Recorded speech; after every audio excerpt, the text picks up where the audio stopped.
Yo, what's up, Alex? What's up, Alex? How you doing, Jose? Yo, Alex, you still not playing Star Rail, bro? I know you said Shiro not being in it is kind of a deal breaker, but I don't know. Rin plus Ishtar, I don't know, man.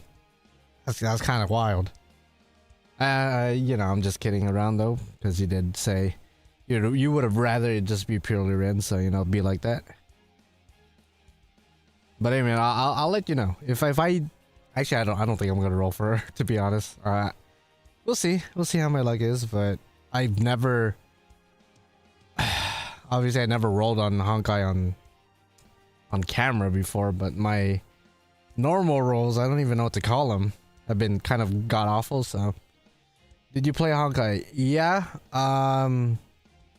I made an account the day the news was officially dropped with Rin and Gil. I literally posted 2 videos about the Honkai thing. My latest 2 videos, I'm pretty sure. And yeah, it's been like about a week and a half, almost 2 weeks. But yeah, it'd be like that. So I hesitated a little bit when you asked, did you play Honkai? Because I'd say for the first 3 days I was kind of playing, but I'd say since then I like get on here and there, but it's mainly my girlfriend playing. I'm gonna be honest. It just Gil needs to get here quick. Let's just say that the game isn't bad. It's hard for me as somebody with severe ADHD and a hard boner for my king. It's hard for me to keep playing without my king being there yet, which is until July 24th. He's not gonna be around until July 24th, and there hasn't been a character to like really catch my eye necessarily. All the characters look good, right? But there's none that really resonated with me yet. As far as character designs, they all look fine, but obviously like I'm more of a character and lore and story kind of person, so we haven't gotten there yet to where there's a lot of good story to unpack. So far it's just been like, oh yeah, you're this person and you're gonna help us in this planet. It's like, okay, I don't know why we're doing this, but I guess we're doing this. I'm just kind of doubtful. Hound the Helm, Fate Stay Night, Ren Access. Yeah, no, that is crazy. There's a lot of questions that I don't know if we're gonna get proper answers to, because the main criticism with the first Fate event, from what I hear, is that the writing wasn't really that great, which is kind of crazy for a Fate event. You would think with a Fate event they would go all in on the writing. So I don't know if she's just gonna have Ishtar's bow and I guess NP, and like they're not gonna dive into the lore reason why she just has it, which I guess it is what it is. I think maintenance is done for JP, but I don't think anything dropped yet. I actually have no idea if even the new chapter is even dropping tonight. I know they're gonna talk about it, but I think it is scheduled for today, for tonight, which is gonna be fun. I don't know if it's gonna be date locked or anything like that. Last time they did that was Lostbelt 6. I don't think they've ever done that again. If I'm remembering correctly, every other chapter, Lostbelt 7 and the 4 Ordeal calls, weren't date locked. The final chapter though was technically date locked, but that's like a big deal kind of thing. I guess we'll see.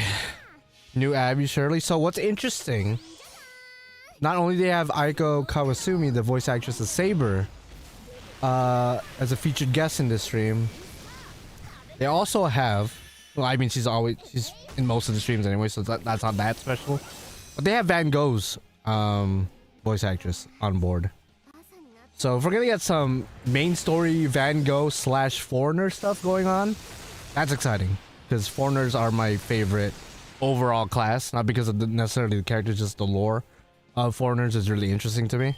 So I would like a main story chapter revolving around them. I've been saying this for years, so that'd be cool. Jeweled Sword I get, but Ishtar's NP doesn't make sense. I know, it's weird.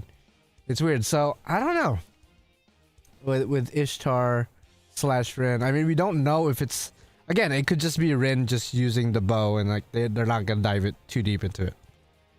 It's like how Gil has access to all these Honkai Star Rail weapons. A part of me wants it, like, well, not a part of me, like 90% of me wants them so badly to dive deep into that, and like, even though it's like meant to be a joke, because he whips them out during his idle animations, which implies it's just like a little Easter egg rather than like something that's important. But I really hope there's like a story reason why he has it. Otherwise, it's like, okay, I guess he just has it just because it's cool. So that might be the same thing with Rin having Ishtar's bow, because it's, it's a nice little reference. But I'd like it if there was a story reason, a lore reason why. Are we getting Abby Alter and kind of look... What would Abby Alter even be? Because Abby, when she has her gray skin and like when she allows the tentacles to take over, she already kind of is an alter. So I don't even know how an Abby Alter would even look like. What I want, and I've been saying this for a while now, is like a slightly older Abby. Well, not even slightly, just an older Abby, because story-wise, the Abby that we met in Salem is still out there. So, and it's been a bit of time, so I would assume she kind of aged up a little bit. So if you could get like an older Abby who has better control of her powers, that would be chef's kiss. That would be great. That would be great. But I don't know, why are we coping hard on the foreigner thing, besides the fact that they have Van Gogh's voice actress? And also the fact that I believe Nasu said that the foreigner ordeal call or foreigner chapter will come out of nowhere. And obviously the ordeal call arc is over and we're moving on to part 3. Like, this is actually called part 3. It's not called part 2.5. It's not like with Epic Remnant, how Epic Remnant was labeled 1.5. No, this is labeled, if I'm not mistaken, and correct me if I'm wrong, this new arc is labeled as part 3. So it's gonna be a long story, and all the people that were saying, oh, FGO's ending, FGO's gonna die, like, dog, if part 2 is anything to go by, part 2 lasted, the Lostbelt arc lasted for like, what, 7 years?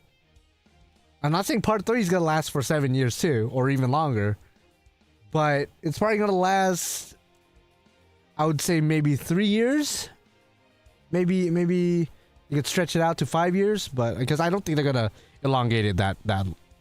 I don't think so, but yeah.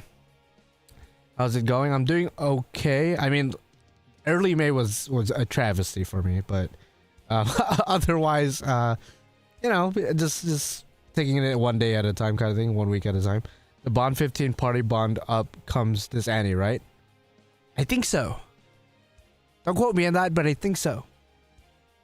I hope so, because that's one of the best updates in the entire game, period. Yo, what's up, bro Chacho? What's up, Genric? How you doing, dog? An older Abby would be sick, dude. That would be sick nasty with the sauce. Otherwise, I don't really know what to really, aside from like the whole foreigner, like they could do anything with any foreigner and I'd be pretty happy because I love the foreigners, but besides the foreigners, I don't know what they could do with this chapter. I guess Azrael would be cool to see. Azrael would be cool to, although I kind of suspect him to be our anniversary servant this year. I think so. I think Azrael's probably going to be our anniversary servant this year. Just because he's, kind of part of, historically, the anniversary servants have been Chaldea members. Especially the earlier anniversaries, so, I guess Azrael could qualify. Since he kind of is part of Chaldea, but he's, not exactly a staff member per se. On JP, that feature was added with the Grandules. So if any follows suit, we will have to... Oh, fuck! We'd have to wait till next year, okay. Well, they could always add it in early. They added Richard in early. They added some stuff early in the past. You never know. You never know. Because it's one of those updates that, like, probably should have been implemented long beforehand. As soon as, like, the Bond 15 thing was introduced. But, I guess I didn't think about that feature before. But there's no reason for Andy not to get certain stuff early. Because, why not? Why not? Have you ever think of expand the lore of Umbral Star Velber in FGO? A lot of people making speculations about it since there's no banner for Altera. Ooh, some more Velber action, some more extra slash Extella content bleeding into FGO. That would be cool because I mean, Sephar, you know, Altera's, you know, true form, whatever, is very relevant in like the Lostbelt arcs, Lostbelt 5, Lostbelt 6. I don't think Lostbelt 7. So canonically, we as Caldea are aware of their existence, but obviously we never exactly fight her or face her ourselves. So it'd be cool if there's like a chapter or something where we actually get to see how Sephar was slayed, because if I remember, an Excalibur user slayed out Sephar, but we don't actually ever see who it is. It's most likely Arthur or Arturia. That'd be crazy if it was like Richard or something, right? So it'd be cool if we get like a chapter or something diving into more lore on not only Sephar, maybe Valber, maybe see the origins of where they came from. That'd be cool. Maybe. Have you seen the Rin and Gil animations on it? Yes.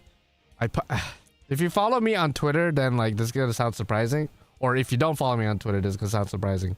But I'm actually like pissed that I saw the leaks, because for me, again, if you watch my previous Honkai Star Rail video, and if you've seen my rants online, I'll be honest, I'm not a big fan of the leaking. Like, I get it's like integral to the Honkai community, but it's not for me. I could go deeper into it, but you could just watch the previous video, or you could read my little rant on Twitter. I think I'm able to verbalize it better in writing than like talking about it, but not a big fan. So when I saw the leak, I was like, oh fuck. Well, I guess I got spoiled for it, because I don't know. It's just I'm just not a fan. I'd rather see it as it comes out rather than like see it 2 months beforehand, and now I'm just sitting here like, okay, well, I got little to look forward to now. So like, besides like the story of the event, that's like about the only thing I get to look forward to now. Which, to be fair, that's like the main thing I'm looking forward to anyway. But it would be nice, you know, to stream the gacha rolls and then get to experience the animations with you guys and like react to it like on camera and stuff like that. But now, no, I just randomly see it while I'm at work, taking my break, and look, it's scrolling Reddit, and there it was, and I was like, okay, all right, I guess. But apparently leaks is just common. It's just commonplace in the Honkai Oyoverse community. So like, I'm in the minority. I understand. I still don't like it, but you know, it'd be like that. Not saying I don't like the game, I just don't like the leaking culture or whatever. But that's just me. I understand that's a weird take, but that's just me. Next year, yeah, my Castoria, Oberon, and Scotty are Bond 15, Summer Scotty 14. Holy fuck, dude. Yeah, dude. It's gonna suck. It's gonna suck. You're gonna start relying on teams that doesn't really rely on them. That way you're not losing out on Bond. Because that's kind of what I'm doing. I don't even have my own Castoria in the team. So I gotta rely on like Castergirl and like Yu Shosetsu and like Tamo and stuff. To get my arts buffs. Hey, acknowledge me. Yeah, I acknowledge you, my tribal chief. What's up, Power? How are you doing? How are you doing, big dog? Oh, actually, I should probably like, because, you know, Generic, you asked if I saw the animations. As far as what I thought about the animations, they look good. I think, I feel like they kind of, and I don't know if this is me being pessimistic because of how I feel about leaks, but I feel like they kind of dropped the ball a little bit with Gil's NP. I kind of wish they went a little bit more of the CC route kind of animation, but he just kind of does the basic Enuma Elish and then, you know, just waves. It would have been cool to see, like, you know, the whole 3 galaxy looking things and then, you know, big ass explosion at the end. That would have been cool to see it like animated in the Honkai Star Rail updated modern graphics, but you know, they didn't do that. They just went the very basic Enuma Elish animation. For arts, I use Burner Merlin's good too. Yeah, that's good. It was good, but now I have to use Tamo for art support, but she doesn't charge NP. Yeah, unless you use her NP, which is like, what are you gonna do? Slap her with Kaleidoscope? Like, that ain't happening. Yeah, Castergill's a decent alternative. He's a 4-star, right? He gives, you know, NP charge with his first skill, you know, so attack up as well. So he's a decent alternative to Castoria, but he's not, you know, he's not a 1-to-1 just as good, right? But, you know, still decent. I played SSR like 1 to 2 years ago. My problem on Hoyo in general is the storage. Yeah, no, fucking Star Rail. At least I don't know about Genshin, but I assume it's like massive too.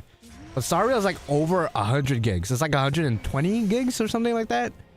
And I'm just like, dog, my phone has like a max 250 gigs, I think. If I'm not mistaken. It might be 500, but I think it's 250. And that's like half of my shit. And FGO is already taking up a good chunk of that. I have a ton of photos and pictures and other apps as well, and I just don't have room for that on my phone. So like that is not happening unless I buy a separate, you know, phone or separate device to play, which I mean I technically already had a separate device. I actually me and my girlfriend are playing with this handheld. It's like the Steam Deck, but it's called the MSI Claw. And it's been working quite well. It's been working quite well. And that one has like 500 gigs, I think. Performance is really nice. So if you guys need a good handheld, because I think they're going up in price for obvious reasons with the whole AI thing. If you need a good handheld, get that MSI Claw. To be honest, if you could afford it, it's like $1,000 something. But yeah, I have a handheld PC, so like I don't gotta. I mean, it's heavy. It's not like convenient as like a phone, but you know, I don't want to play on my PC just because. But the ventilation in my room sucks ass, and every time I play a game on my PC, it like makes the whole room hot. That and like I enjoy the mobile, the mobility of like FGO, and I'm so used to like just playing FGO on the go. So if I'm playing another gacha game, I would still like to have that convenience. Granted, it's not as convenient because it's still a very fucking heavy device, but it beats playing on my PC and definitely beats playing on my fucking phone. Especially like the way the controls are in Honkai, like I cannot imagine playing it on like a digital controller. Fuck that. I'm good. Like touchscreen, I'm good. I'd rather just play it on like a device with a controller attached to it or something. This is why I only play Hoyo games on console. See, that's cool, but like I said, I enjoy the like having it conveniently on the go. Like if I need to play it like in the car, or if it's like break time at work, I could just whip it out anytime I want. It's like the convenient thing about mobile games. So granted, it seems to me, at least with a lot of the Hoyo games, even though you can play them mobily, they're kind of designed in a way to like feel like an actual video game, which is cool and all, but like it's a gacha game at the end of the day, and like I ain't trying to like, you know, categorize it into only one umbrella thing. But like for me, gacha games, I have to be able to play it mobily. If not, then like fuck that. I miss the PSP. I hope the Nintendo Switch gets competition. I mean, okay, first of all, PSP goated, right? One of the best consoles ever.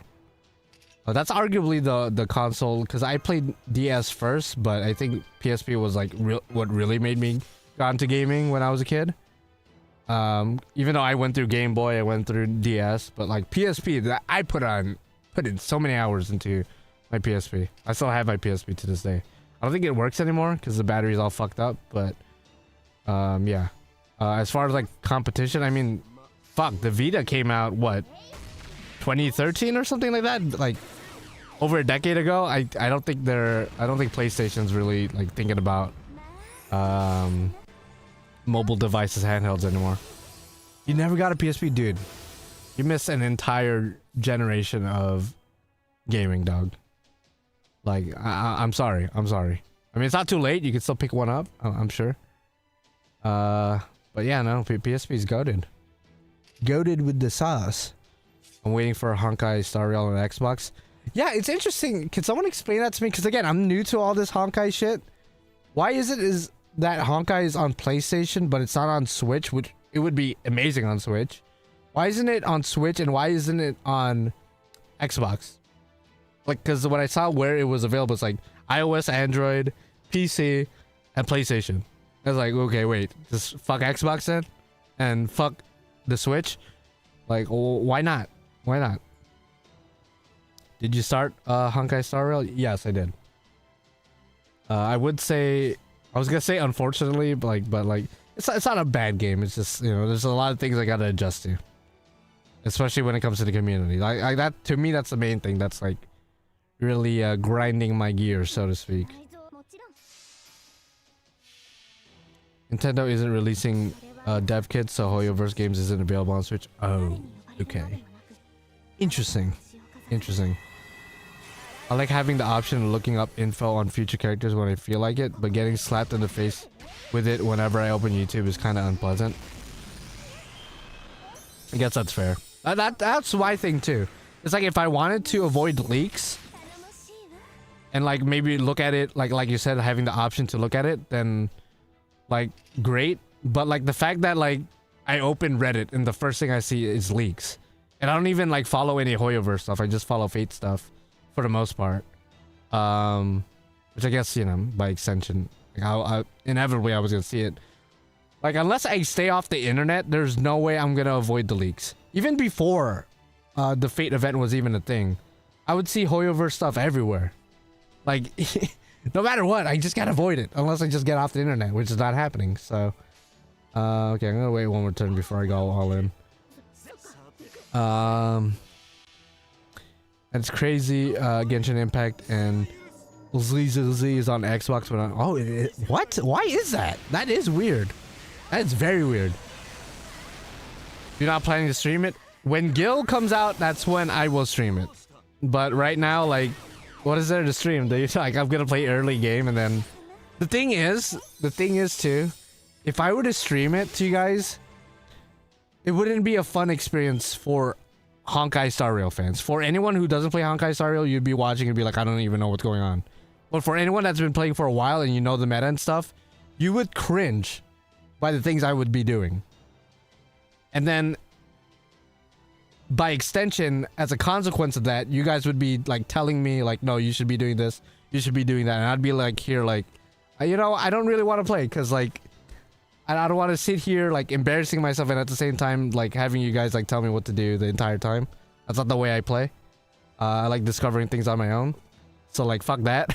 Like no offense to you guys. I know you guys would be just trying to help, but like if there's anything I hate more than anything, it's like backseat gamers, and like not saying that you guys are, but inevitably that's what would be happening. If I were to stream a game that you guys were more, I guess, used to. Unless I ask, like I typically don't want help. Unless I ask. Which I have asked with like FGO, for example.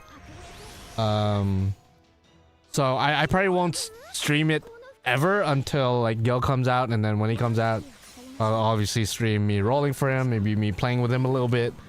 But then outside of that, I really don't see myself streaming it ever.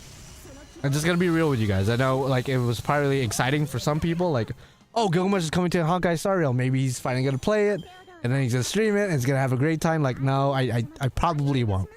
I'm gonna do it, like, it's gonna be a one-time thing, most likely, and maybe an occasional video here and there.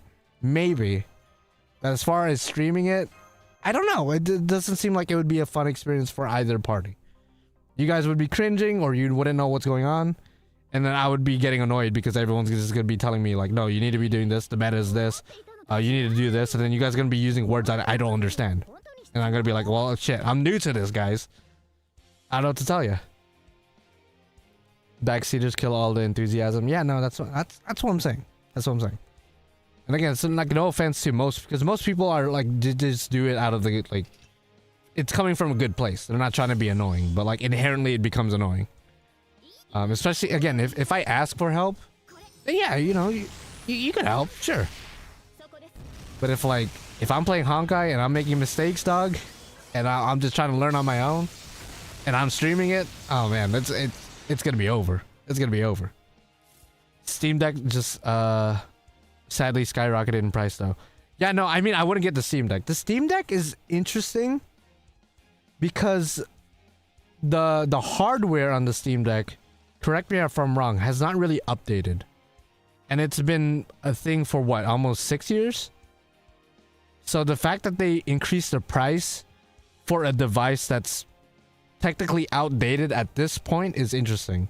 I know we could still play a lot of games pretty well, especially if it's like directly from Steam. But like, in my opinion, at that point, just get something like a claw, because I have a MSI claw, and it came out like 2 years ago, but it has like monthly updates pretty much, so it's pretty up to date and it's pretty able to play most modern games, unless it's like not compatible with Intel. For those guys who don't know anything about like fucking PC stuff, then yeah, it'd be like that. Granted, it's a lot more expensive than the Steam Deck was. It's like double the price, but it's gonna last you longer. If you want a handheld. If you don't care about a handheld, then GG. By the way, the sixth pillar in the key visual would be another Arthurian story. Yeah, I call it now. Why do you think so? We're getting more Arthurian stuff. It's not like we haven't had a million of those already. Fuck. People are already worried what the Steam machines. Yeah, the Steam machine. Yeah, that is another thing that I don't know if they have a release date for that yet, right? Yeah, because if they increase the Steam Deck's price, even though the hardware is outdated, when the Steam machine comes out, that shit's gonna be like maybe 1,500 or something at that point. Because assuming it's gonna have like updated specs, which I don't know if the specs are out there. I honestly haven't been like caught up with any of that stuff, but I assume it's updated specs, updated hardware.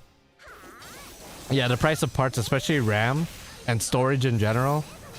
I mean, the past year has been like a travesty for PC builders and PC enthusiasts, because RAM used to be, when I made my first PC, when I bought my first PC like back in 2016, a decent RAM stick or a pair of RAM was like not even $100. Nowadays, if you want a decent set of sticks, bro, like that shit's like $400 maybe. It's expensive for no reason. Well, not for no reason. It's expensive because AI uses a lot of RAM, and obviously AI is taking over the culture nowadays, or taking over the world. So that's why RAM's so expensive and why storage is so expensive, which I'm thankful that early last year I decided to bite the bullet and buy like a 2 terabyte SSD for my PC. Like, I upgraded my storage system on my PC. And at the time, the SSD, again, if you guys don't care about PC stuff, this conversation means nothing to you. But at the time, the SSD was like $100, which at the time I was like, fuck, this is going to be an investment. It's going to be worth it. And 1 year later, it's like damn near $300. Damn near 400. If I look it up right now, I bet it's like upwards to 400. And I'm glad I bought the storage when I did, because Jesus Christ, if I thought 100 was a problem, fuck, that is crazy. How's your new doggy? Oh, dude, he's if you know anything about huskies, granted he's like a husky mix. When we got him, it just said husky mix. It didn't really say what he was mixed with, but we are assuming husky German Shepherd, because he kind of has like some German Shepherd aspects to him. But he's been very energetic, very playful. He likes to tackle and jump on us, which is kind of a problem because he's a very big fucking dog. And my girlfriend, as you've met her, right? She's pretty small. And then, you know, if he's jumping on her, like the other day, she got smacked in the face, like straight up. So it's not a fun time for her, but he doesn't really jump on me like as hard. Plus I'm a bit taller than her, so like, you know, doesn't really bother me as much. But geez. But yeah, he's a very energetic young boy. My new dog, my new Doge. Also inconsistent tariff nonsense, destabilize everything for a good while. Oh yeah, no. I mean, there's a lot of factors to the downfall of our economy. You know what I'm saying? There's a lot of factors. Way too much that I'm uneducated in. Okay, so I think the stream is gonna be starting soon. So if you guys wanna watch the stream to the news, a link is in the description as per usual. I gotta keep it small because copyright is a thing, and I gotta keep saying this every time I do this, because I know there's other streamers out there who are able to stream like the FGO official stream without any problems, but I just don't want to risk it. I don't want to risk any copyright issues because I've dealt with copyright in the past. I've had a stream literally taken down while I was streaming their stream. So I'd rather just not deal with that. So otherwise you could just chill here, hang out with your boy, and you know, shoot the shit. You know what I'm saying? It do be like that. But yeah, we out here. Yeah, as far as like if I'm gonna be playing the entire chapter tonight, I probably will, just because I'm a maniac, but it's gonna be a long fucking stream then. It's gonna be a long stream. Okay. I wish I had a full combo, but I guess it'd be like that. I guess it do be like that. Alright.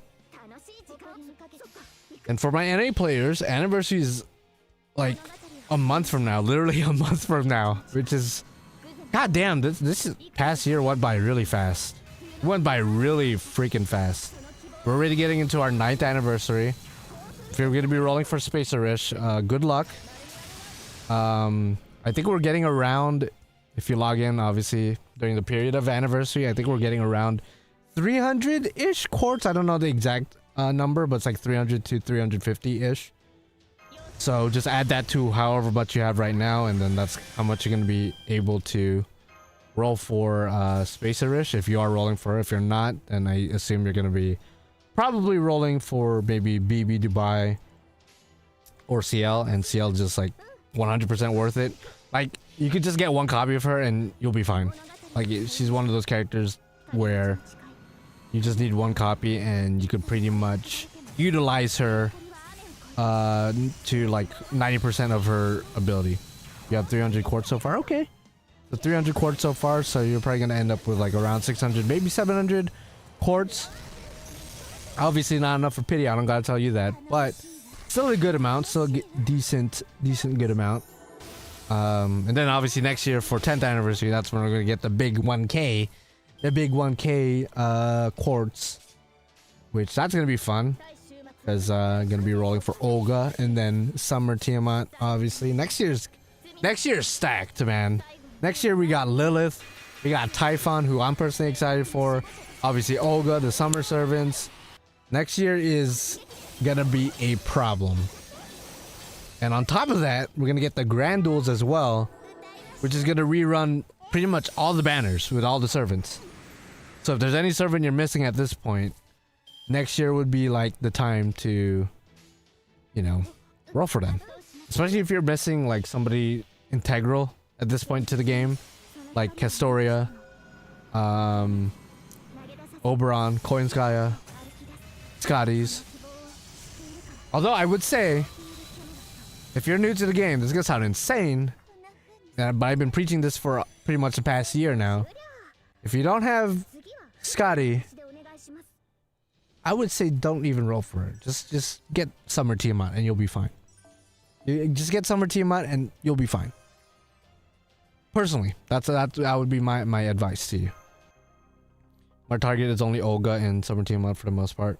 Oh, and Lilith. Yeah, no, those three probably gonna be in a lot of people's bingo cards for next year for sure. Just because Lilith is one of the most powerful single targets. Berserkers, which I mean there's a lot of great single target berserkers, but she's one of the best. Summer Tiamat is just insane. Olga is Olga, so like most people are probably gonna be rolling for her regardless, even if she was a shit servant, which she isn't. She's a great servant. Yeah, next year's so stacked, man. Next year's gonna be a problem. Next year's gonna be a problem. As far as this year's anniversary for JP, like I said earlier, I'm assuming Azrael's gonna be coming out. I know we're probably gonna throw in like Camazotz and other characters we'd love to see, but I think, you know, with this new arc, with part 3, the first anniversary servant we should get to introduce this part, to celebrate this part, would probably be Azrael, who's like the newest member of Kali at this point. How's your journey on Honkai Star Rail going? Can I get your thoughts on Gil? You could get most of my thoughts from my latest video and from like my posts on X or Twitter, but if you want a quick rundown, I think his animations look cool. I think they kind of dropped the ball with his NP animation, not gonna lie. Kind of wish they went the CCC route.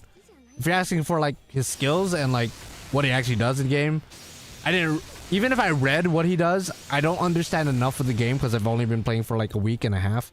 I don't understand enough about the game to know if his skills are good or not. But it sounds like, based on what I've seen, it sounds like he is decent. So like whatever. As far as Honkai Star Rail itself, I mean, again, I'm only a week and a half in-ish. And like I said earlier in the stream, my girlfriend's the one who mostly plays. We kind of took turns for the first couple of days, and then at some point it was just like kind of tapped out because I kind of need my boy guild to keep me invested. Otherwise, I'm just like having a hard time keeping myself interested in the game. If I'm gonna be real, it's not a vindication on the game at all, and I'm not trying to say anything negative about the game necessarily.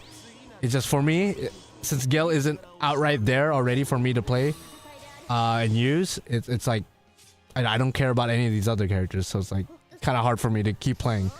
But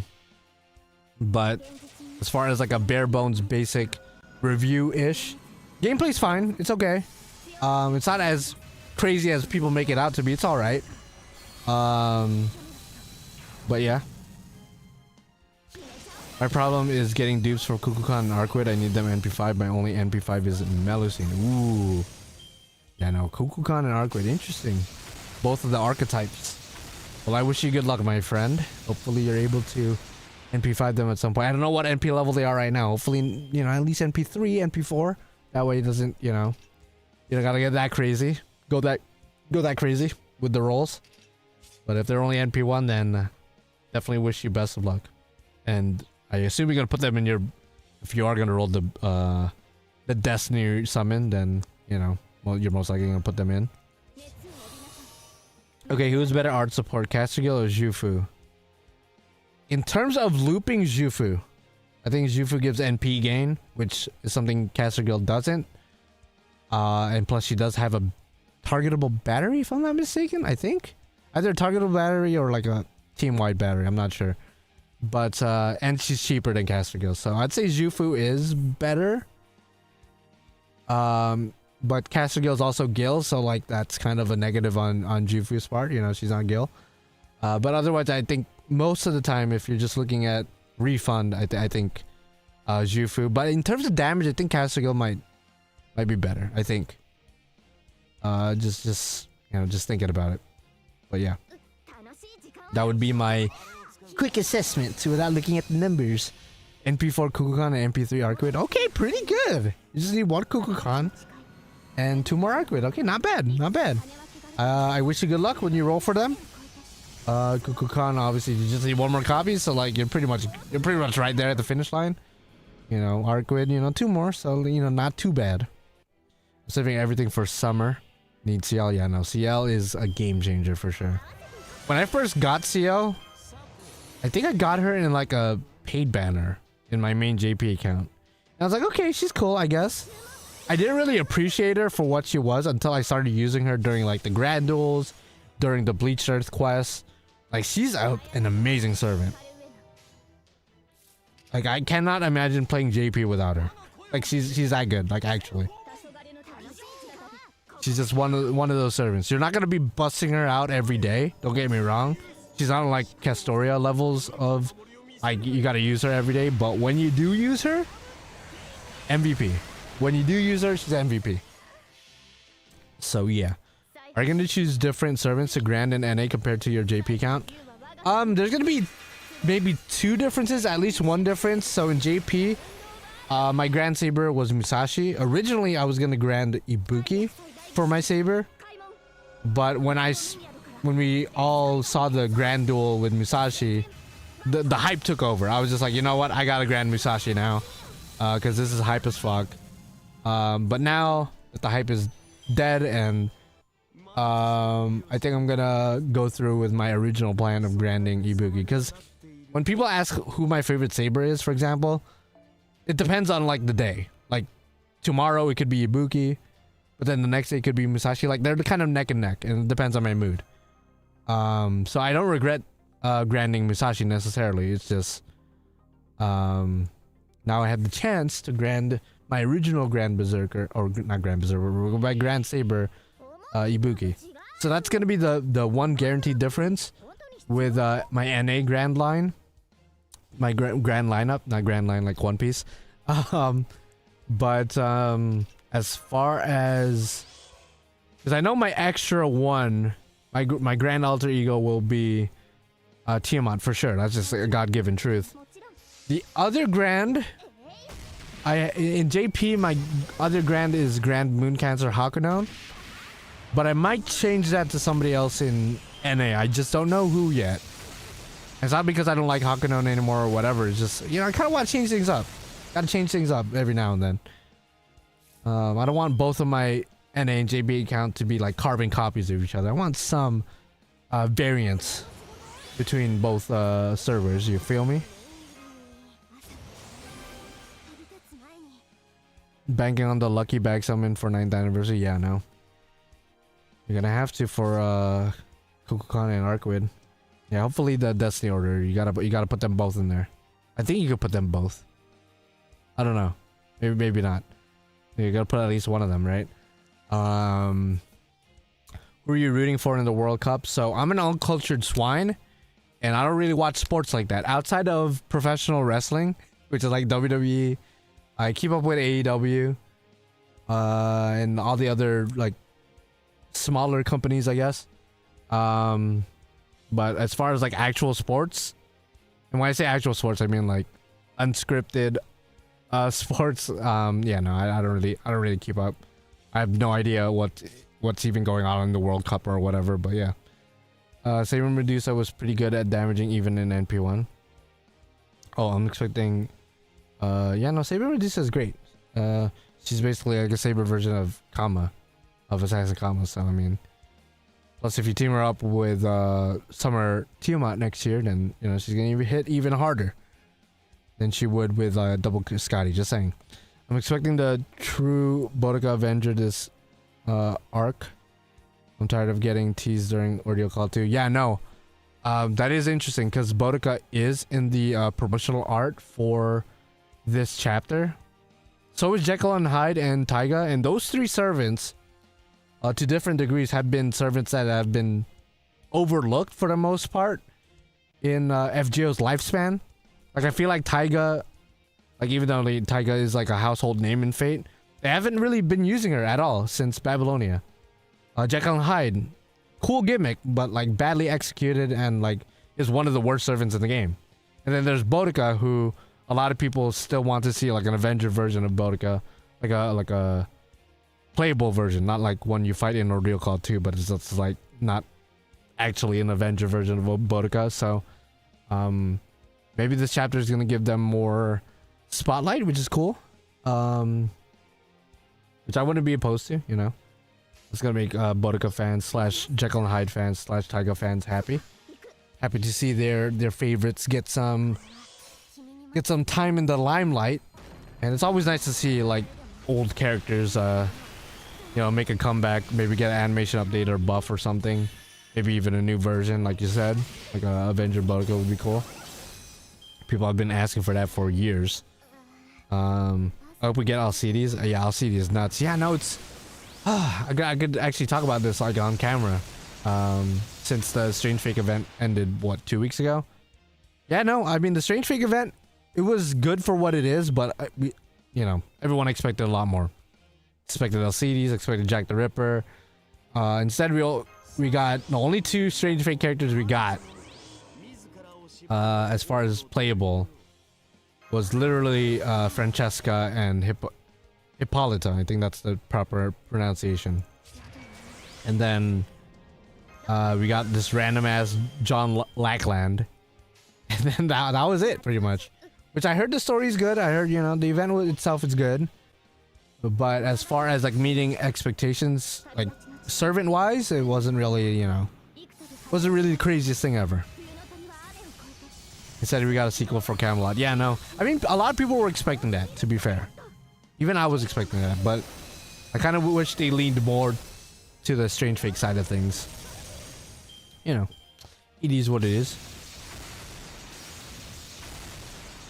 I'd really like it if summer teaser for FGO JP would be a swimsuit bodyguard Matahari. That'd be interesting. Yeah, no, we are approaching summer. That is true. Well, I do wonder who's gonna be this year's summer's servants. After last year, after getting summer Tiamat last year, like, dog, I'm pretty satisfied, man. I really don't know. Outside of like a summer Shuten, which I don't think is unfortunately gonna happen. But outside of a summer Shuten, there's really nothing that I want, like really want at this point. There's obviously servants I want, like Summer Medusa would be finally something cool to see. Summer Medea, even though I know Medea's voice actress unfortunately passed a couple years ago, but you know, they could always recast her. So that'd be cool. Summer Kukulkan is just one that's like inevitable. Last year I thought for sure we were gonna get Summer Kukulkan, but they surprised us crazy last year. They surprised us with some crazy shit last year. But yeah, really don't know what else to expect at this point in the game.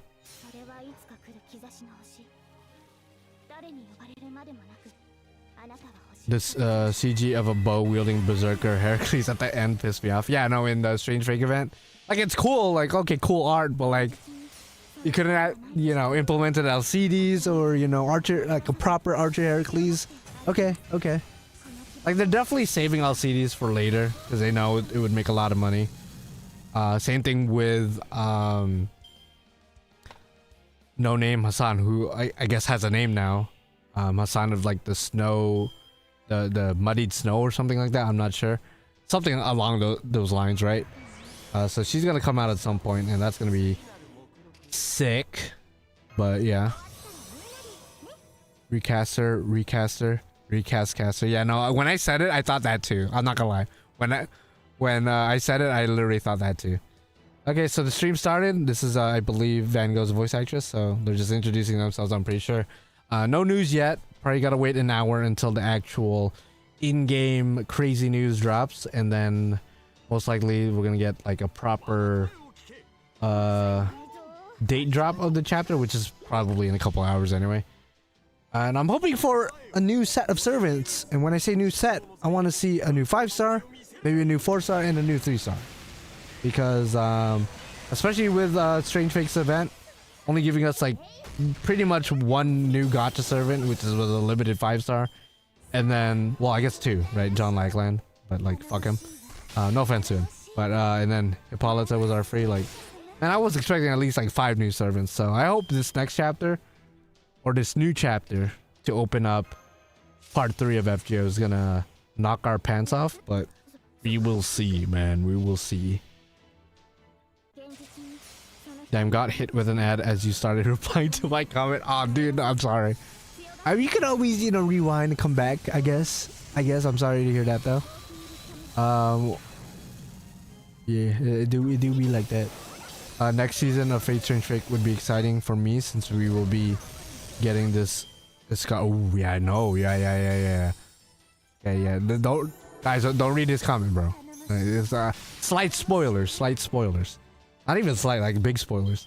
Summer 4-star Matahari is long overdue, since Charlotte Corday got a summer version over a year 1. That is true. I mean, they were probably riding off the hype, even though it was like, at that point it was like 2 years old, I think.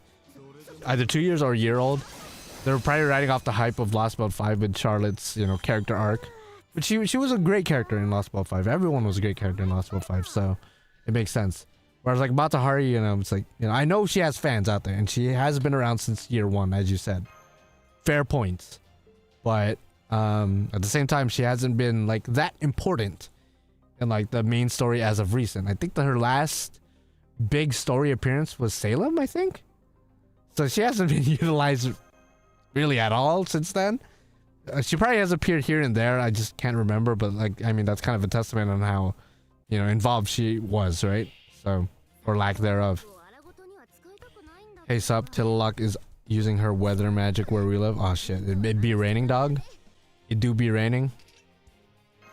Well, hopefully it's not a huge storm. Hopefully you're nice and safe in the comfort of your own home, or wherever the fuck you are.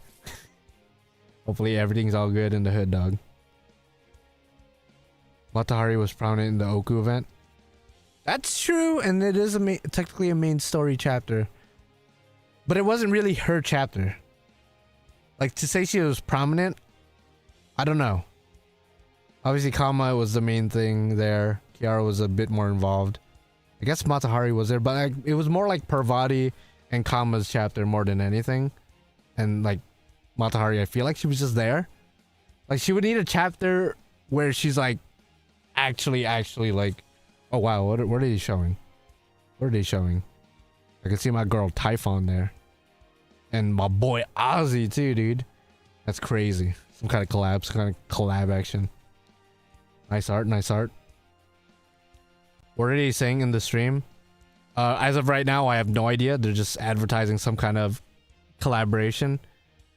But presumably this stream, they're gonna be talking about the new chapter that's gonna be coming out relatively soon. Probably within the next hour or 2 hours. And we get to witness it together. I have no idea what's coming out, but we'll see. Yeah, Ozzy looking nice. Okay, are they gonna tease us with some summer action? Really? I've always wanted a summer Ozzy outfit, not gonna lie. And summer Typhon looks really nice. Summer Koi and Sky looks nice. Obviously, we already have a summer John. Stop teasing us! Stop teasing us! I mean, we're not gonna get any summer. If we got summer news tonight, that'd be insane. But like, I doubt. Press X to doubt. No way. But I wouldn't be opposed to a summer Typhon. I feel like it would be too soon for her. But as somebody who has an NP5 Typhon, Bond 15, you know, I'm down. I'm down. I know most people are Melusine fans, but if it was between Typhon or Melusine, you know, I'm more of a Typhon guy myself. I'm not gonna lie. If I were to pick a dragon to ride on, it would be Typhon for sure, easily. They're mocking us with Jalter. Yeah, no, they were low key. They were. Tomo again give us new buff and new animation will be good. Tomo needing a buff? I mean, she's already really good in like longer battles. I guess giving her a battery wouldn't hurt. I mean, everybody and their mother has a battery at this point, so just might as well throw in the battery. Yeah, they normally do it for July. So whatever they're showing right now, it's probably no implications for the next or this upcoming summer event in about 2 months. I mean, we did get 3 separate summer meb. That's true. Technically we did. Technically we did. And Avalon Lefay, the dragon rides you. Hey, I'm not into it myself. You know, I'd rather be the one doing the riding, but you know, I guess I would have no choice. At that point, if a dragon wanted to ride me, I guess, you know, what am I gonna say? No. Probably gonna decapitate me and eat me, bro, if I said no. Guess it do be like that. Yeah, Passion Lab was the silhouette for the Build Divide set, which my girlfriend pre-ordered a couple of boxes of the Build Divide set, which is sick. Yeah, AX is less than a month. That's exciting. I'm probably gonna be cosplaying Iori again with the double Aya, like I did 2 years ago. It's gonna be sick. FGO NA anniversary panel as per yearly tradition. Yeah, gonna be there again as per usual. Unless something absolutely catastrophic, knock on wood, happens to me, then I should be able to make the panel as per usual. That's been like a yearly tradition, as you said. Always make my way to the panel. It's always a fun time. Even though we pretty much know everything that's already dropping, but it's kind of fun to feign ignorance. It's a little bit fun. Plus, sometimes they drop us with like big surprises as well. Like when they randomly gave us the Destiny Order randomly, like early, like that was crazy. That was insane. So we might get something crazy too. Although I don't know what that would be.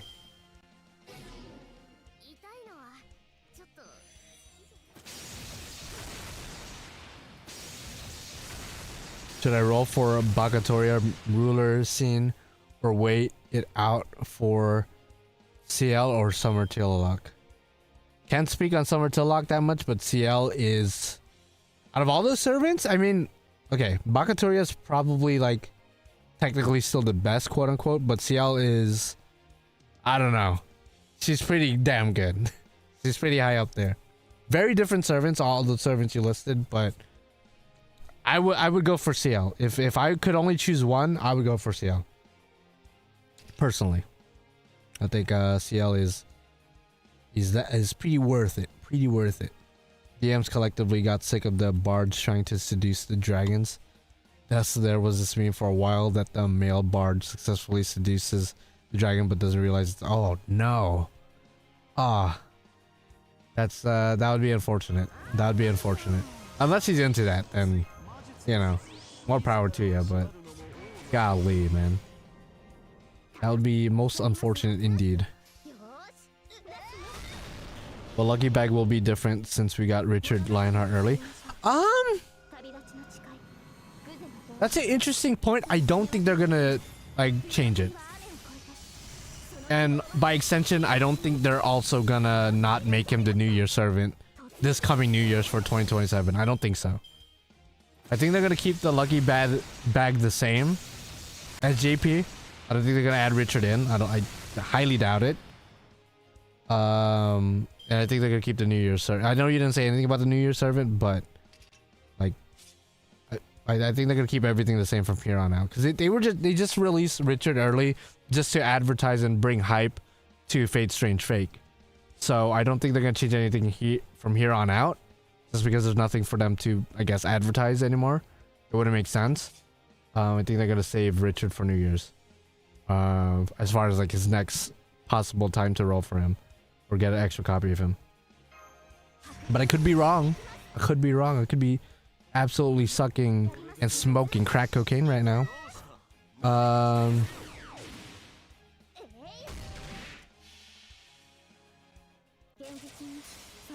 So they literally create a situation where if the PC does it again, it kills the character. That's insane. Bisaresh CL and BB Dubai is worth to waste quartz. Well, it wouldn't be called wasting if it's worth. I would say out of those three. Okay, let's break it down. Bisaresh, Arch Looper. How many Arch Loopers do we have that are pretty damn good at this point? A lot of them are still like viable. If you already have like a Summer Ibuki, for example. Like, do you really need a Summer Rish for an Arch Looper? Granted, there are things that Bisaresh could do that Ibuki can do and other Arch Loopers can do. But strictly speaking, for most situations, if you already have an Arch Looper, you don't need to go for Bisaresh, okay? So that's where Bisaresh would rank for those three servants. I would say probably lowest priority, honestly. CL, probably highest priority, because she does something that no other servant could do for at all. She could change all the cards to only her cards, which you might be like, okay, why is that important? Because then you could plug suit her out for another servant in the back, and then when they're plug suited in, all the cards will be their cards, and that could make for pretty crazy strategies and team comps. And when I first say that, it might not sound like a big deal, but trust me, it's pretty damn useful. That skill is pretty fucking useful. And even if you don't use her that way, and you want to use her as your main DPS, she is amazing as a DPS. She could, she has a special defensive buff, where she's essentially unkillable, which makes sense with her lore wise. I'm pretty sure there's like a video of her like soloing Arjuna Altar during Lostbelt 4, and that best showcases how powerful she is. So I'd say in terms of priority, she's probably, out of those three you listed, probably the highest priority. And then BB Dubai is like, she's weird because she's like she's kind of a Arch Looper / support servant, and she especially supports, I believe, Living Human, if I'm not it's either Living Human or Moon Cancer or some weird niche. So she has a weird like niche that she supports exclusively. So if that works with you and you like having that option, then I guess go for her. But otherwise, I think CL is probably the best of the three. Granted, all three of them are very different servants. But CL's yeah, Moon Cancer and Living. Okay, so it was both of those. So if you're gonna be teaming up BB Dubai with Moon Cancer servant or like with Hakunan or whatever, like she's great for grand duels, just because there's not a lot of like support extra class servants outside of like Oberon and like Ruler Scotty, for example. So having access to BB Dubai for like the extra class grand duel is pretty damn good. At the same time, having CL in those grand duels is also really good too. So I'd pick CL though. If I could only choose one, I'd pick CL.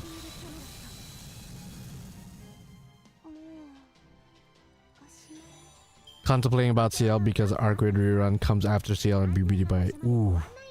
I mean, if your ultimate goal is to NP5 Kukulkan and then also NP5 Arcade, then like obviously you gotta go for Arcade.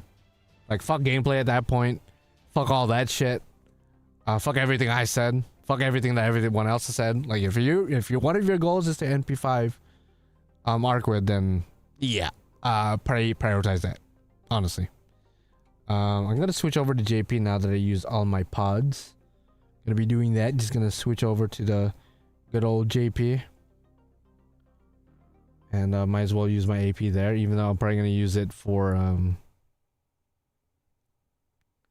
other stuff as well, for when the chapter drops, if it does drop, which it most likely is.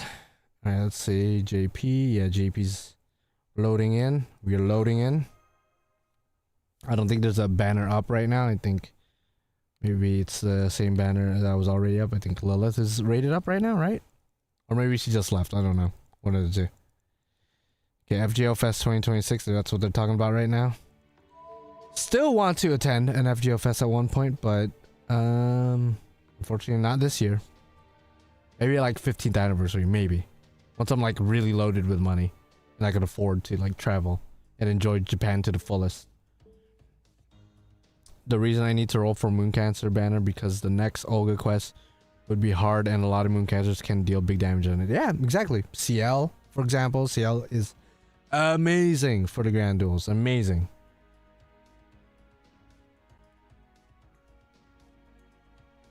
Yeah, so it depends. If you use a lot of Moon Cancers or living humans, or you just like having that option there, then BB Dubai is pretty low priority.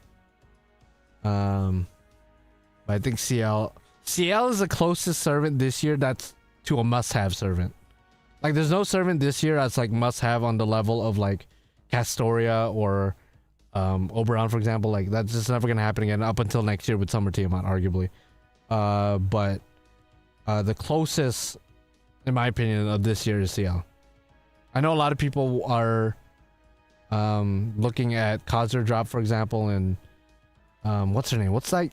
I don't know why I'm forgetting her name. The 5-star Berserker that's coming in at the end of the year. That's like non-limited. I would say she's low priority just because she's non-limited. Like she could spook you at any point in time anyway. So, oh, Lohi, yeah, that's her name. I literally saw Lohi pop up on the stream here, and I was able to read that Japanese, that little piece of Japanese over there. I was like, yeah, that's Lohi. Yeah, Lohi's amazing, but like for me, she's pretty low priority unless you really like her, just because she's non-limited. Yeah, no, Phantasm was actually great too. God damn, there's still a lot of great servants coming at the end of the year, after summer. Fuck. BB Dubai, best support for Moon Cancer art slippers. Yeah, Moon Cancer Kara was really work on it. Oh, really? Okay. I never even thought about teaming them up together. That makes sense though. I concur as a CL haver. I lament my eternal lack of ball lantern since I want to use her basically everywhere. Yeah, no. I have her currently Bond 13. In good old JP. And a part of me wants to go for more copies. But like when I really think about it, I have her at MP2, and there was never a situation where I was like, man, I wish she was like in a higher NP level. Because honestly, NP2 she's completely fine. Like her crits already do massive damage. And even if I'm not using her as my main offensive servant, just using her third skill to change the cards to herself and then tagging her out is amazing. So she's one of those servants that you don't need at a higher NP level. If you want to get her at a higher NP level, like knock yourself out. But yeah, the new chapter is supposed to drop. Ooh, is this FGO Fest art? Oh, I didn't know they were revealing FGO Fest art already. Goddamn, Morgan looking nice. She looking nice. She got that Queen of the Ring crown on. Looking like a proper. Funny enough, I have her on screen right now. Yeah, at that point though, wait. If you're gonna show servants that I have on screen over there, like I'm gonna show the summer Tiamat then. Can y'all show like a summer Tiamat FGO Fest? Fuck it. Yeah, no, she looking nice. It's probably like a craft essence, right? FGO Fest craft essence related anniversary thing. As per usual, as they usually do on a yearly basis. Okay, they got this schmuck too, okay? The homie Stark. I don't even remember his name, that's why I've been calling him the homie Stark. Yeah, Morgan got that, she got that aura, bro. I want to get CL mainly for fanfic reasons.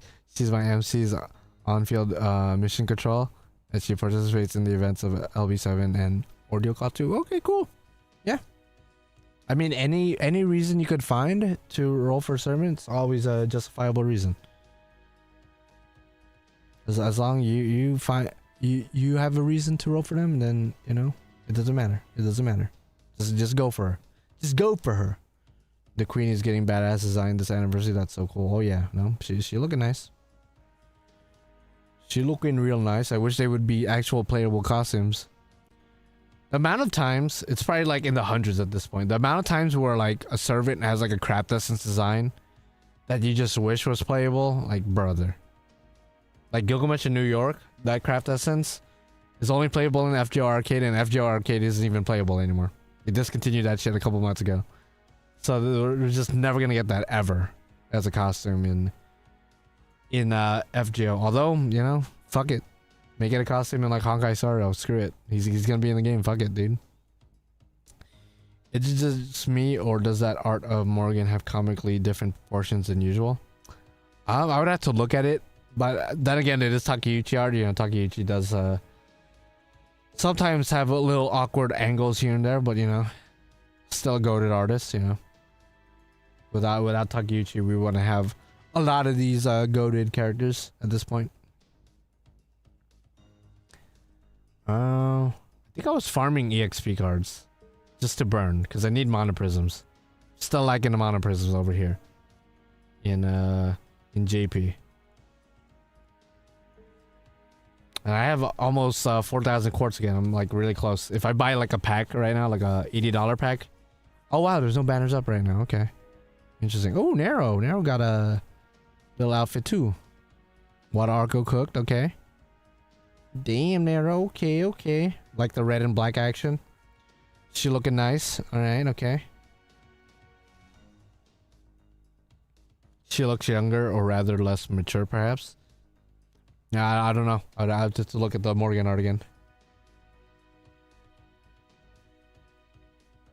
Maybe we're getting a Morgan Lily. Maybe. Oh, dude.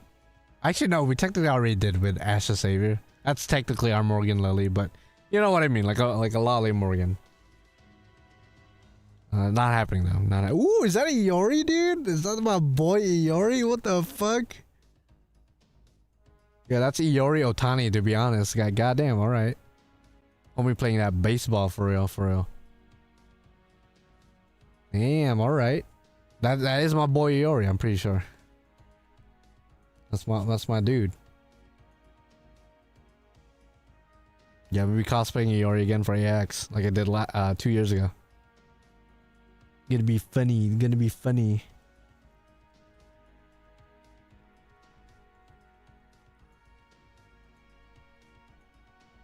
Shohei Miyamoto. Yeah, no, that's what. Like my dog is he's about to compete, dog. He's about to compete. Otani better watch out. You better watch out. Dang.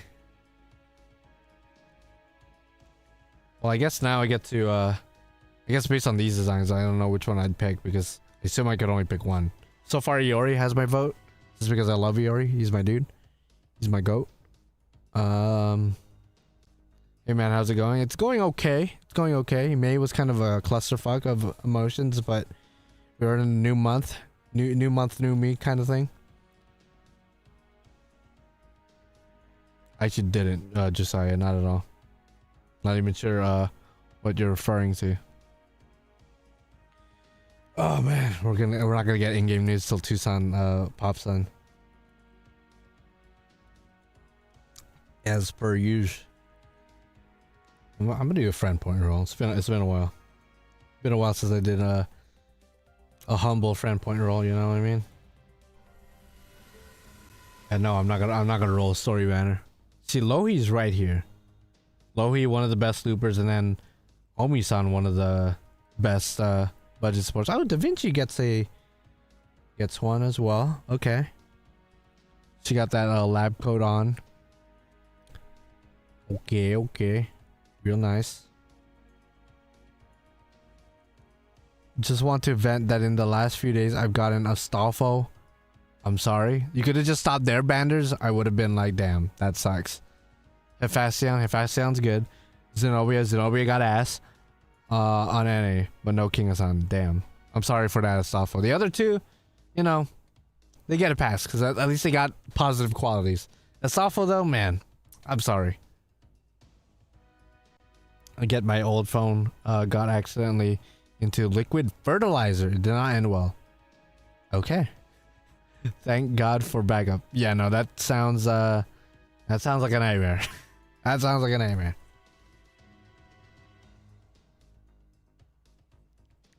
That is insane. Yeah, damn. Give us a servant for me to roll for, because at this point I'm gonna have probably 4,000 quartz by the time we hit anniversary, which I honestly wouldn't be mad about, because if Azrael is this year's anniversary servant, that'd be cool. Because Azrael got that aura, so I'm trying to roll for him. Because at this point, I need to scratch that itch, man. Last time I rolled was for Francesca, but I haven't really had like a big roll session in a while in JP. When they did the unveiling, you had 2 comments, okay. He's the most closely associated with the... Okay. The tart they put over the statue caught on the... Oh no, the bat broke? Damn! At this point, fuck it, just keep it broke. It's part of the story now. Is this part of the aura? Damn, that sucks. Before being saying quartz, my last 5-star was Francesca. I got to pity him for the fuck, dude. Sorry to hear that. Shit. It's ironic because apparently this season the Mariners were blaming a poor performance on having poorly made bats. Oh wow. It's like God's telling them something. Ooh, Jufu, I think, right? Jufu. She looking nice too. She got that chainsaw action, so that's summer Jufu. Yeah, Shufu got that drip on. She got that drip on. She kind of looks like an Arknight's character almost. Yeah, I love Jufu. Jufu is like honestly one of those servants that I don't talk about much, but I am a huge fan of her. And their summer version is coming out this year, man. Will I be rolling on her banner? I actually don't know. Which banner is she a part of? I hope she's with CL, because then that banner is like super worth it. No offense to Summer MHXX, but I'm trying to get Jufu. Yeah, one of the best 3-stars for sure. One of the best 3-stars.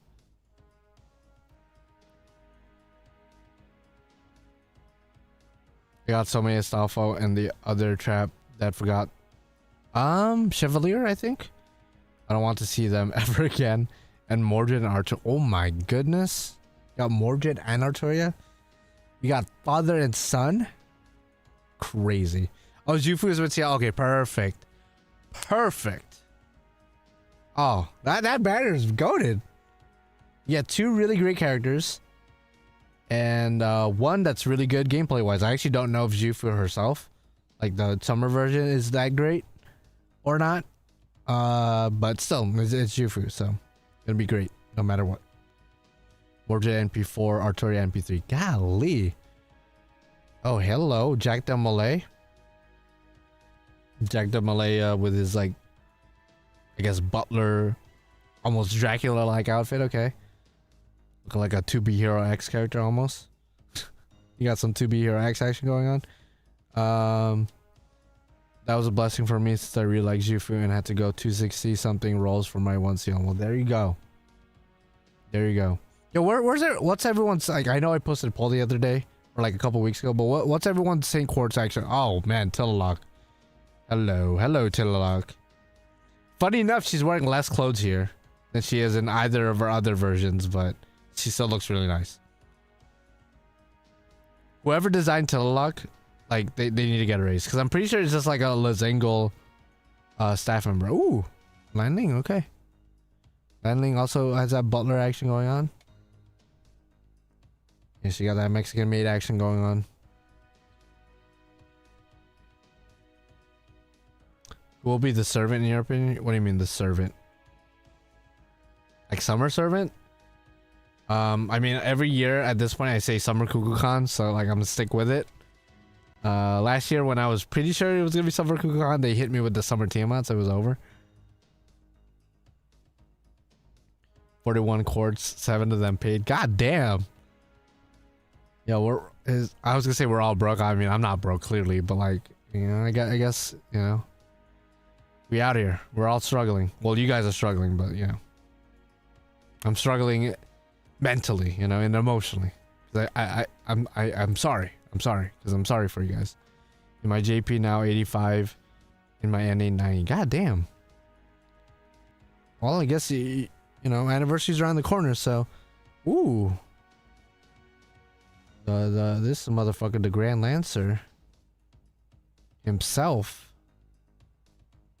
Paco cooking again, as per usual. Paco cooking. Yo, show us Summer Tiamat then. If he gets a summer or not a summer, an anniversary art, like, are they gonna show everyone? Because they're showing a lot. They're showing a lot right now. Currently 81 half paid. I've been saving up my free Google Play credit from Google Opinion Awards. I use the same thing, by the way. I use the same thing for the past few months and just hit $40. Yeah, if you guys have an Android, because I don't know if it works with iOS. It might. Ooh, Van Gogh gets one. Speaking of Van Gogh, because Van Gogh's voice actress is in the stream. If you guys could download Google Play Rewards or Google Opinion Awards, excuse me, that's basically free money. As long as you're okay with Google spying on you, which they probably already are anyway.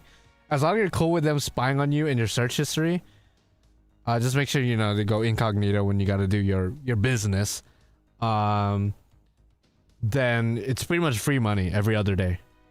Like you get like pretty much $1 a week, which doesn't sound like a lot, but it stacks up, especially if you're somebody who spends money on FGO or any other I guess gacha game or whatever. I don't know why, but sometimes I get nothing, but other times I get something like 50 cents a day. Sometimes I get surveys. Yeah, if you have a new account, you get a lot more surveys, I'm pretty sure. Since I've had mine for a while now, like I don't get as much. Maybe like once a week I get like a survey, but yeah. Yeah, and I usually use it on my paid banners. Or I pretty much only use it on my paid banners, since paid banners only cost like $20 at most, so by the time anniversary and New Year's hits, I just use my Google Play credit. So again, Google Opinion Rewards, not sponsored at all, but yeah, no, it's worth it. Ooh, are these all the voice actresses that's gonna be in FGO Fest? Where's my boy Seki Tomokazu? I don't think I see him. My boy Gilgamesh. I don't think I see my boy Gil. I see Richard. Nobunaga Shimazaki, I see him. As per usual, he's always there. Aoyuki's gonna be there. I don't see my boy Gil. At least I don't think so. Unless I'm confusing him with some other random Japanese individual. Then I don't know. I see Aoyuki, and that's already go. That's already go to list. Just she hard carries. Gil stuck in China for a Honkai Star. That's crazy. But Kana Ueda's Ren's voice actress is there. Yeah, I know. Honkai Star Rail got the fake collab. I'm well aware. I'm well aware.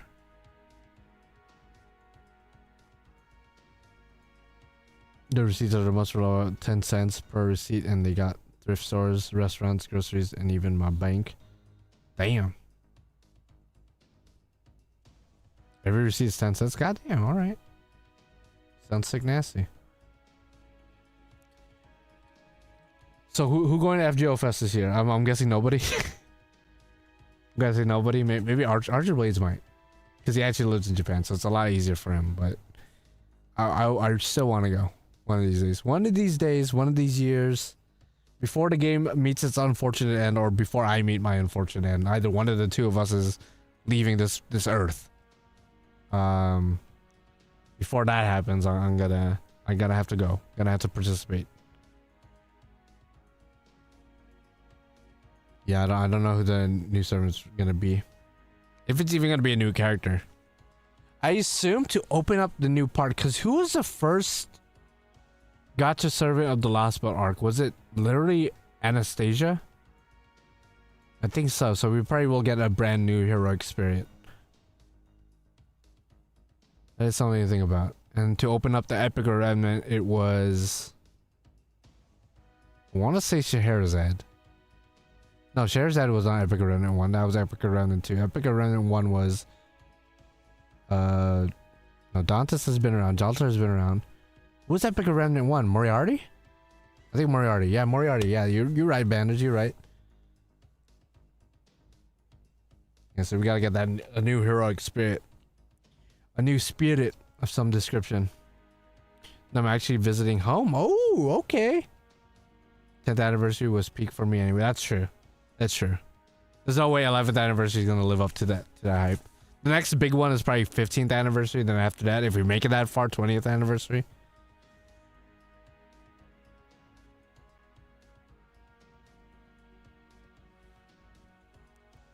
Imagine it's Archer Heracles. That would be insane.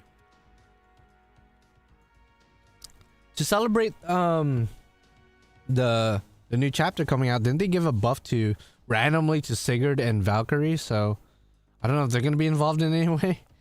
Most likely not. I don't know why they give them buffs though, but I guess we'll see. Imagine 50th anniversary. No fucking shot, dude. If this game has a 50th anniversary, I'll be 78. That's scary to think about. In 50 years, I'll be 78, dude. Well, if FGO is going on that long, yeah, I'll probably still be playing, assuming I don't have like dementia or some kind of debilitating disease or ailment. I'll probably keep playing, but goddamn, no shot. Aslug? Oh yeah, no, that would be interesting. Then again, they should have buffed Sigurd and Bernhild at that point. I'm not 38. I am pushing 30, but like, well, 50 plus, you know, 28 would be 78. At least I'm pretty sure. Unless I said 88 on accident, I don't think I did, but yeah. Now I'm pushing Unk status. I would argue I'm already Unk status. In real life, I've been an uncle for about a decade already because I have a nephew who just graduated high school like last year, so it do be like that. I do be already Unk status. Oh wow, there's a physical ID that you could get of the servants. Brother, if there's like a Tiamat one or a Gil one or Enkidu or any of my favorites, it's over. It's over, man. It's over. It's another Norse chapter. I doubt it. That'd be interesting, though. I feel like there's a lot of Norse stuff that they haven't touched that they could probably take advantage of and make some pretty good content with. Oh, you're right. You're right, Josiah. My math is it's fucked. That's true. If it's 50th anniversary, it wouldn't be 50 years from now, because then that would be what? 61th anniversary? You're right. You're right. My math, it would be off. Yeah, it is indeed off. Yeah, you're right, Josiah. That is true. I don't know why you didn't take that into account. 61st, not 60. I don't even know. Guys, just full transparency. I've been awake for like 12 hours. Not even 12 hours, like 18 hours. See, my math is already off. My math is like so off right now just because I just got out of work maybe 2 hours ago. And then I just went on straight to streaming right after. 9-hour shift, pretty much, I think. Again, math is so off right now, but 8-hour shift, 8.5-hour shift. So be like that.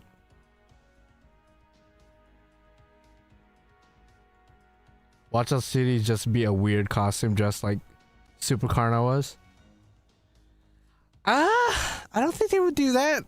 Now they would, again, they would be losing a lot of money from that because a lot of people are waiting for LCDs to come out.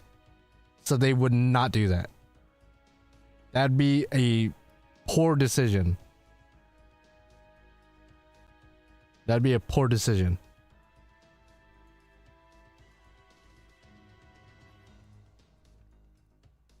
Imagine if those pillars in the preview turn out to be pillars of Heracles or Hercules and they give us Atlas as a new servant, still no Archer. No, they're not gonna do that. No shot. And that means the entirety of part 3 will revolve around Heracles. No shot they're gonna do that. That'd be insane. If an entire part revolves around one heroic spirit.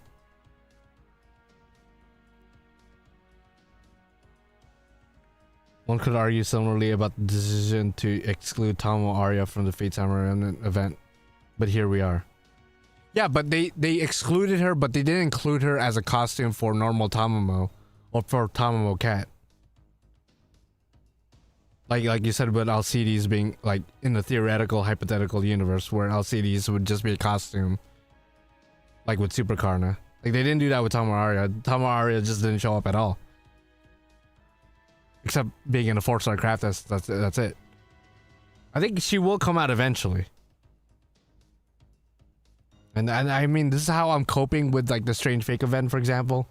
They're saving all these characters to maximize profit. Because if they just blew their load, like if we're thinking about it objectively, like all bias aside, all expectations aside, if for the Strange Fake event, they dropped Alcides, they dropped Jack the Ripper, they dropped Francesca on top of that already. Fucking Hassan, the no-name Hassan. And all these other great characters, if they just blew their load right then and there, they have nothing for the future to maximize their profits on. You know what I mean? Because most likely if they just blew everyone right then and there, they would make a lot less money because not everybody's going to be wailing on all of them all at once. So they got to spread them out, you know? I get it. I understand. I still wish we got them, but I understand. I understand the business decision to, you know, not drop them all. Yeah, Tucson's here, and we're about to get railed, star railed. I mean, we already got star railed, but it'd be like that.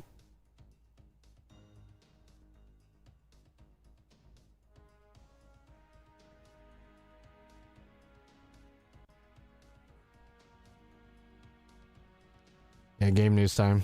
Tucson's out here. About to fuck us.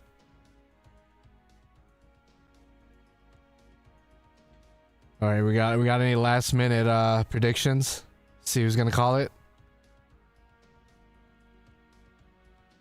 I'm gonna call just to throw it out there, and just so if it does happen, I could make it into a clip or something, a YouTube short.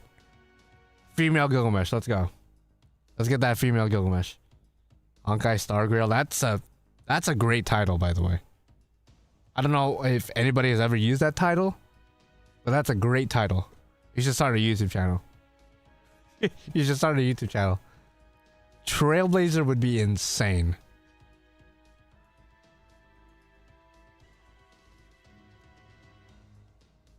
No other guesses just to get. It could be. That's the point. It could be anyone and anything. So that's why I'm throwing my vote in the hat, bro. Like it's gonna be fucking female Gil. Female Gil or ruler Gil. Let's go. Oh, proto Gil too. Yeah, dude. There's like so many different Gils. Yo, give us Honkai Gil. Give us that Gil too. Might as well, fuck it. Give us that as an outfit, as a costume.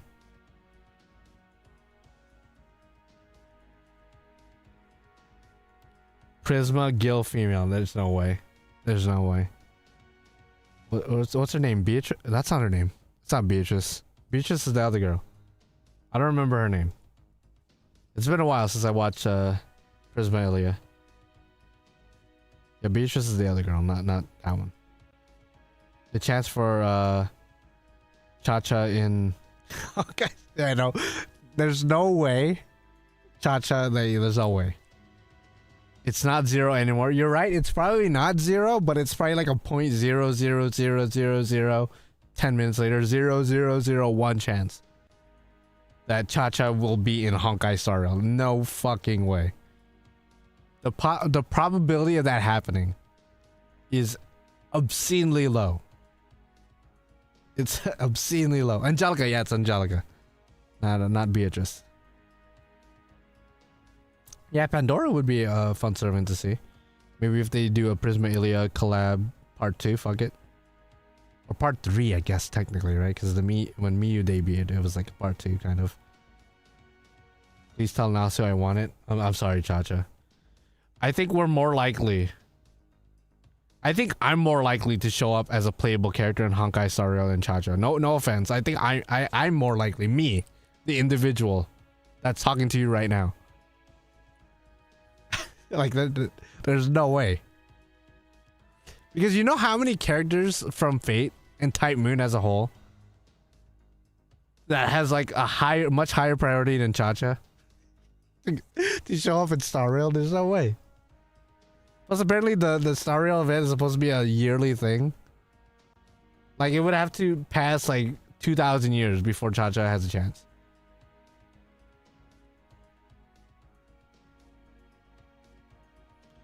Oh no, I'm not arguing that, Josiah. Cha-Cha might get a adult version or an alter or some different version at some point, since a lot of other Guru Guru servants have gotten a variant in the past.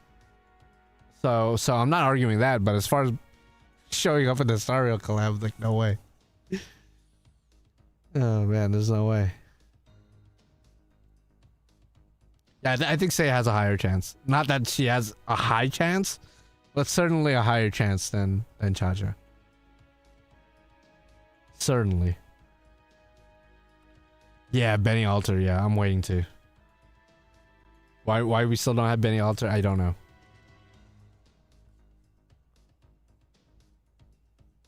So there is a chance for Cha-Cha and HSR before FGO finishes. That, yeah, I mean, I don't know. I think FGO finishing has a higher chance. For sure. Than Cha-Cha being. That'd be so funny though. Cha-Cha next year. Cha-Cha's like actually in Honkai Star Rail. That would be insane.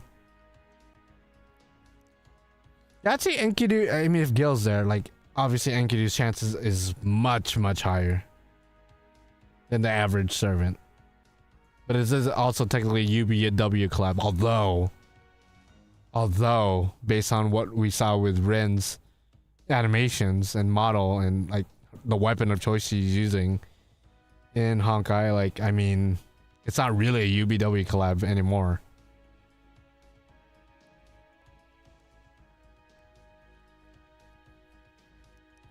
So next year, when Sakura comes out, I guess this is a good question, because a lot of the Sakura faces are pretty damn popular. If Sakura comes out next year, which most likely she is apparently, since they have Rin in Honkai Star Rail using Ishtar's attacks, and Ishtar is probably, I mean, Ishtar and Idris are all pretty tied, but I'd say since Ishtar's the original, she's the more popular of the two. Which Sakura face would they use as the base for Sakura's attacks next year? Because I'd say Baby, but then again, Kama's pretty damn popular, right? So it's like, oh man, I don't know.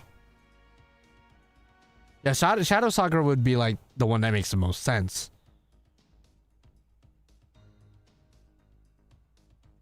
But if they want to get like Kama fans in, if they want to get FGO fans in, if they want to get Fate Extra fans in, They would have to like pick either Kama or BB.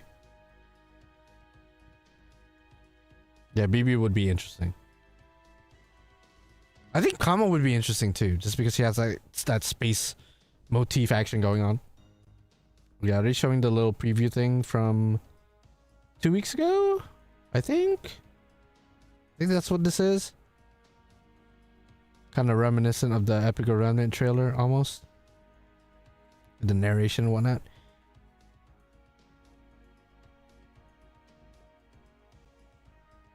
Kama's 3D modeled in Honkai Star. That would look crazy. That would actually look crazy. Specifically Summer Kama. That would be my choice, but I mean most likely they wouldn't lean towards the summer version if they were to do Kama, but yeah. It'd probably be like its own original design, to be fair, as well.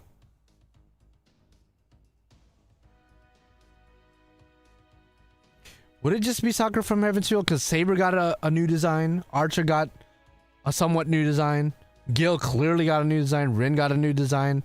They wouldn't just utilize normal ass Shadow Sakura. No shot. They would have to go crazy. They would have to do something insane. Especially since she would be the latest one.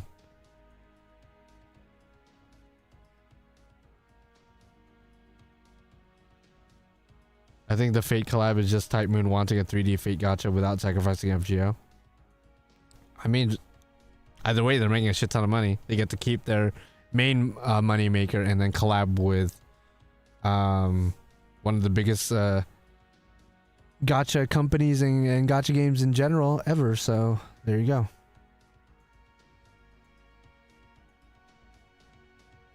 Yeah, it is interesting. Why did they label it?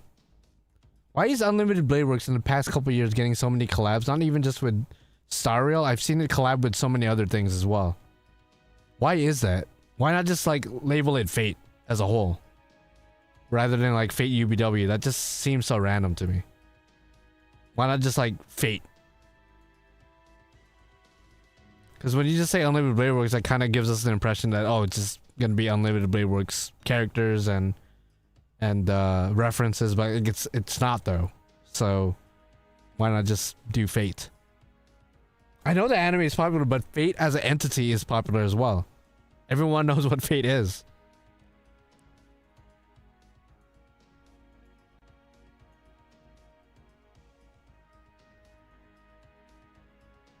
I guess it is technically the most popular Fate anime. But it's been like over a decade since it came out. It's just such a weird collab. I'm not saying like I disagree with it, but like, I mean, just might as well just do X Fate at that point.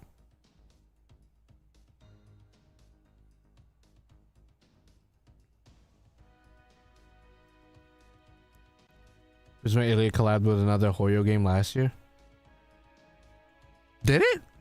I didn't hear about this. I know it collabed with like Mahjong for example, but I didn't know about another Hoyo game.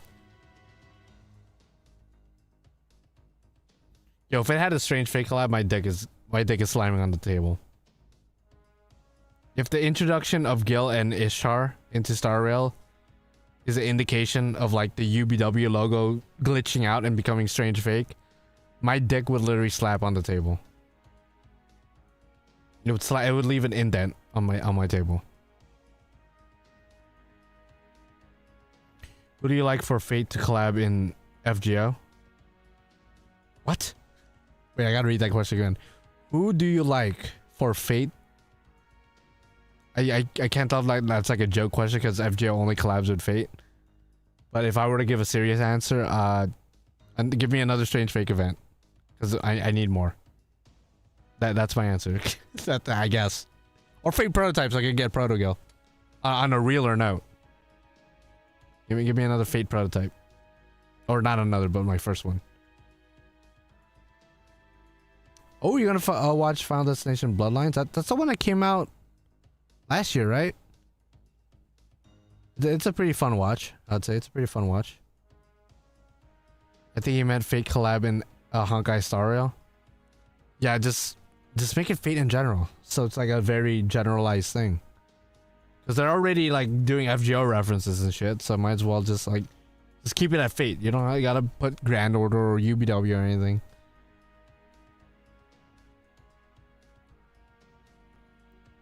Yeah, have a good time, Terrence. Have a good time. Thank you for stopping by. Yo, what's up, Emilio? Dude, it's late as fuck. What are you doing awake watching my bitch ass? What are you doing, dog? What are you doing? It's nice to see you, though. Thank you for stopping by. But you need to catch some sleep, man. It's late as hell. It's late as hell. Unless you're in a different country right now and the time zone is like completely different. Okay, so they're about to show us new chapter stuff. All right. There's a library in the background. Okay, so we're gonna get Murasaki buff. We're gonna get a nursery rhyme animation update and a buff. Because God knows she needs it. What else? Hans Christian Andersen. Okay, he doesn't need a buff or an animation update. I don't know. Who else hangs out in the library? I guess Sei, technically? Sei doesn't need a buff? Not really? Or an animation update? I guess, I don't know. Oh, Tala my ass. Yeah, Tala my ass could get a buff too. Not that he needs it either. That's true. Not that he needs it either. I mean, they've done weirder, like buffing Merlin, for example. Like, so you never know. Did you get the Fate Strange Fake achievement? And I know it exists. No, I haven't. We will get Trailblazer and Payman, or Paimon as they say. It's pronounced Payman in IRL, but you know. Okay, this is a long ass description. I think they should green screen it so they're all sitting in the chairs, swivel chairs in the background image. Oh yeah, and it's like the fucking the background being the library. That'd be funny. But unfort. No more FGO characters in Honkai. They already made us questioning this current collab they have. Well, the thing is, if they're gonna, it's advertised that, or not advertised, but it was apparently leaked that every year they're gonna do another part for the UBW collab. At some point, they're gonna run out of UBW characters, so they're definitely gonna introduce some other Fate-related characters that's not UBW. Because what, after Sakura next year, I guess Ilya, right? And maybe Ku, since Ku already has a model. Once you get past all the servants, like nobody wants to see Shinji, right? I mean, I kind of want to see Shinji. Shiro, yo, Archer, please. I'm sorry, bro, but like Archer's already there. Although it is interesting, it's a UBW collab. Shiro is still the main character. Make no mistake. He's still the main character. My phone went to sleep. Let me just unlock it real quick. It is interesting. He's literally the main character. That is very interesting. I didn't even think about that.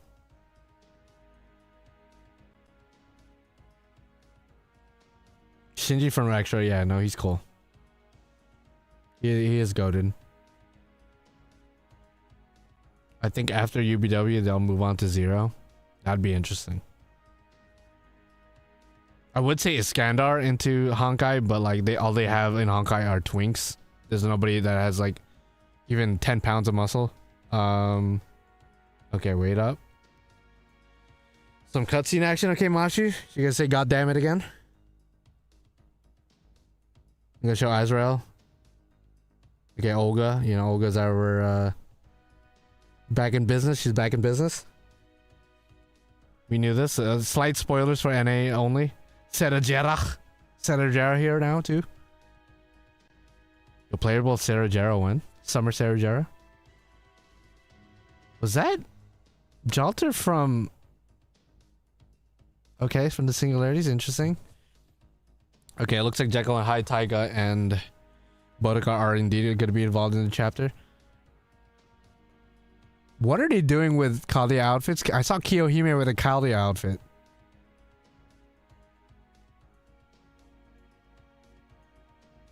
Ooh, look at that logo. Okay, what did I say? For those of you guys who could read that. What did I say? Interesting. I mean, if it's a new game plus, I'm down. I mean, I don't know. It's like advertised like it's a new story, but I don't know. Oh, past Claudia, that's been, we've already known that. Never mind.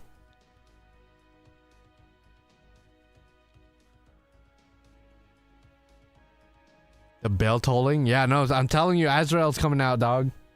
Azrael's coming out and our dick is gonna be fucking swinging for our anniversary. Because if he's not coming out tonight, or next week, I guess, if there's a part 2 banner, then he's definitely gonna be anniversary.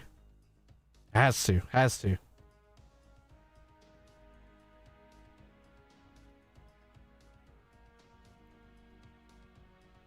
Yeah, so he has to be our anniversary. I always wanted that, like a new game plus kind of thing. Play the previous singularities with like added levels, added gimmicks, harder on some Lostbelt level difficulty. That would literally been asking for that.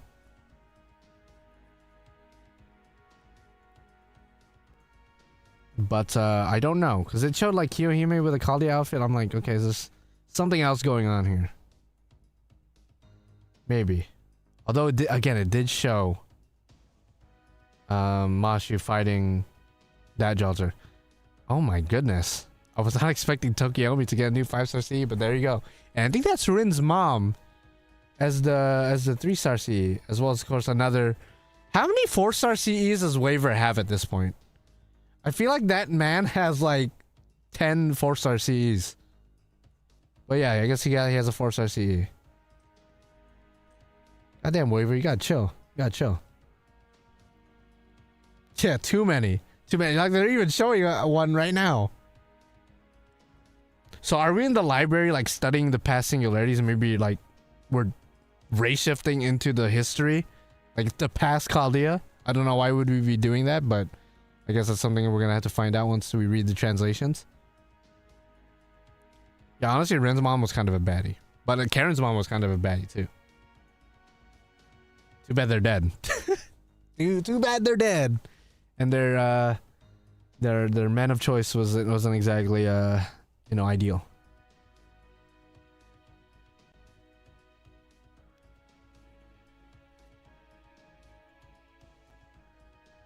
It's funny how I have Tokiomi's voice actor's autograph and I'm just like, I don't know what to do with this.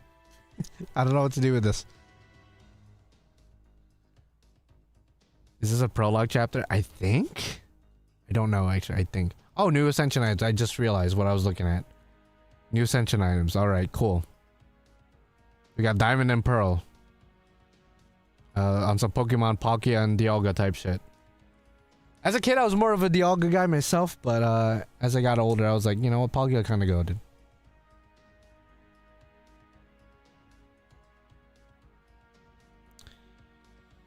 Okay.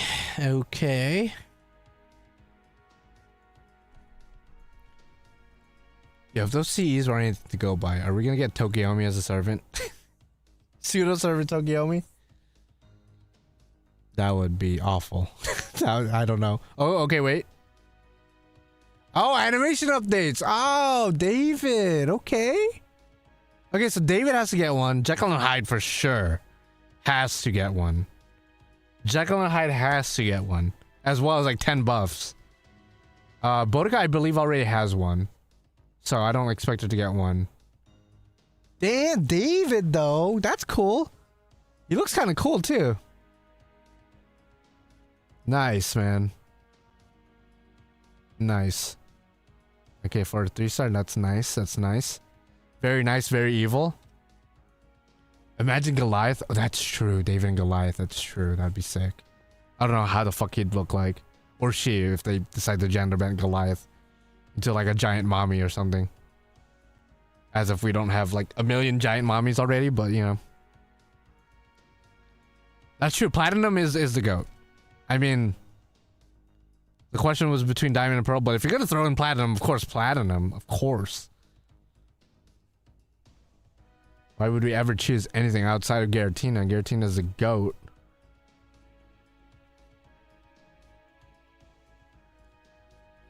Okay, give us more animation updates, or is that it? Is this David? Okay, wait, 5-star. Okay. Okay. The first new 5-star for part 3. Who gonna be? I see some gears turning. Was it Tokisaki Kurumi? Who's that? Oh, she do look nice though. I assume that's a she. Wait, let's not get too crazy. And then it's like a trap. Oh my goodness. Archer? Yeah, she a baddie for real. Oh, she do got some Tokisaki Kurumi action going on. What the fuck? Yo, I said that as a joke. I said that as a joke. Oh, she could turn back time? That'd be an OP NP, by the way. That'd be an OP NP. I don't know what she's doing. That time powers would be insane. True name is hidden? Yeah, that's what I was thinking too, bro. I saw the tree action. I was like, wait up. I was also thinking about Eren Yeager, but like, no. We got an Attack on Titan hater here, bro. So we can't reference that. We can't reference the what was it called? I forgot the coordinate. Yeah, that was a long ass animation though. I will give it that. Oh man, it's gonna be one of those where like the third ascension's locked. You gotta wait till we finish the damn chapter. Skill cooldown support, that would be pretty cool. Although another archer support is interesting because they just gave us one of the best supports last year as an archer with Summer Team. I want her to sit on my face.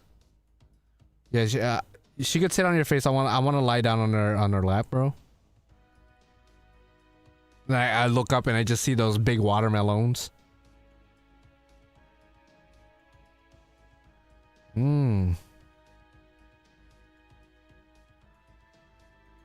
Get in line, yo, dog. You already said you want her to sit on you. That's what you're getting. I get the lap.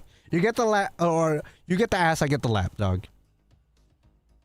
You called your shot. I called my shot, dog. Ain't no line. Ain't no line. We're going after different things.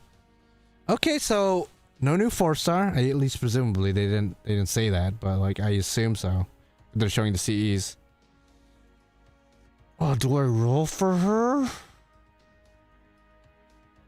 Do I roll for her is the question. I assume she's limited. I assume so. Oh, they're gonna show the animation. I can't show that because copyright's a bitch. But I will gladly react to it. Oh, wait. Oh, we are going through the past singularities. I saw Gil and like Tiamat and I was like, wait up. Oh, wow. Interesting. Okay, so Murasaki is involved as expected. And this new female. Oh, she looks like she's up to no good. She looks like she's up to no good. Okay, Olga. Oh my goodness, there's a lot going on. Okay, Caldius is still there. Interesting. There's a lot going on in that trailer. Okay, so there is some time travel shenanigans going on. There is some time travel shenanigans. Hot and morally dubious. Yes, precisely. You could tell from her smile and the way her eyes are squinted that she's up to no good. And you know what? I'm down for it. I'm down for it. I'll let her do it. Whatever she's planning, I'll let her do it. Yeah, this is some time travel action going on. Granted, it's always been like that with ray shifting, kind of pseudo time traveling, but yeah. Okay, we're watching it again. Yeah, Gil using a new mouse. Yeah, you gotta insert Gil in there. Why not? I think the servants shown in Kalia's suit are the free ones we get. Free the singularity, right? Oh, that's true. We get David for free, Kiyohime for free, Taiga for free. Was Jekyll and Hyde the free servant for London? You might be onto something, dog. Yo, Erwin Mendoza, you might be like low-key Sherlock Holmes, dog. You might have Sherlock Holmes as like a hero experience inside of you, for real. That is a good point. I didn't even think about that. That is a good point. I didn't even think about that. Yeah, the plot thickens just like that new female servant. And something else is getting thick as well.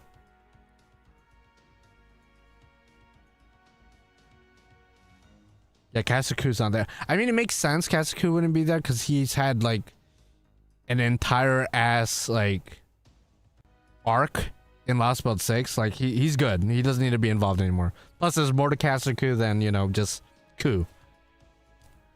The sister of fate cuts the thread of life. Oh man, I don't know, man. I don't know. I'm interested to know who she is. She got some Kudami action going on, and I like that.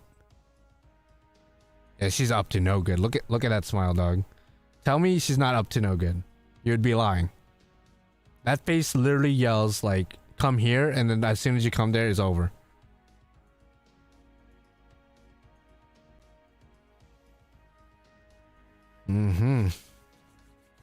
Oh ho ho ho. Oh ho ho ho. Okay. The chapter is dropping tonight, right? Come where? You know where I'm coming. I want to do some no good with her. You're spitting, dog. You're spitting. Okay, it is coming out tonight. Fuck, do I roll? Okay, she looks nice, but like I don't want to think with my cock, right? I want to play it smart out here. I want to play it smart. Plus, her third ascension is most likely locked. You know what? Let's play it smart, because there might be a part 2 banner, and then it might be insane. I think I'll play the chapter, and then, like, at some point, I'm going to look up. We're all going to react to, like, her ascensions together.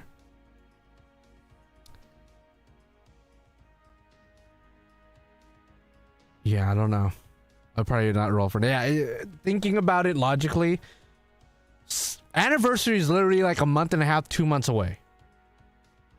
Is it really smart for me to blow my load for this random woman that just came out? I mean, I would probably blow my load in different ways, but like not right now. Granted, I have like a shit ton of quartz, but see, the third ascension might be crispy, but it's gonna be locked from the story. What if the third ascension is dog water? We'll get a bunch of Saint quartz for Annie anyway. That's crazy. You guys are a bad influence. You guys are negative influences on my life. She does look nice though. I gotta see the other ascensions. I'm sorry. I'm gonna wait until, because somebody's gonna post their ascensions in like 0.2 seconds after she comes out.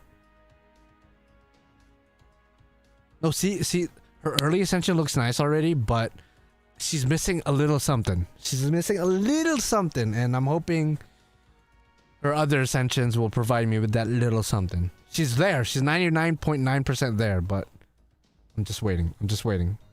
I'm wanting a little bit more. Golly, man. Okay, and we get 14 quartz. Yeah, yay.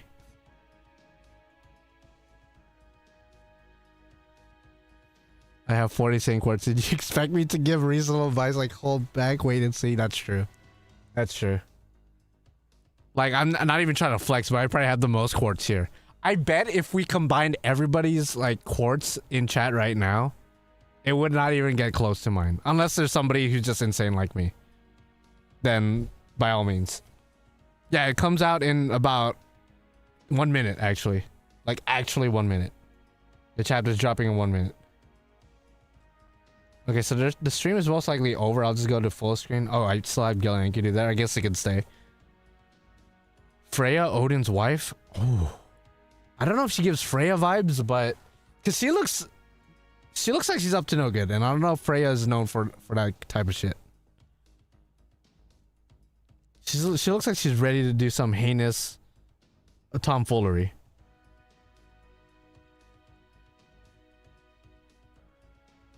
Sif would be interesting, that is true.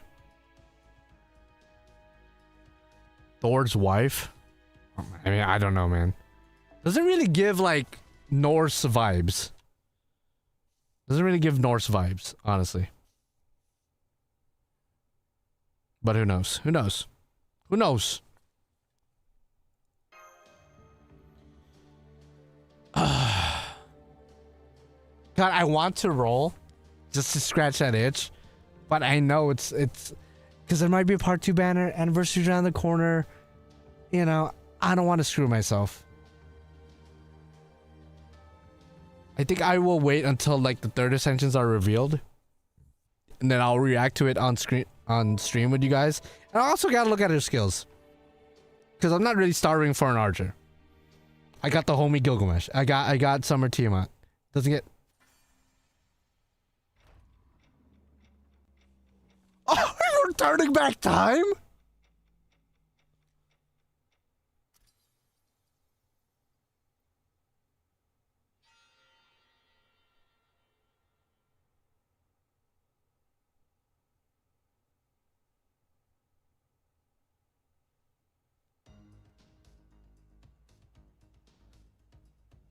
Okay.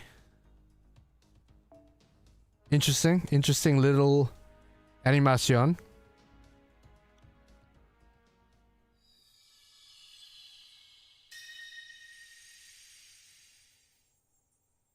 Huh.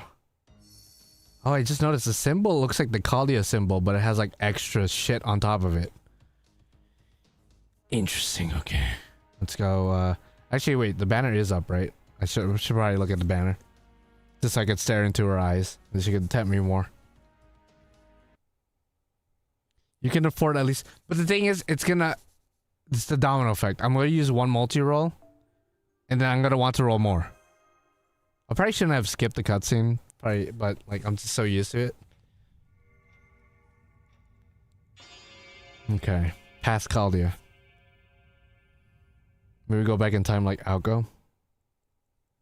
Loki would be interesting, although she doesn't really give Loki vibes.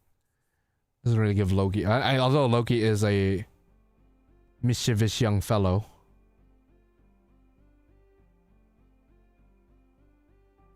Even the music is like.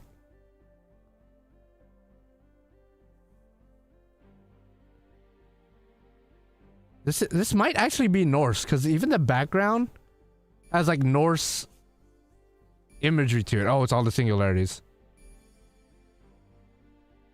Okay, she might actually be Norse, actually, for real. It's all the singularities. Oh, okay.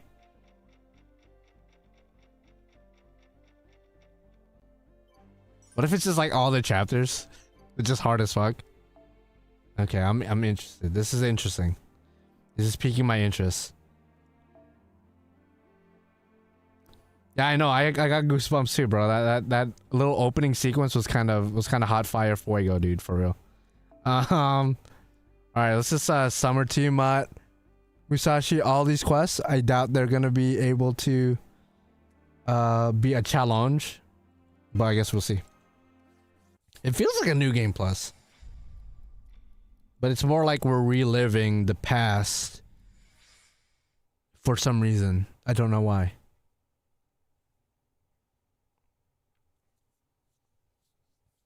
Yeah, is there anybody that's tied to like time in Norse mythology? It's just the exact quest. It's 50k, like nothing added. It's that free. If it's just like literally the same quest, they just reuse the same quest, brother.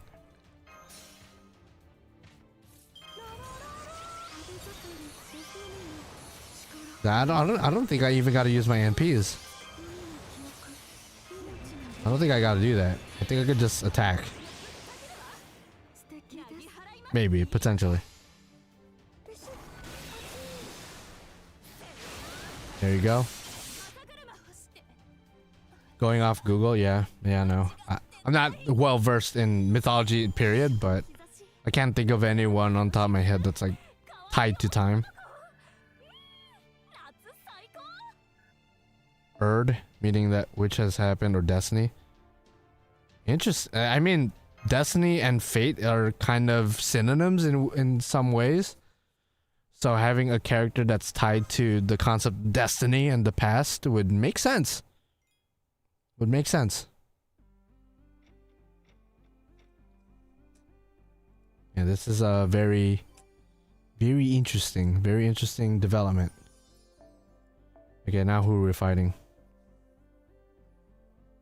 Those are the three norms, sort of similar to the fates. Interesting. I don't know cross, but I think that's Greek as fuck, dog. I feel like we've already had so much Greek content, like we don't need more. At least personally, I don't think we need that much more besides like Alcides, for example.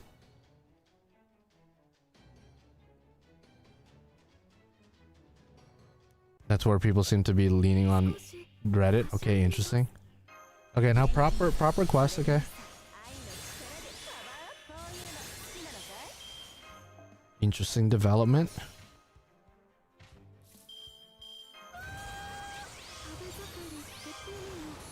They're obviously connected to fate and destiny in a time.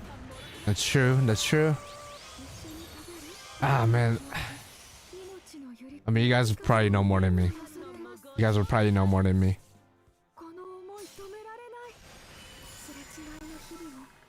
Someone's already translated the prologue. Yeah, people are quick, man.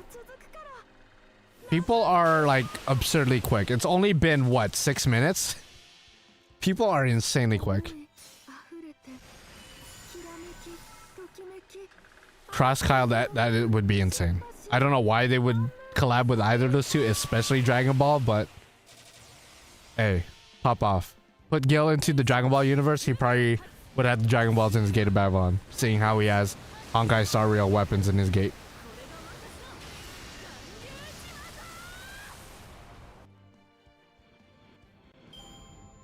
I mean, we might not be like necessarily time travel. Let's think about that as well. We're just reliving the stories. So it might not necessarily be time travel, just like illusion in a weird way. Maybe if there's like a god or goddess tied to stories or storytelling or something on that day. I don't know.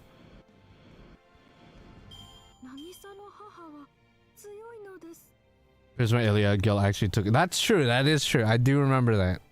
Nice little cameo. Nice little reference.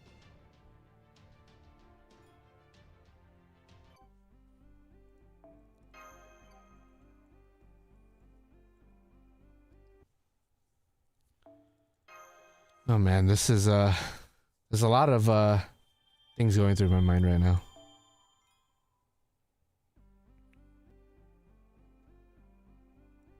Oh, we're going straight to Babylonia? I mean, I'm not mad. Are we fighting Tiamat? Alter Ego? Who was Alter Ego in Babylonia? I mean, no, not Kingu. Kingu wasn't, I don't think. I don't think Alter Egos existed back then, now that I'm thinking about it. Alright, who's the mystery? The mystery. I guess Tiamat is technically... Oh, that is true. That is true. Do you know what I mean, motherfucker? Alright, let's see. It is Tiamat's theme. Okay, it's replaying the past fights. But this time Mashu has her full power. Which, imagine if Mashu was like this OP'd back then. I like how Jekyll and Hyde doesn't have an animation update, nor does this motherfucker. Okay. Yo, anyone else getting chills a little bit? It is Tiamat! Oh, it's Gil! I mean, I'm down. I'm down to relive this fight. I'm down to relive this fight. Sure. Interesting. Alright, I guess I'm going all in with Gil.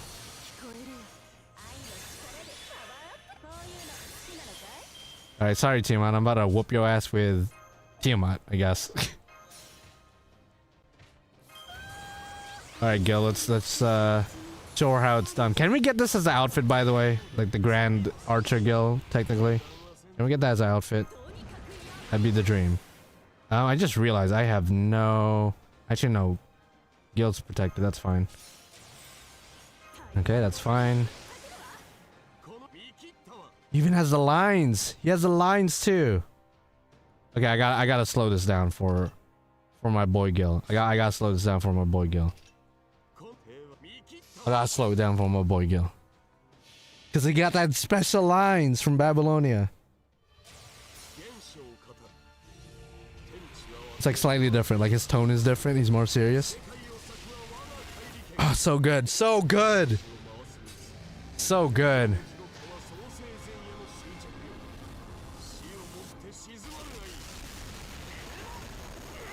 And it only did 95k. Only 95 is crazy.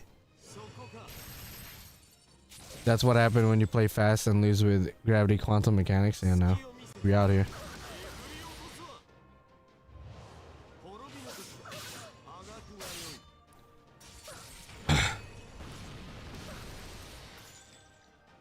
Alright, go experience the story personally. That's fine. I understand. I get it.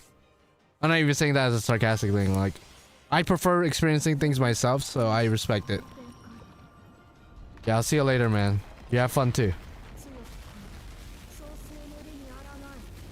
Yo, Tiamat, chill, man. I'm like your biggest fan. Like, literally, I might actually be your biggest fan.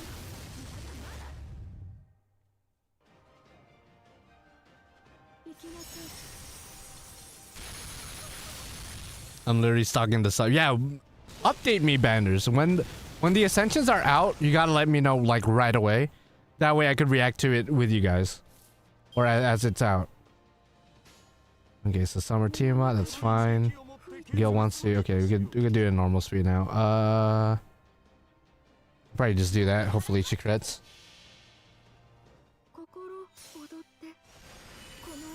David got a strengthening too. Oh, okay. Maybe a battery? Probably. Because his skills were kind of dog water, if I remember. It was like attack up to everybody. He had like a evade, which was pretty good. For a 3-star.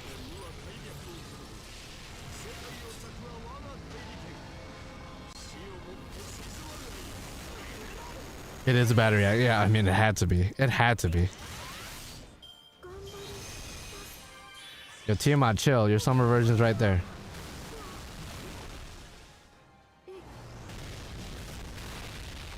Plus a buster buff. Oh, okay. I guess he needed that. Yeah, that sounds like a pretty good buff, honestly. Like, not even trying to be sarcastic. Like, that actually sounds like a good buff for him. Yeah, David got the whole shebang. A buff, an animation update. And he just needs to get bitches, and then we're good. Although he is Solomon's father, so he surely had the Riz at some point. Surely at some point he had the Riz. Okay, next turn I'm pretty sure I win. As long as Musashi ain't dying. Yeah, Musashi. Although I do want to win with Gil, so I guess we're winning with Gil. Just for the effect of it. Although if Tiamat wants to kill too, I wouldn't be mad. Tiamat killing Tiamat. Yeah, there you go. Tiamat showing herself from the past. Who's boss? Who's real mommy?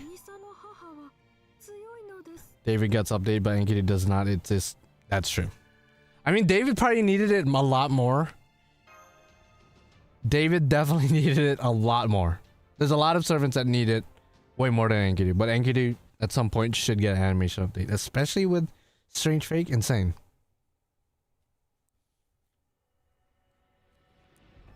Oh, okay, we just complete. Alright, complete the singularity, okay. Haven't seen that screen in what? 9 years? 10 years? Unless it just like kind of... Oh, that's why you showed the flashbacks. I guess it just kind of... we had like a little montage that showed us going through all the singularities, and then we got to Babylonia, the last one. I guess that's what's happening. We're going through each singularity, and then we just went straight to Babylonia because they don't want us to just sit through all of it, I guess. Amir got anime. There's no way Amir got another animation update. He's had like 3,000 of those. I feel like. Well, he's had a shit ton of buffs. I actually don't know about animation updates. But if he did, then good for him. Why would they show David's only and not Amir? I feel like that's a big deal. Okay, I was about to say, if Amir got an animation update, that's so random. We need a montage song edit of the cutscene before. Yeah, no, for real. Okay, so we're gonna fight Solomon. This time Olga's gonna lead the charge. Oh, we can only bring Mashu? Well, honestly, Mashu kinda could slap him, I assume. We definitely gotta bring a different Mystic code just in case. Full transparency, I know Mashu is like one of the best servants right now. Especially with her recent buff and like new form. But I haven't used her in like forever. So I don't even remember how to use her. So hopefully it's not one of these fights where I gotta use her like very precisely. I'm just gonna spam skills and just hope for the best. I'm gonna save the second skill actually. Use this for the NP gain action. Okay, let's just pray. Let's just pray. Yeah, there's Solomon. No demon pillar action though. So this time we don't have Dr. Roman to sacrifice himself though. So how does this end? Because even though Mashu's OP'd right now, I doubt she's strong enough to handle like Goetia, right? The full force of Goetia without Dr. Roman's intervention. Yeah, just normal Solomon for now. But you never know, the next fight might be Goetia.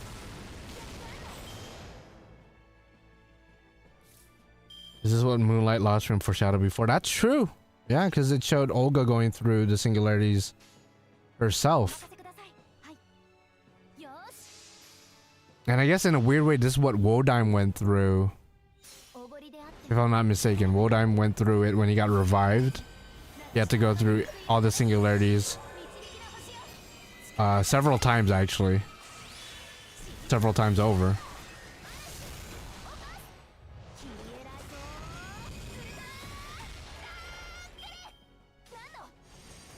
Okay, so next turn I should be able to win this. Moonlight Lost Room, I forgot about it.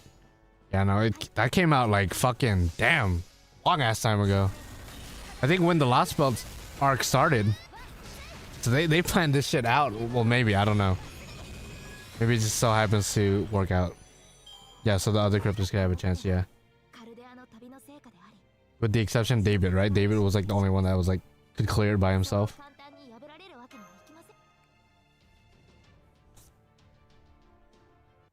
Okay, nice. The new archer has a unique summoning animation. Oh, wow, really?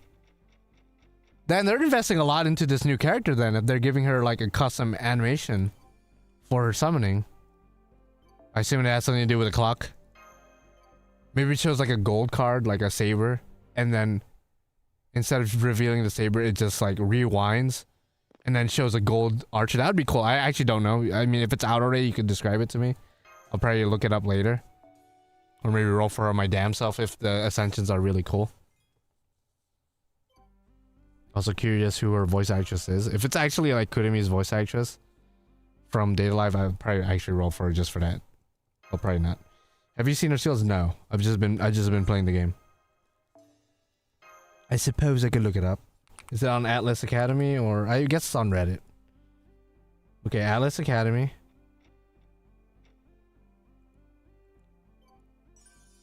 Oh wait, her ascensions are okay, wait a second. I just saw her ascensions.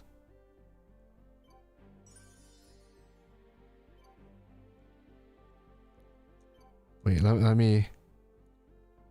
Her ascensions already out?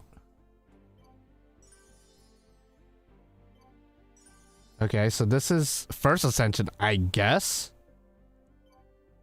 It just came out of nowhere. I didn't think it was like available right away. So this is first ascension. Oh, she has like a skeleton dragon thing going on there. I'm not sure. And then second ascension is what we saw earlier. Yeah, damn, no, she looking crazy. They're not on the sub, damn. Yeah, I was about to say, Banders, like, you were supposed to tell me it was up already. She's triple arts, by the way. And third ascension actually looks crazy.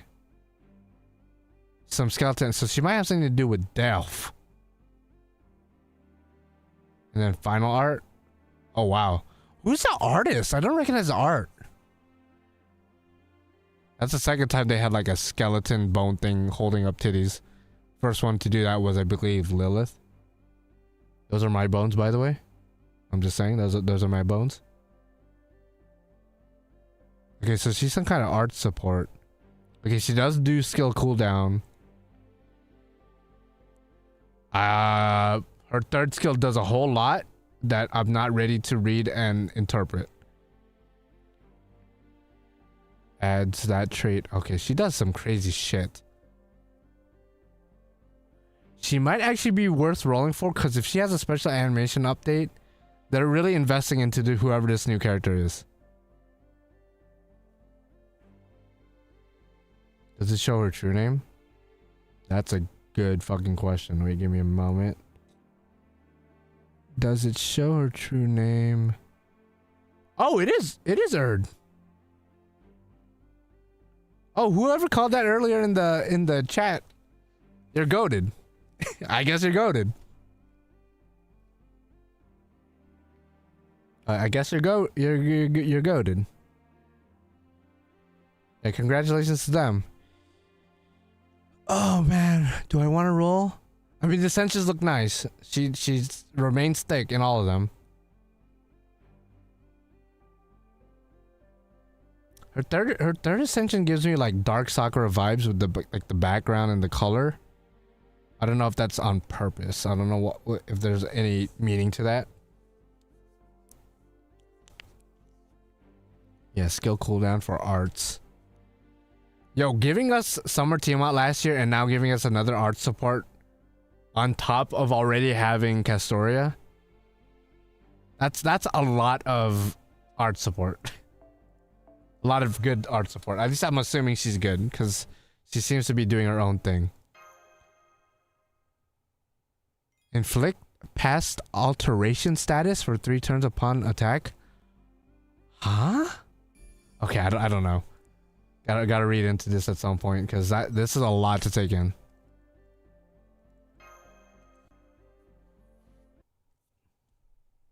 Erd the past, Verdandi the present, and go. Ooh. Maybe.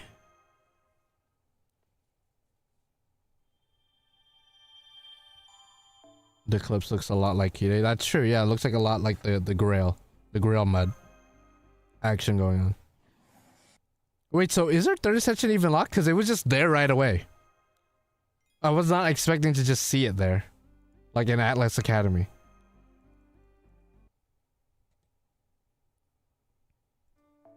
Yeah, the black hole thing reminds me of like the Grail. I guess a little bit like Goetia too. The skeletons kind of give me like Goddess of Death kind of vibes, but I guess that's not what she is. But she does have a lot of skeleton action going on.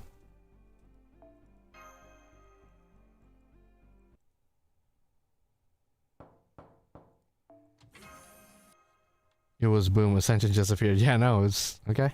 Fair. If she ends up being like a must-have like support, like I mean, I kind of just have to roll for her at that point. Yeah, a lot of this is just cutscenes, which is fine. I mean, I'll take the quart. I'll take the quartz. I can smell the quote-unquote art of Erd from a mile away. Yo, this past year, they've given us so many mommy characters, it's insane. Like this year alone, Omi-san. For Valentine's, obviously Summer Tiamat as well. Like they're going crazy with like the MILF looking characters. Give us an elf servant. Yo, you trying to get Furion as a servant, dog? Trying to Zoltrak the fucking enemies? I don't know. I mean, she seems pretty powerful in her world. I guess she would perform pretty well in the Fate world. Force you to use Mashi, okay. I hope Mashi understands. I'm just gonna switch her back right away. Yeah, sorry, Mashi. Oh, wait. What do I want to change? I guess this one. Here's the switch to that. Really hoping she was like Rhea, the mother of Olympians. Ooh. I mean, that's an idea for later on. Oh wow, that's how the sprite looks like. I guess it's another thing to look forward to, what the sprites look like. It's really nice. I like the way her hair looks. Okay, Mashi does have a full combo. You know what? I'm just gonna go all in. Just gonna pray everything works out. Hang on, why is there no Athena? That is a good question.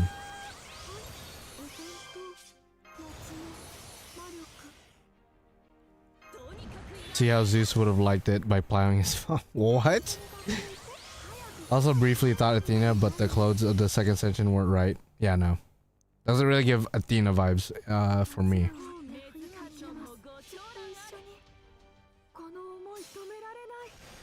I figured she'd be a redhead.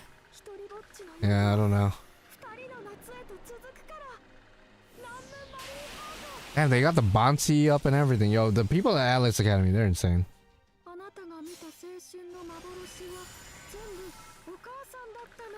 Please let it be a Boudica face. A Boudica face?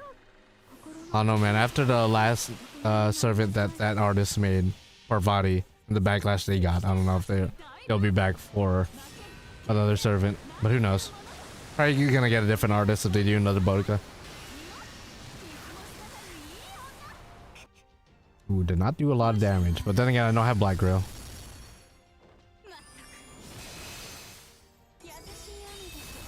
The sub is dead to me for keeping the baddies ascensions for me. Just go to Atlas Academy, big dog. You'll be straight.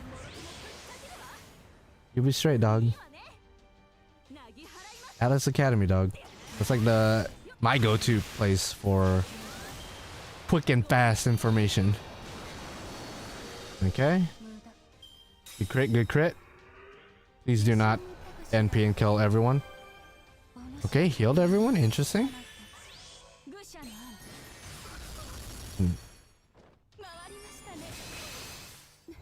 Wait, who was her voice actress? Somebody said her voice actress's name. She's voiced by Hina Yomiya. I feel like I know who that is, but I gotta look it up. I'm looking it up right now. Hina Yomiya. Let's see. Let's look at the. Well, I'm gonna look at the what she does. Who's a character we all know. Okay, randomly the Fate Strange Fate character, Haori, the master of the one who one-shotted Gil in the anime. I'm not gonna reveal the name. So that's random. Who else? You guys would have to look up the voice actress yourself, because a lot of these characters I do not know. Straight up, I do not know. And that's no offense to her. I just don't know. Oh, where did my crit stars go? That's kind of problematic. Kind of cringe. She has her NP and kind of scared, a little bit terrified. Yeah, the totally little girl.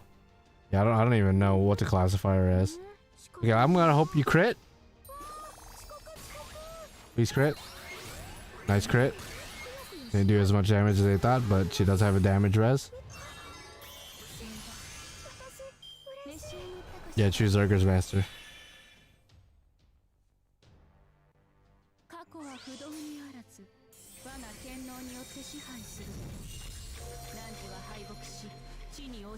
Okay, what does this NP exactly do? Because it looks more like a debuff slash buff NP, not really a damaging one. And it damaged me. Okay, never mind. And it removed... Did it remove my buffs? Okay, this might be a job for Enkidu. Because I assume she's like a goddess, which Enkidu would just destroy.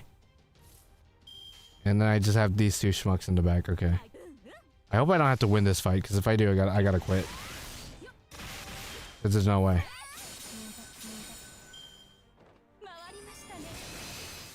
Getting mad Rize Tokyo Ghoul vibes from her. Oh yeah, I could see it. I could see it. She's just missing glasses. That's all she's missing. If she had glasses, she would have been an insta roll probably.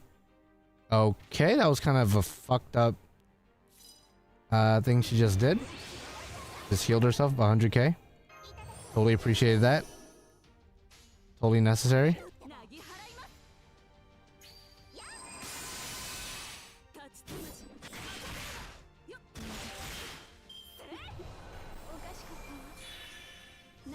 Okay.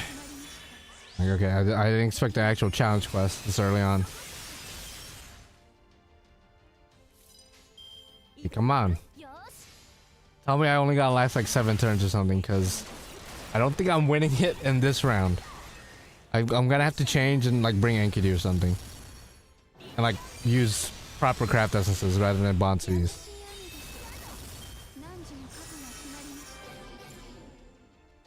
Yeah, that NP drain and heal is atrocious. Like actually OP'd.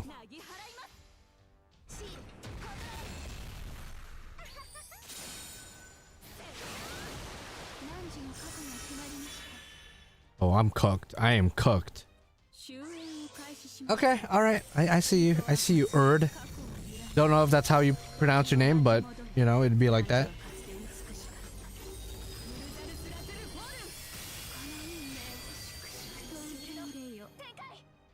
Okay, they're still somehow alive, but probably not for long. How did Riley survive that? Okay, Mashi's dead now. Wait, did Mashi just have to die? Okay, Mashi just had to die. Okay. I wish I knew that. I would have brought Chen Gong real quick. We brought Chen Gong real quick if that was the case. Oh, she does have glasses in the second ascension. That's true. It's just very thin, huh? I think I saw it in the trailer. I don't know. I'm tired, guys. Sorry.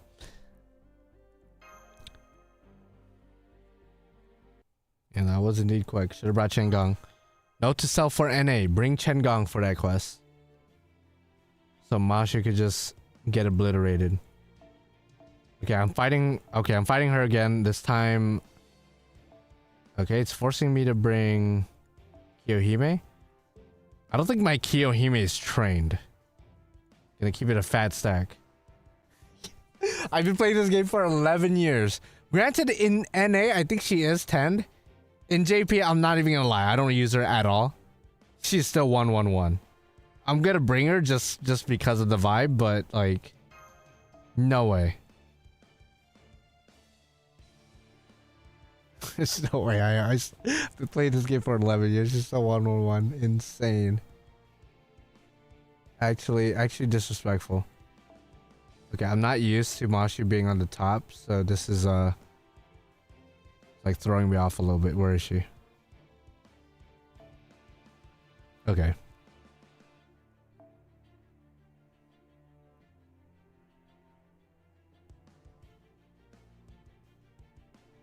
You're right, Josiah. I mean, I didn't know I was fighting her, to be fair. I just like bringing AoEs as like just in case. Plus, if she didn't have a damage res buff, I'm pretty sure Musashi would double Summer Tiamat would have killed easily, but she had a damage res buff, but you know. Big sad, big sad. Now, did I learn my lesson? No. I'm still gonna bring her. Very important news, the director, Pascalia, posted some fan art of Erd on Twitter and got me acting up. Oh shit. Well, I'm definitely got some homework to do after the stream is done. I'm trying to bond with her, so that's why I'm bringing Musashi, by the way. Just in case, I'm gonna bring Enkidu, because if things get crazy, Enkidu's gonna be there and just wreck. Okay, so I can't bring Musashi then, if that's the case. I'm gonna bring Hakano. Fuck it. Okay, let's go in. Yeah, I guess that's it. Yeah.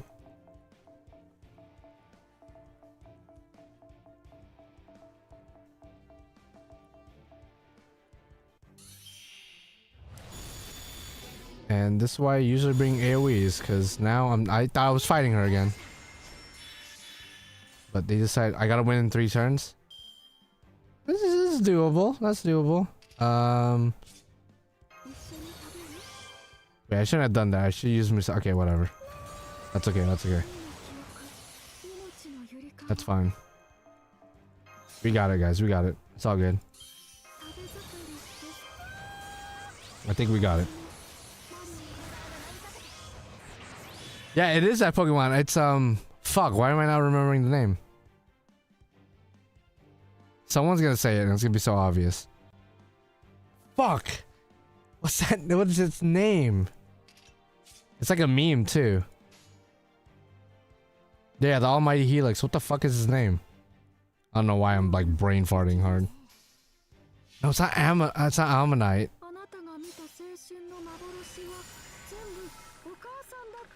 So someone has to know the name. What the fuck is its name?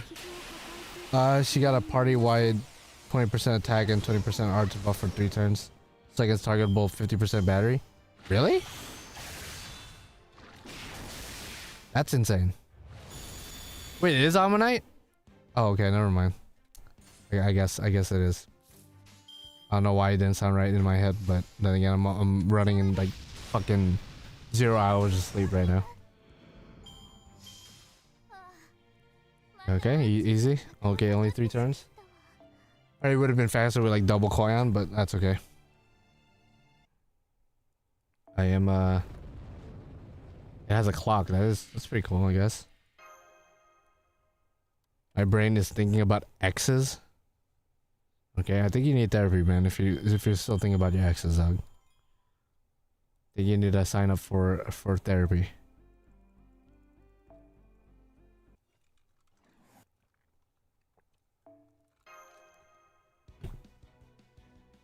Okay, this one is Rider. Do you see a Rider in there? Rider and Lancer. That means I bring Archer. I can't bring Mashi. I'm completely fine with that. Thank you. No offense to Mashi, but like, Lord have mercy. I'm like, not trying to bring you. We had entire arcs with you involved in it. It would be nice to get a break from you for once. No offense. Where's Omi-san? There you are. Okay, back to basics, I guess. And I guess this time I'm gonna bring Black Grail just to make sure my damage is dummy. Because if there's more damage res shenanigans, it's gonna be a problem.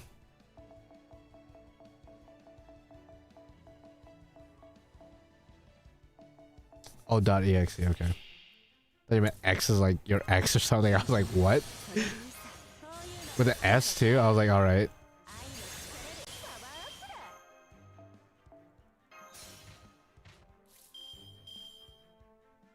Mistake, it's not fine artist so pretty, holy shit. Yeah, no, she a looker for real. Definitely on my list of must rolls for the future in NA. Cause she's pretty good too. She's like not just a pretty face, she's really good. And she got big titties too, so that's also a plus.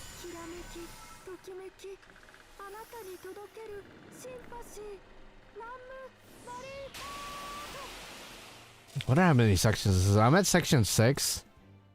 I assume it's not too long, like 20 plus, but at the same time it could be 10 sections and then the last section could have like 20 different battles and like challenge quests and stuff. Bet? Yeah, I don't know. It would make sense if it was like 12 because there's like, you know, 12 numbers in the clock, although 24 I guess would make sense too.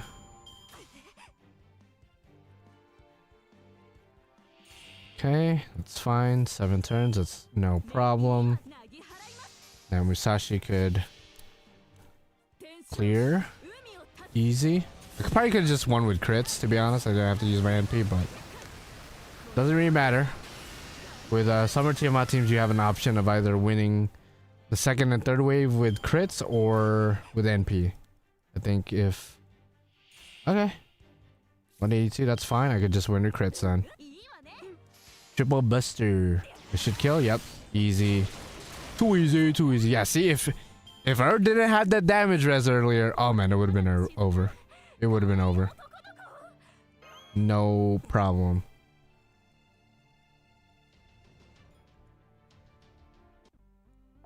Okay, now every time I see an archer, I'm like traumatized. Like, is it gonna be her again? Because surely the next time we fight her, we're gonna have to be able to win. And ooh, force the okay. I can't change the. See, what sucks about this is, especially with Jekyll and Hyde, a lot of these characters I don't use often. So this is never gonna challenge me, even though I've been playing this for 11 years. I don't know most of these characters' skills. Bedivere, I probably know the most, and Kiyohime, but everyone else. I mean, I guess Boruga's pretty basic too. Extra damage against Romans, I think. Okay. Ooh. Okay, Taiga's gonna be goated for this. Can't switch, no NP. Okay, it's a scripted battle. I doubt I gotta win. Okay. Probably shouldn't have brought this Mystic out. I didn't know it was a no switch kind of thing. Okay. Damage res, permanent. Huh. Alright, fuck you then. Okay, can you go after Jekyll and Hyde? Because they're probably the most useful or useless right now. The damage we're doing is insane. I just realized Caldeus is in the background. Okay, so Caldeus is still a thing. Or at least the device. I guess. Oh, I can't even use my NP. Shit. I was about to go all in. I guess I could still go all in as far as like a buster combo. Just do that. Hopefully maybe the crits are gonna do decent damage. No. Not at all. Okay. Okay, I didn't even check if the NP seal is permanent or not.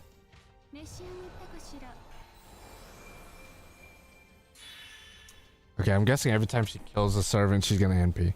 I'm guessing everyone's gonna have to die in order for it to move on. Yeah, I saw Gilgamesh and Rin. I did.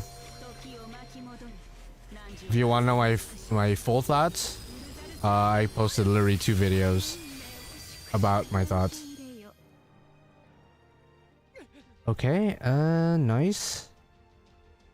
Okay, that's all that needed to happen. I guess everyone dying but Taiga. Who also should have got an animation. If they were gonna give an animation update to David, they should give it to everybody here. Like Taiga, Jekyll and Hyde. Don't know why they didn't. Seems a little bit of a missed opportunity, since they seem to be very important. Ooh, okay, now we're using his... Okay. Okay, the one time he's gonna be useful. Stun, nice stun. I should say that honestly, but whatever. His kit's so whack that I might as well just use it turn 1.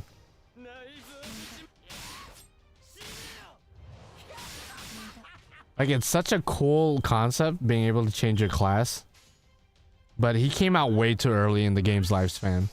If he came out like 5 years later, he would have been like a pretender with way better animations and stuff, but no. Okay. At least you won. At least you won.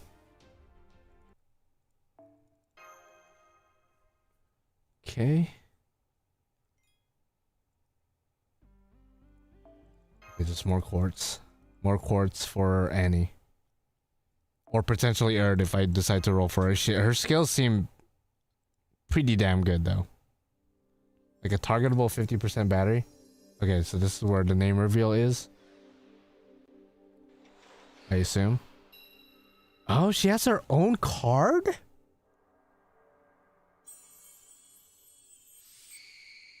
Why is it that she gets her own card?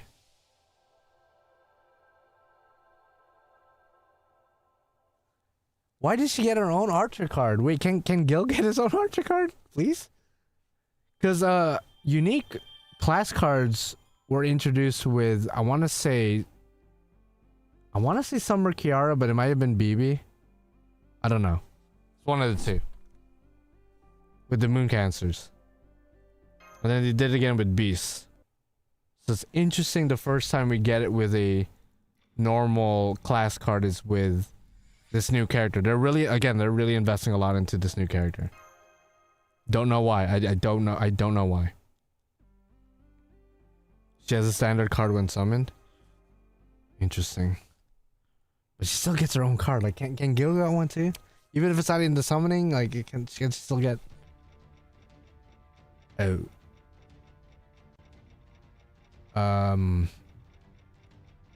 Okay. Looks like we gotta skedaddle from the looks of it. Looks like we're gonna have to skedaddle from the looks of it. Wait, does she do damage in her NP? Like the playable one, not the one we fight. Increase your... Okay. I guess it does. I might roll for her at the end of the stream. Not gonna lie. Because just having a 50% battery, targetable 50% battery, should already put her pretty high up as far as priority goes. And again, I do have a shit ton of quartz, all jokes aside, so it's not like I can literally hit pity. Not that I want to, but I can literally hit pity and be still fine.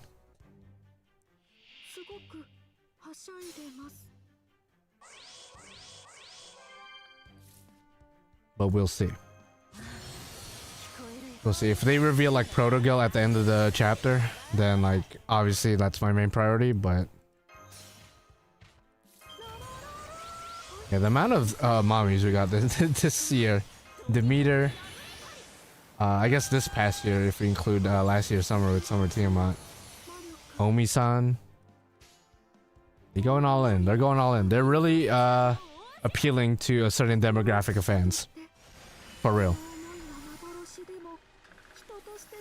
Yeah, she definitely looks like she's gonna have a major role in this entire arc, not just this chapter. Please keep them coming. Yeah, no, I mean, I ain't complaining. I'm not complaining. I'm not saying that. I just want to point it out.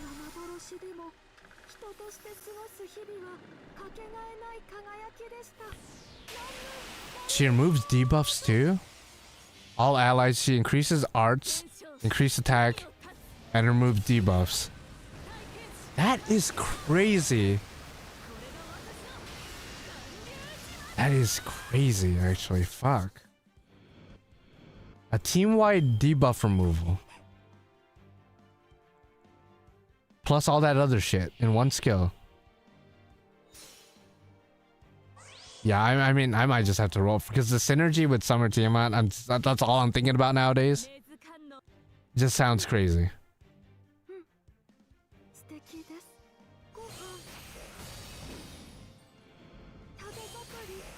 You know, all these MILFs, man.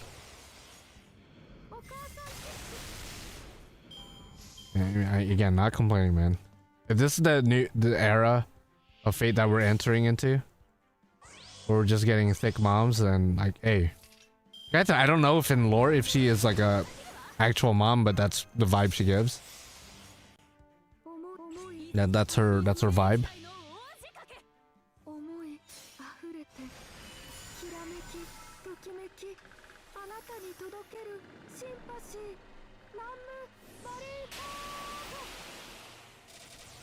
Truthfully, I don't know why I used Yamato NPs again. I didn't need to do it. I could just use Musashi's NP, but I'm just used to it, I guess. Truthfully, don't know why I used it. Could have won the quest like 20 seconds ago. Although I am curious how much damage I can do. Black Grail. 4 Summer Tiamat buffs, essentially. 4.6 mil. Okay, that's alright. It's a normal day in Summer Tiamat land. Nice, nice. Oh, I just realized she's probably gonna need new materials, huh? Ah, she needs 24 of the new pearl looking things. Fuck. Well, I guess I got something to farm once I'm done with this chapter, huh? Yeah, I'm probably gonna roll for her because she seems insane. Okay, we're definitely fighting the Lion King. Gonna bring my saber.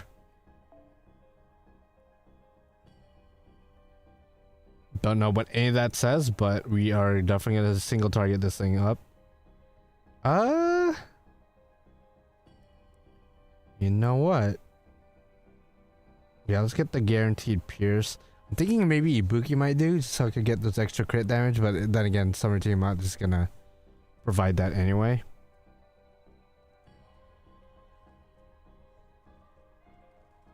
You know what? I'm just gonna stick with Musashi. Fuck it. I'm trying to bond with her anyway.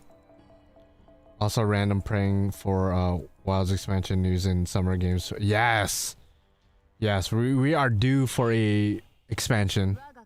We are due for an expansion for sure. Because there's like nothing to do right now. I mean, the updates are over for this for the base game, so like, have to give us a an expansion pack of some description. All right, so she has a break, defense up. Yeah, I think I got this.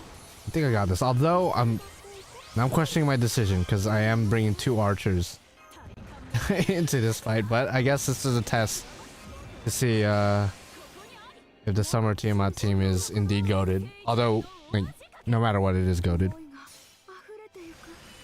Regardless of how she performs in this particular fight. It is a Lancer though, and not just any Lancer, the Lion King with a break. Yeah, I know they confirmed expansions coming. I just hope we get news soon. Just because it's been what, 2-3 months since the last update? I think longer. I actually forgot how long it took for Iceborne to get announced. I think it did take a bit. But I'm itching for some new Monster Hunter content. Okay, nice. 700k. Barely went over. And as long as you don't pierce my shit, I should be good. Okay, we're good. I think. Okay, if we could get a full combo with Musashi. Okay, we got 1 card with Musashi. Okay, she's probably gonna crit the other Tiamats to death. So I'm just gonna generate crit stars right now. Hope Musashi gets some cards.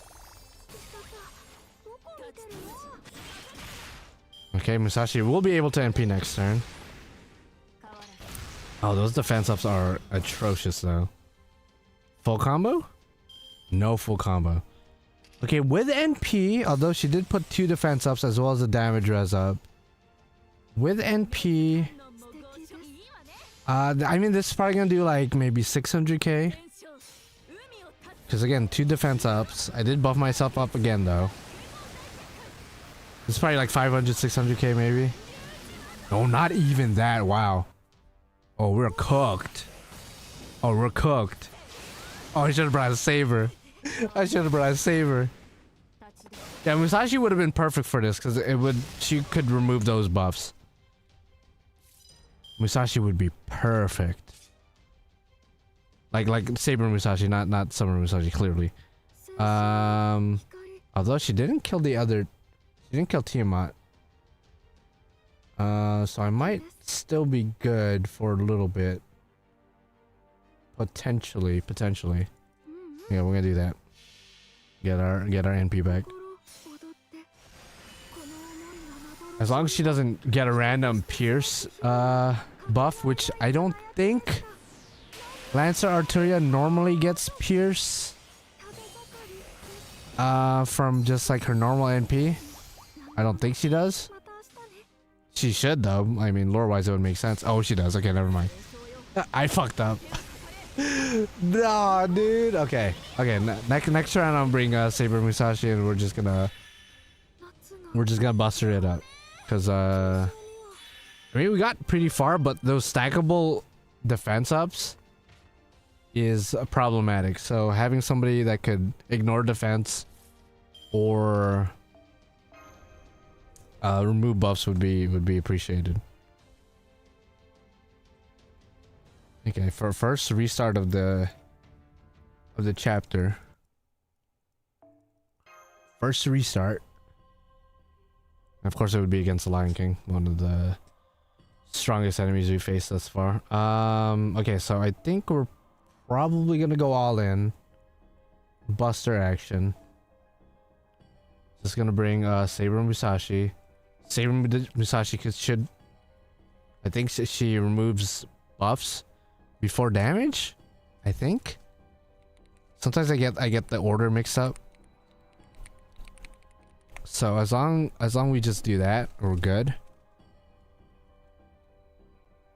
Let's see, her NP removes their buffs. Oh, it doesn't activate first, actually. Interesting. It actually doesn't update. Okay, you know what? I'm gonna risk it anyway. I'm gonna risk it anyway. I'm still gonna do it. And of course Oberon. It's been a while, like truthfully, it's been a while since I used Oberon. But I guess this new chapter calls for it. I haven't used Oberon in like, at least in JP, in maybe a year. Or at least since Summer Tiamat came out. Like, I literally don't rely on Oberon anymore.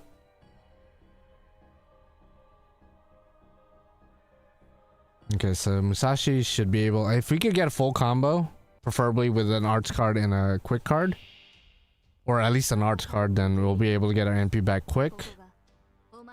And then Musashi should be able to 2-turn this easily. At least I think so.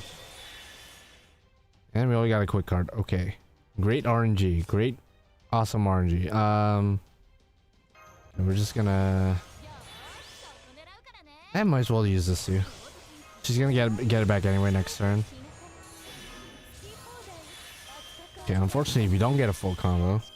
Okay, we're gonna save that for later. It should kill, at least I think so. Not even a single arts card is insane. Yeah, this should kill Black Grill, Musashi, Double Koyan.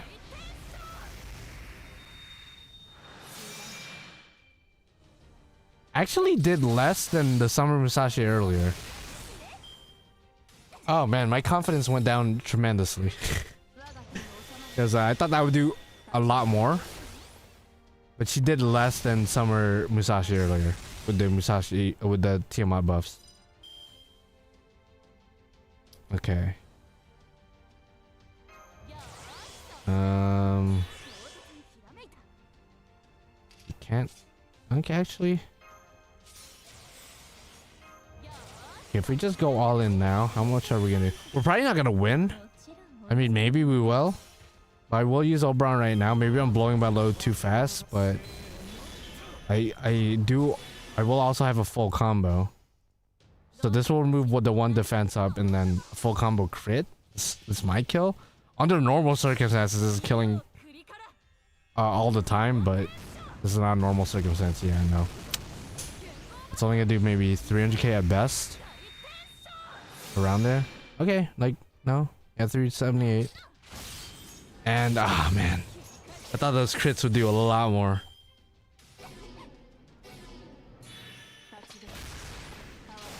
How did Summer Musashi do better I don't know. I guess Summer Tiamat's just that goated. Okay. I mean, there's no way I'm winning now that Musashi is asleep. Damn, I can't believe I'm already stalemated. This should theoretically be an easy fight though.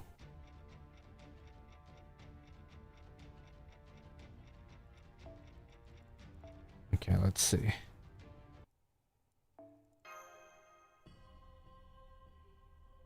Who's somebody that can remove buffs before damage and loop as well? I might have to go back to Summer Mud. I'll be real. Might just have to run it back. Okay, but instead of Summer Musashi,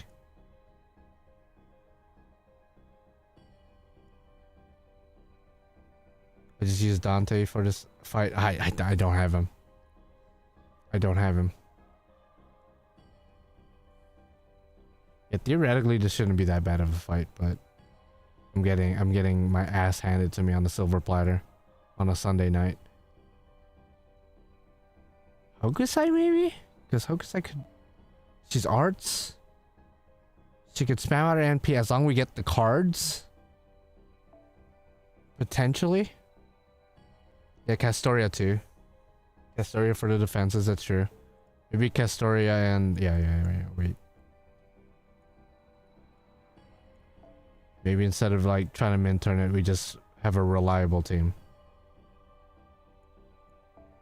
And then instead of this...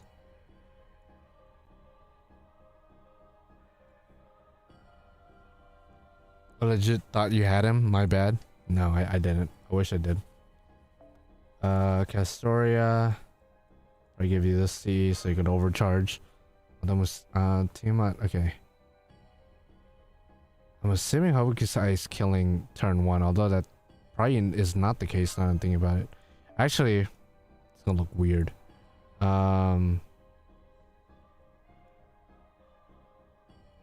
Okay, we'll see. We'll see how this works. Probably not gonna work well. No guarantees. But I guess we'll see. Ibuki does ignore defense, but not damage res. Okay, I'm gonna try what I'm thinking first. This looks so weird, so I'm gonna use Castoria's skills, switch her out for Tiamat. Tiamat comes out, have Castoria ready to go, because I'm assuming one of the Tiamats are gonna die anyway. Alright, we're just gonna pray. We're just gonna pray. We're just gonna pray. This is what happens when I don't sleep after like a 9-hour shift. And this, I went through a 9-hour shift and then I just went straight to streaming. Like, dead ass. That's how it went. And I'm already a bad FGO player, so like... Ah, man, we're not getting lucky with the cards. I guess that's fine. Whatever. I'm not getting lucky, but that's okay. And then switch you out. Yeah, Buki does ignore defense. Then again, I thought Musashi would do more. A single target Musashi should have done.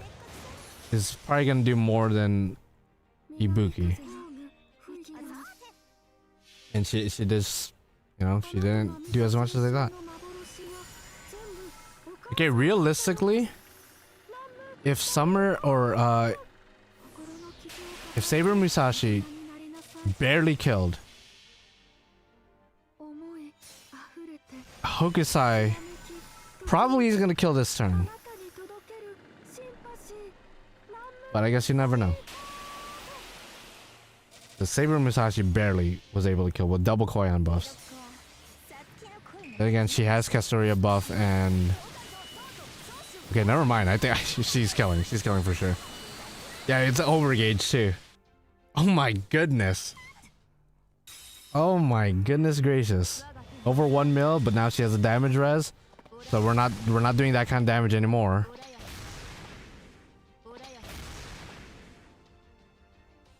Yeah, Hokusai. Okay, now we got a full combo though, so that's good. So we're gonna do that. I'm gonna save this buff for... Actually, I might as well do it now while she only has 1 defense up. I think that's smarter. Yeah, I'm gonna do this now while she has only 1 defense up. Because she's about to stack more. So this is a full combo. Probably not gonna kill. From based on earlier, this is probably doing maybe 200k, 200 to 300k.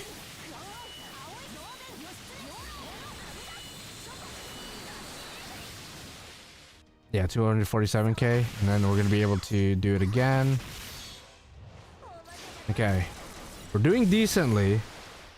Okay, that almost got her to half. Although we're probably not gonna get a full combo again, unfortunately. And now she has a... Okay, we do have a full combo, but now she has double defense up, so we don't have the additional Mystic Code buff. Oh man, that sucks. That sucks.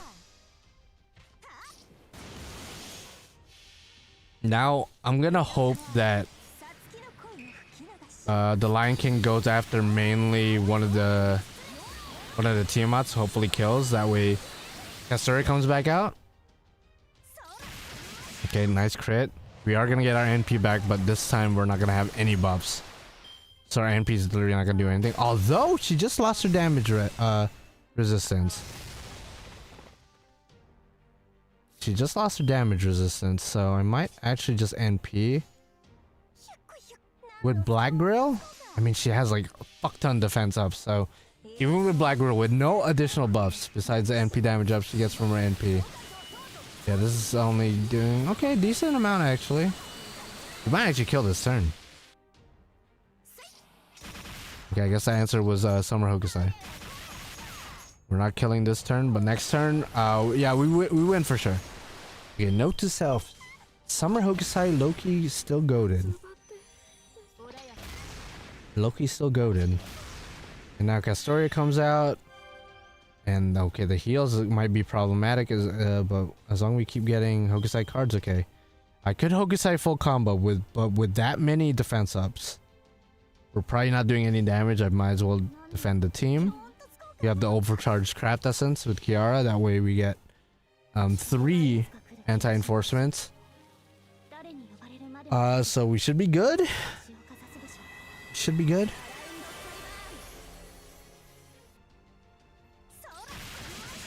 Oh wow, those crits. She did a lot more than I thought. Maybe a full combo would have killed Loki. Okay, but you know, play it safe than sorry, you know. Okay, so we're good on that. So next turn we're winning for sure. She's probably gonna heal like a decent amount, but not enough to like scare me. Oh, she didn't heal anything. Okay. Well, I guess you're dead now. I guess you're dead now. So okay. That shouldn't have been as difficult as it was, but this is the life of a FGO player.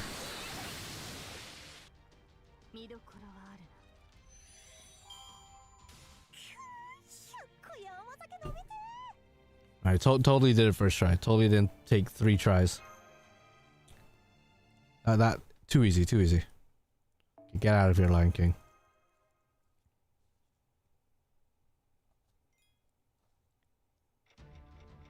Okay, now we're fighting caster. Okay.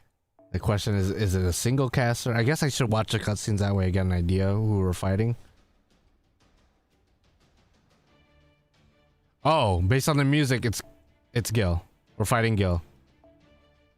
Okay, so he has to be by himself, I assume.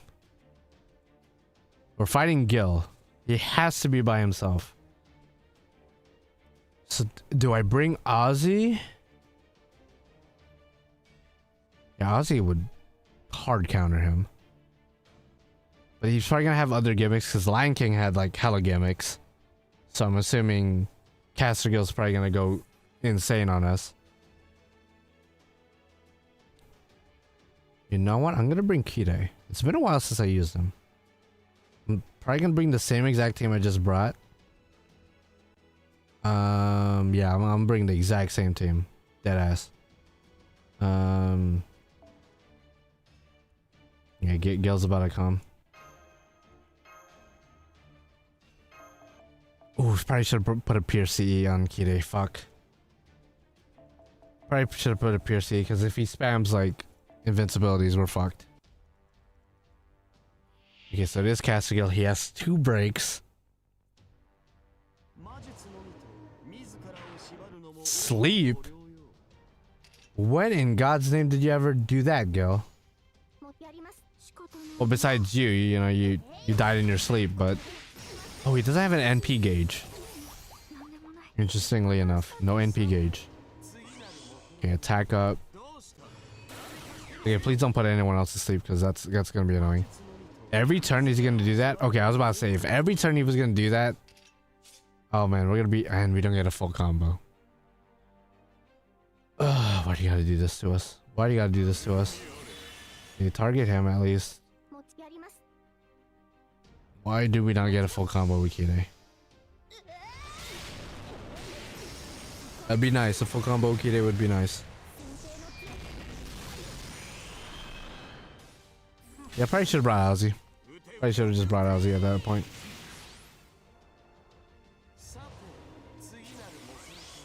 Oh, now he has Pierce. You motherfucker. I don't mean to disrespect you, my king, but jeez. Okay. This should kill. He doesn't have any defensive buffs. We are black grilled, one Castoria buff, but that should be enough. And then next turn we'll start using the summer Tiamats.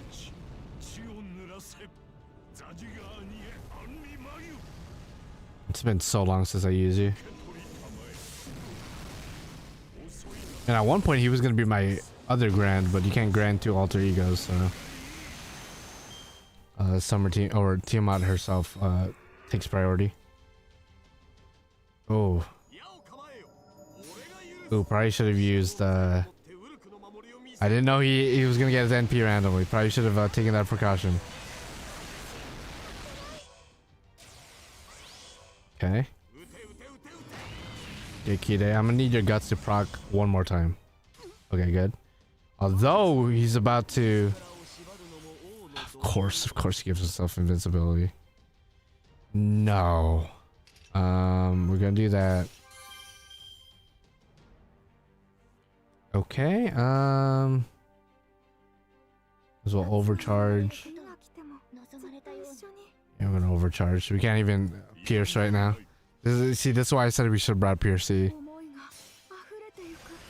Or at least a servant that pierces. Like if we brought Ozzy with the origin bullet craft essence, with the one with Kiritsugu on it, we would have been good. And he still doesn't have an NP gauge, but he NP'd on us. So is the gimmick like we don't know when he's gonna NP? Because that's fucked up then. That's so messed up if that's the case.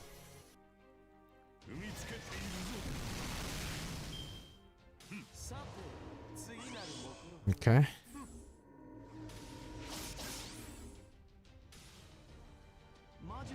Okay. Every turn he's trying to debuff or buff.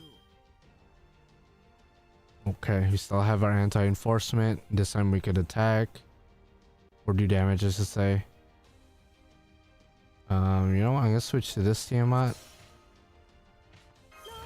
That way we get additional buffs just in case.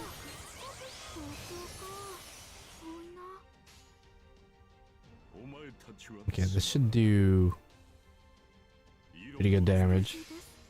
Oh, I should have used the Buster card first. I forgot I had that command code on him. I think we're killing anyway. Oh yeah, easy. And if he NPs, only one of the Tiamats doesn't have anti-enforcement, which is fine. I don't think she's gonna die. And we don't gotta worry about buff removal. Okay, yeah, so he does NP after every break. Yeah, Ozzy would have killed him. He would have put NP seal. I just gotta think of the more simple strategies. Ozzy would have easily destroyed him. Okay, I think we still win though. Yeah, we still win. Yeah, that's fine. And then we did lose out on the Castoria buff, but I think we still win as long as we do this. Should be it. Black Girl double summer Tiamat, yeah. This should be easy. Would have been easier with Ozzy. I don't know why I'm not allowing myself to just use the simpler teams, the more obvious ones, because we knew it was Guild based on the music.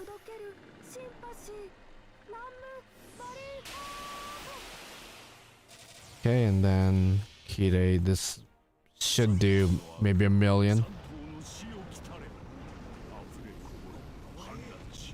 Yeah, good amount of damage. Okay, 800k. Not exactly a mil, but you know, we out here. It pays me to do that, Gil, but we had to do that.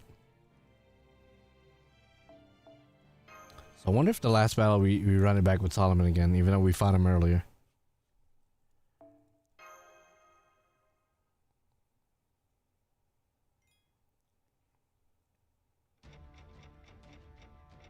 Okay, we are running it back, or... Oh, okay.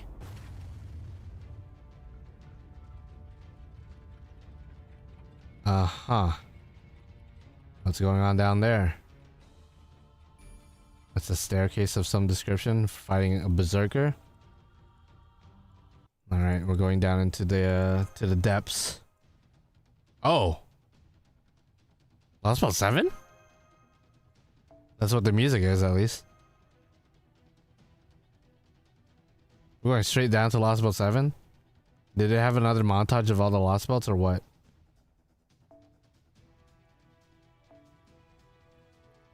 Okay.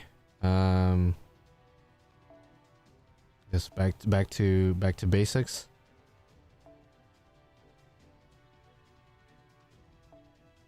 I guess so.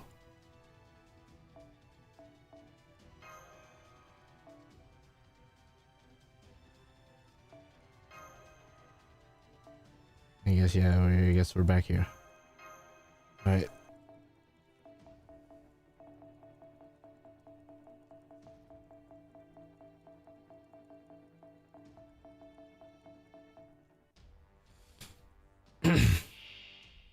I guess it is Lostbelt. Oh, I don't know about that. We never fought that thing in Lostbelt 7.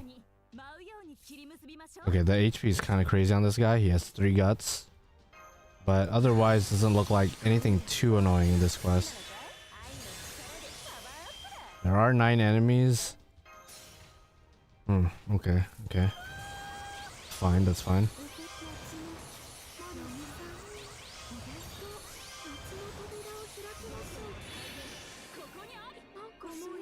Okay, 9 enemies. There's 3 enemies up front. Under normal circumstances, it should be 3 turnable, but the front dinosaur has guts. 3-time guts. So probably gonna be 4 turns, 5 turns at worst. Unless the other enemies come out right away during the same turn, then we'll figure something out later.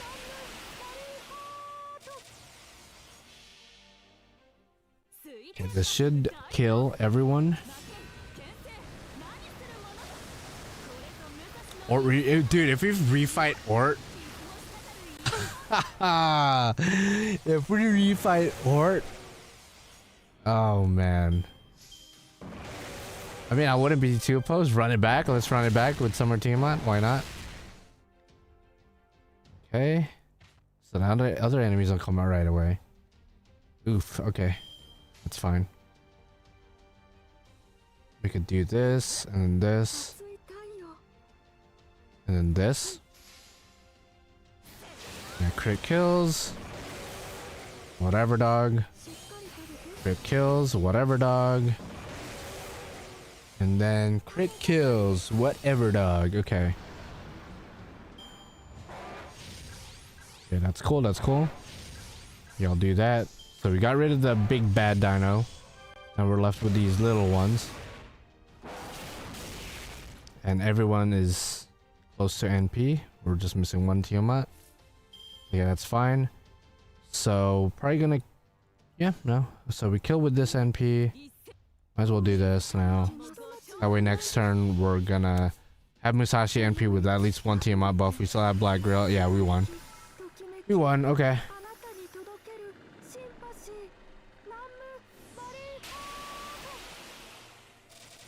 Okay, so with triple TMI buffs, I'm definitely gonna get my MP back for sure. No reason not to.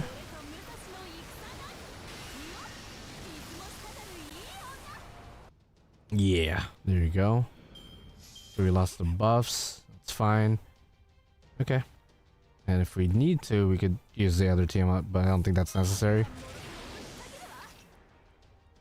Yeah, that's not gonna be necessary. Let's just MP and win already. Yeah, let's run it back with Ort, bro. Fuck it. Let's run it back.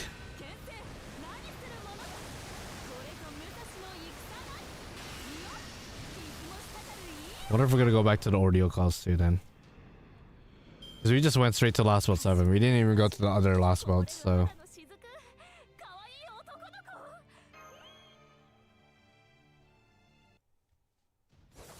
Okay, Dino.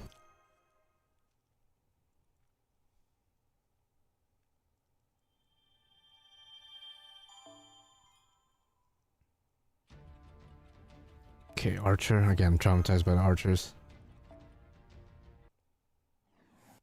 Get out of here. Nope. Yeah, I should probably watch cutscenes that way now. This music sounds familiar, but I can't put my finger on it. Yeah, what is the song? I don't know. Guess we'll find out. So we're fighting Rider and Archer, so multi-enemy. So AoE is fine.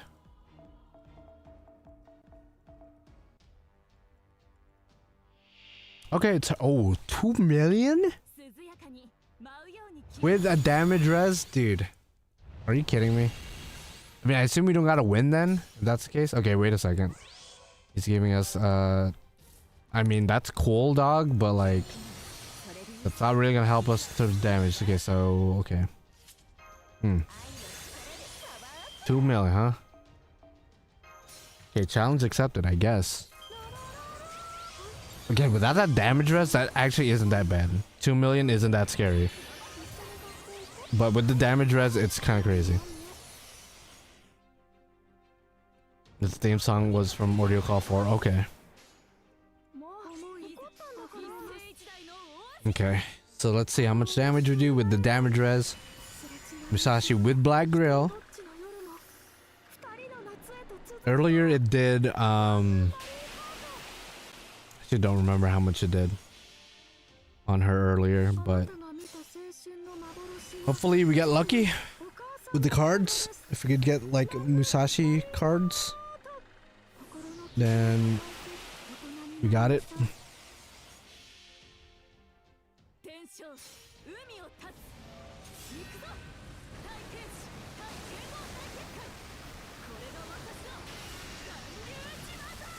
Oh wow, we actually did.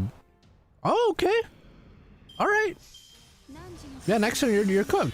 Next turn you're cooked. Unless you put anti-enforcement, you're cooked. Because Musashi's piercing anyway.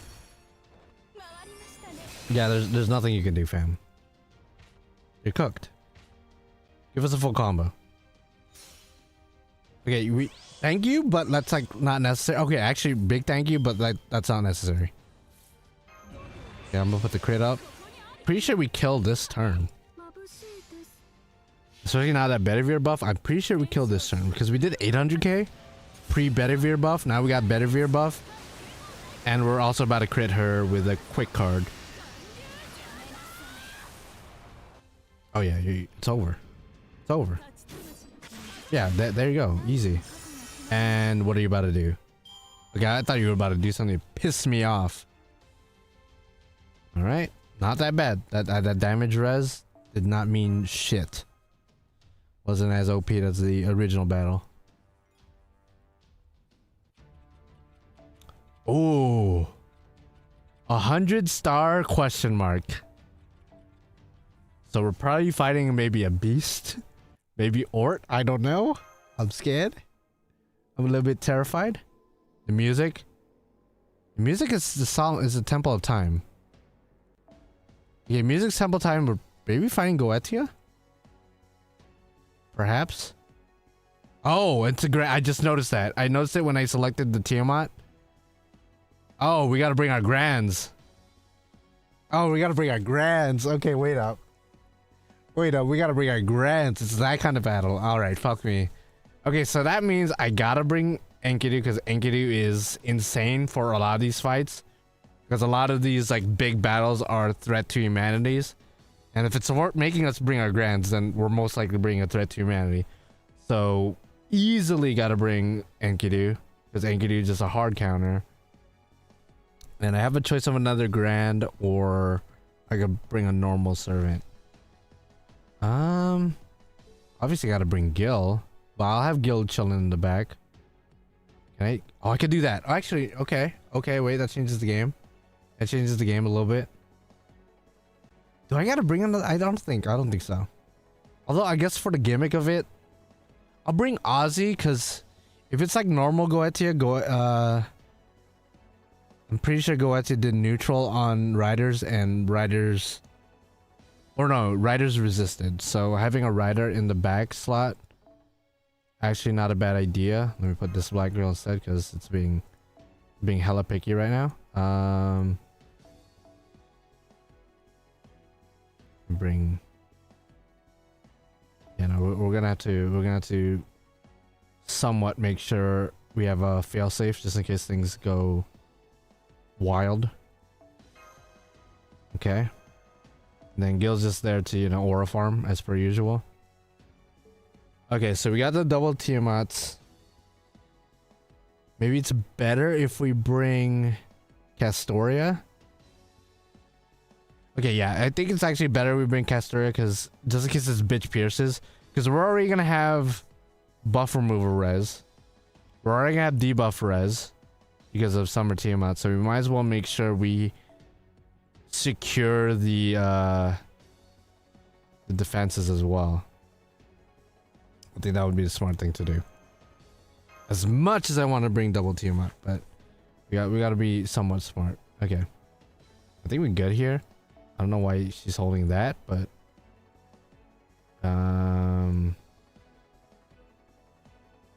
I guess NEC, whatever. Okay.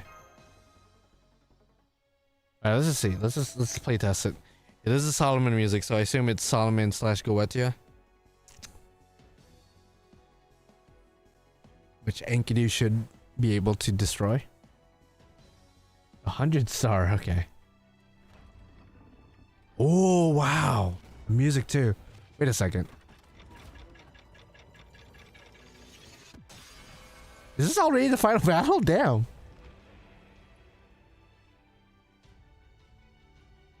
It's a remix. Demi Beast.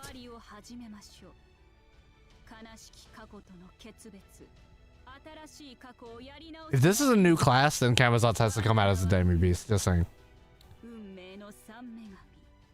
Okay, so you have to be a threat to humanity. So Enkidu is cooking the shit out of you. Yeah, Enkidu is cooking the fuck out of you, dog.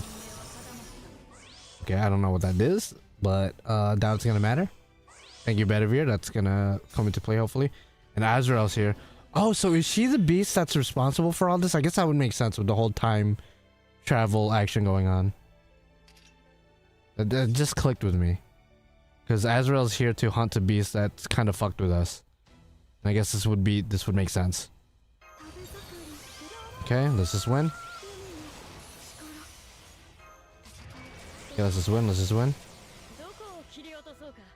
Full combo, or should I... Yeah, let's play it safe just in case. So this is the beast that Azrael spoke of. Yeah, I guess so. I wasn't expecting her to be a beast candidate. Like, she literally just showed up and became... I guess that's not that unheard of. Tiamat, the first beast that we defeated, literally just showed up and... for the first time in her chapter and was the beast of that chapter, so I guess it's not that unheard of, but... Damn, that happened quick! Okay, so this should do dummy damage. Well, she does have damage as well. And the stun! Oh man, you are fucked. Enkidu's gonna fuck you up, dog. You fucked with the wrong, you fucked with the wrong Grand Servant, dog. Oh man, and we get these random ass buffs. That's probably not gonna do much, but like, you know, it's okay. Ooh, no full combo. That's kind of a problem. That's a little bit problematic.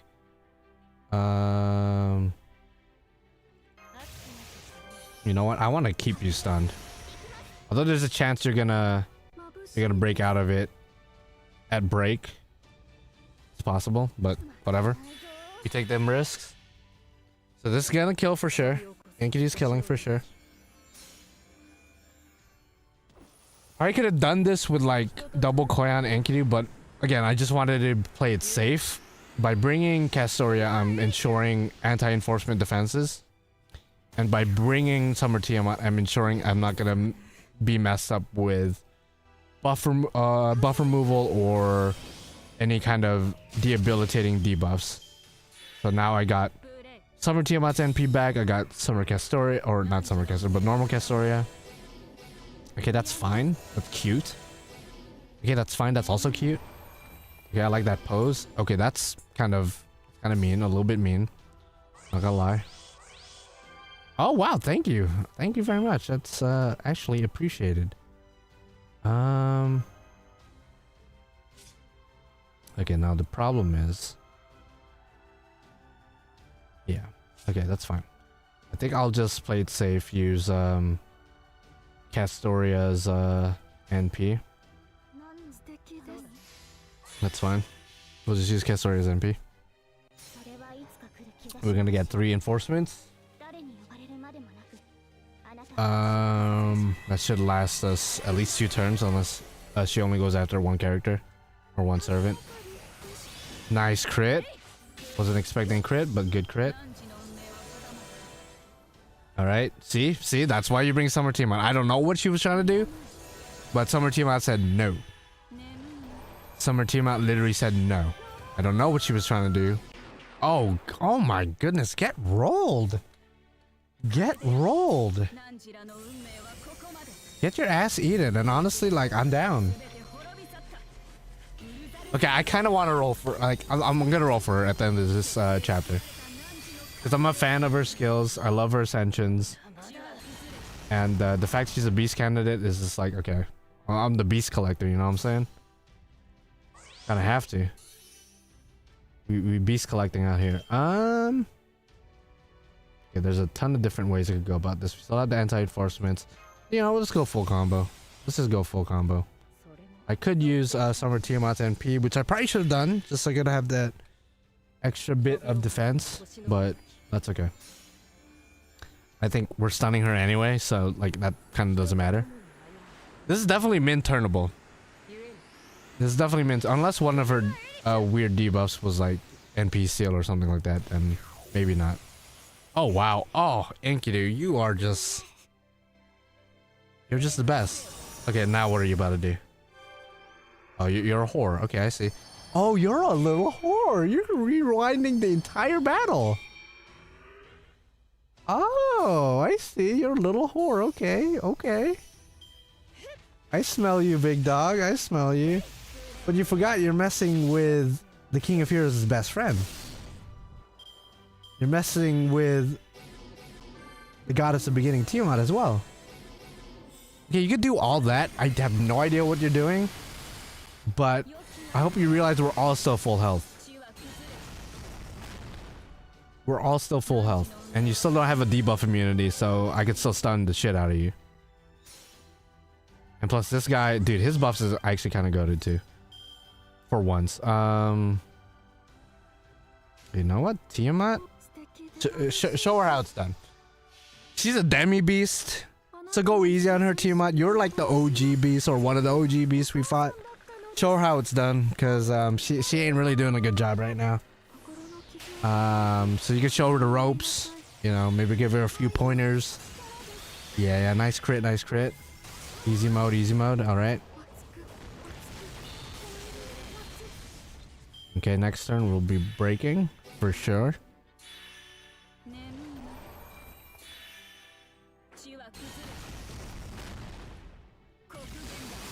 Is that Gil from the next? Yeah, no, I guess so. From the hit game Honkai. Okay.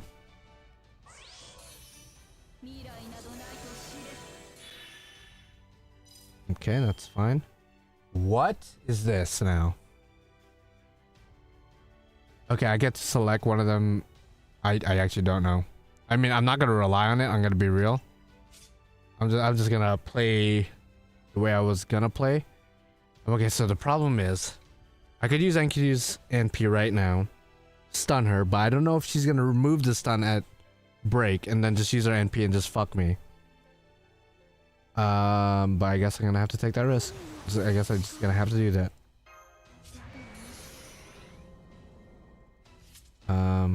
Wait, what?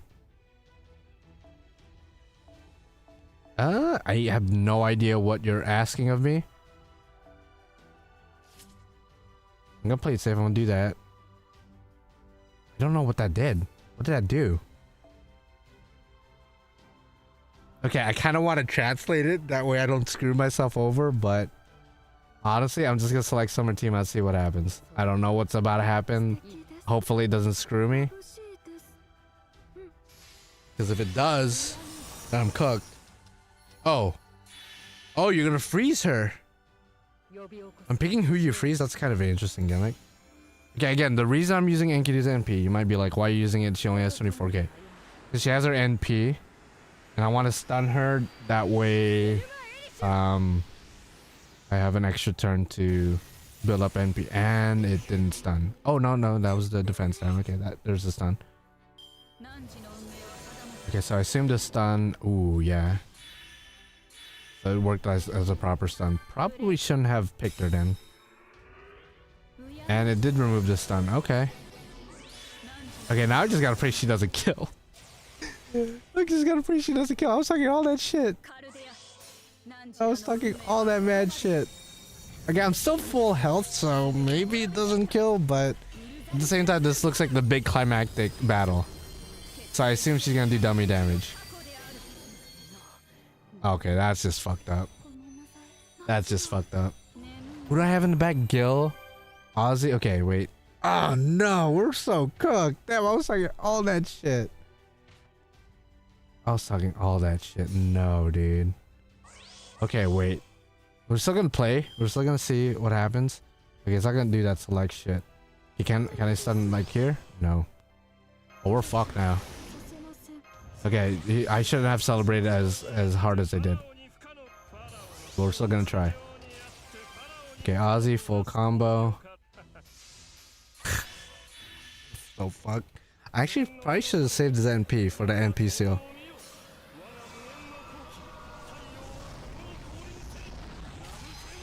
Okay, I definitely should have planned this out better. Okay, well, my grands are gonna do decent damage at least.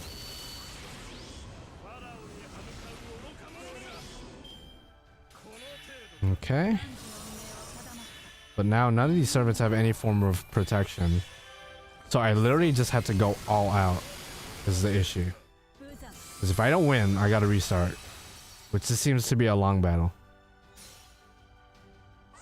That's a demi beast. Yeah, it is indeed a demi beast. I guess a Numa Elish. Full combo. Probably not gonna do a lot since I don't think I gave him Black Grail. Since I wasn't really expecting him to be utilized. I thought my frontal team was pretty decent, but alas.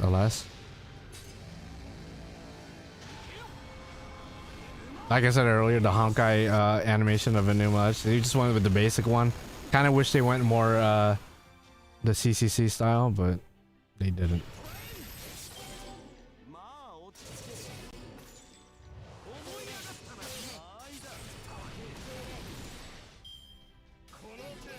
Oh, you're such a whore.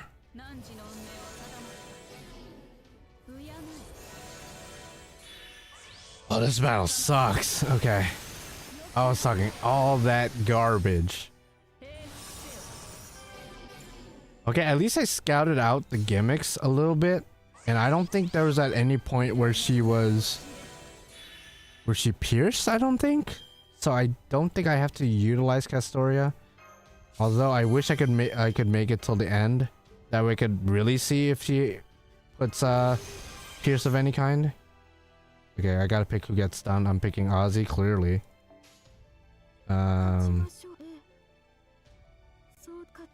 Okay. Okay, that's fine. Kind of fucked up, but that's cool. Oh man, we gotta restart. Shit. No. I was hoping it would be a one and done deal.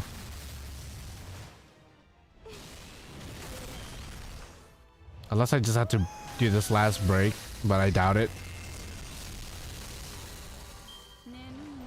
Yeah, it looks like there's buff removal. Buff removal. Okay, I gotta remember that. She removes buffs at the very, very end, at the last HP. She removes buffs, puts debuff immunity. And she does pierce. Okay, so she does pierce at the end. Good thing I got to the end. Okay. So literally, at the last HP, she goes insane. She does buff removal and pierce. Okay. Ozzy is somehow alive. I guess whoever gets stunned gets defense, maybe? I don't. Ozzy's not clutching. There's no way, right? Ozzy's not clutching this. If Ozzy clutches this, then he needs an animation update, actually.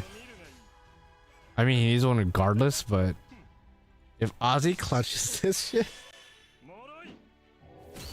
No, there's no way. Oh yeah, there's no way. And we're getting our NP drained? Yeah, there's... Yeah, fucking chat. Oh, man.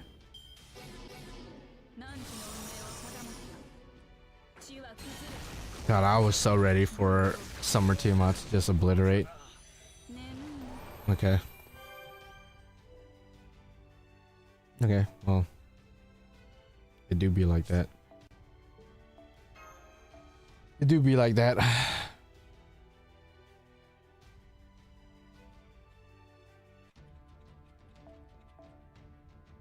I guess so, Sean Ray, but I think it needed more pizzazz for me. Should have went with the more CCC animation. They could have still included what you said, but maybe a little bit more of the CCC pizzazz. Okay, let's really think about this. Okay. So it's pretty easy up until when she gets this new set of bars. Enkidu kind of just destroys her.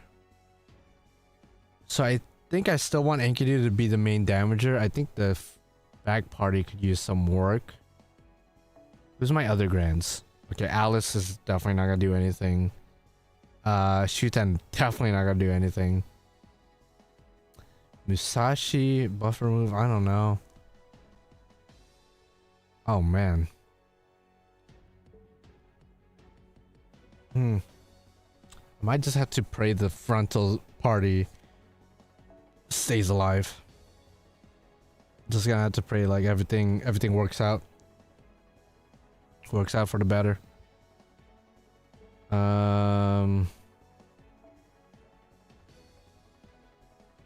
Yeah.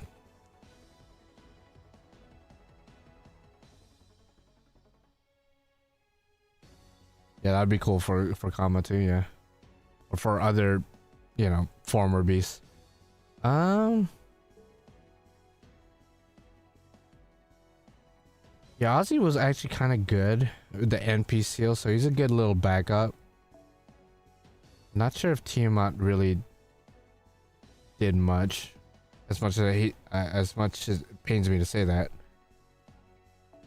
So I could bring my own Summer Tiamat as a backup.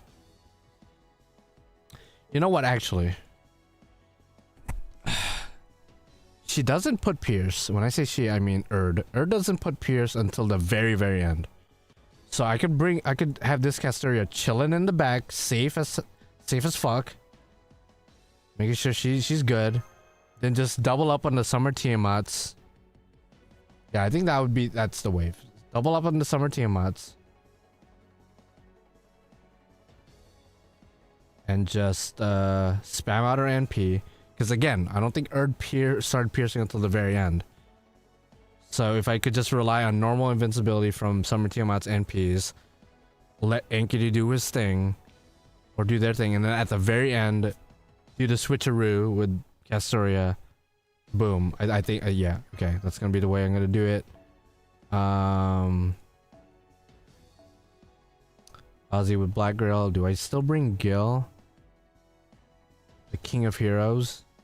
The strongest heroic spirit. Fight me about it. If things get too crazy, okay, I'm gonna have to... No. Gil deserves to see this fight. He deserves to see his boy do his thing. But just in case things get crazy, I'm gonna... Yeah. Let's just stick it like this, I guess. I don't know. I don't think at any point she gave herself invincibility. I don't remember that. So we don't gotta worry about that. All right, let's just pray. Let's just pray it works out. Double summer Tiamat for most of the battle, and then we're gonna switch one of the summer Tiamats later once we get to the last HP. Yeah.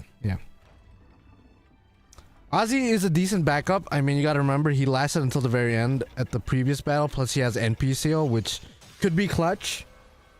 NP seal could be clutch.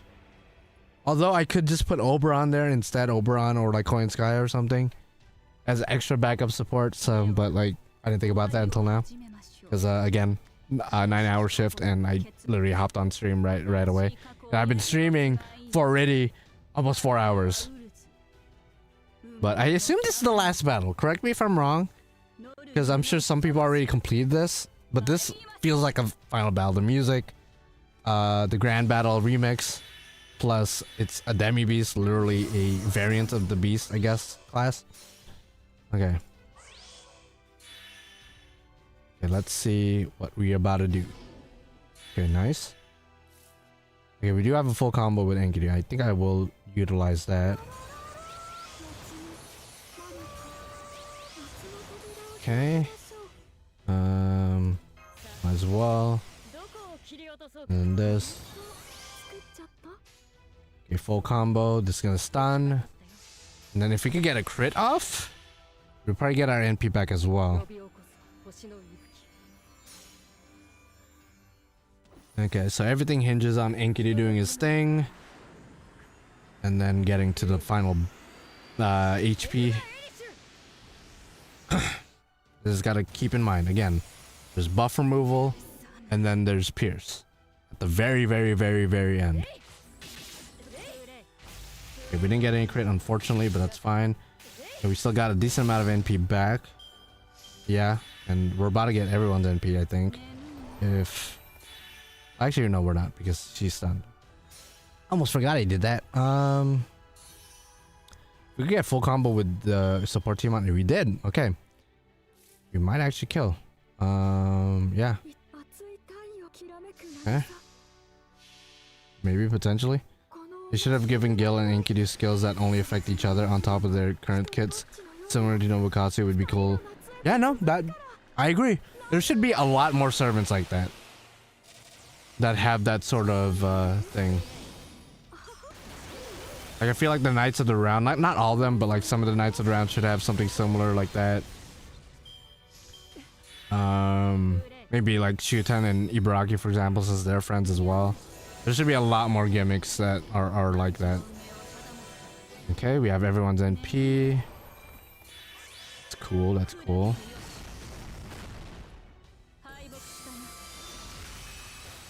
Okay, so...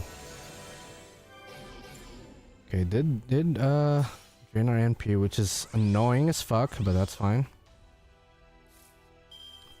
Fuck, I wish we had our NP, but let's just play it safe. We could do Summer Tiamat again. And then full combo. And this is the Grand Summer Tiamat, the support one. Okay, good job, good job. It's probably not gonna kill, but that's okay. Nice. So probably gonna do about almost half.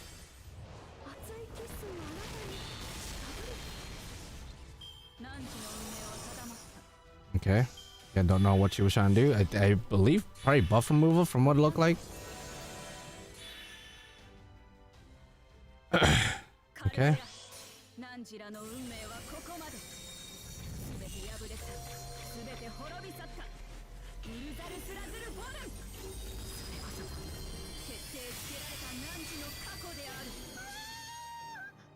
Okay. So we have everyone's NP again, even if she drains. Enkidu and one of the Tiamats is definitely still gonna have NP. Okay, good buffs, good buffs. Okay.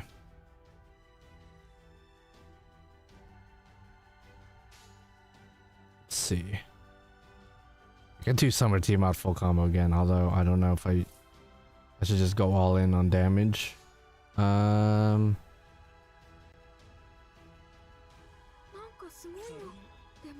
We could do this. We could do this. That's fine. Because I think Enkidu's probably gonna kill. Might as well use his NP. And then this is not gonna win us the fight. It's gonna give her 3 more gauges if I remember. And then that's when the fight gets really hard. So we're at least in a decent position. We're still full health like we were earlier, to be fair, but now we know a little bit more of the gimmicks later.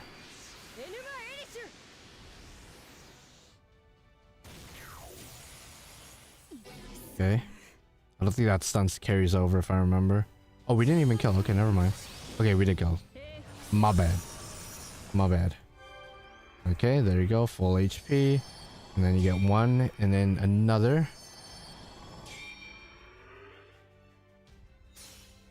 Okay. It's fine. Thank you for the extra bit of support. Okay, the stun does carry over, actually. Oh, never mind. She healed it off. Never mind.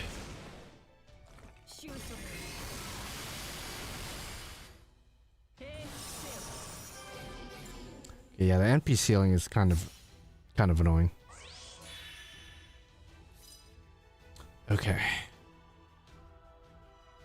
Let's see what we can do here. I guess we're just gonna have to use this Tiamat's NP. Maybe full combo, maybe? No. Let's try to get the other 2's NPs out. Might as well.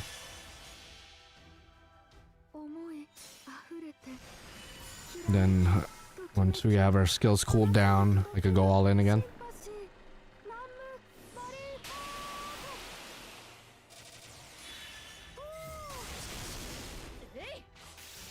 And the problem is every time we attack, she drains about 20% NP from us. And I don't think there's any, now that I'm thinking about it, we have protection against buff removal. We've obviously have had protection against debuffs. I don't think there's any protection against NP draining. I don't know if that's a gimmick they're gonna spam out now. Because at that point, that is mad annoying. Because again, I don't think there's any defense to that. Besides just like overcharging like insane. And having like NP2 plus at all times. Okay, so we got a full arts combo with everyone. Although I kind of just want to... Okay, we got to pick one to stun. Who do we want to stun? Probably my Tiamat, that's fine. I'll pick my Tiamat. That's okay. And then boom, do a full combo with the Grand Tiamat. That's okay. I will take that.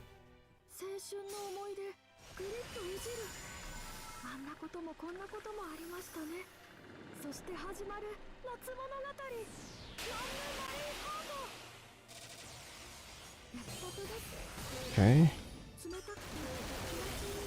Yeah, she drains about 15%. She drains 15% every time I attack. God, that sucks.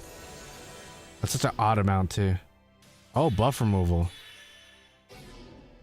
Okay.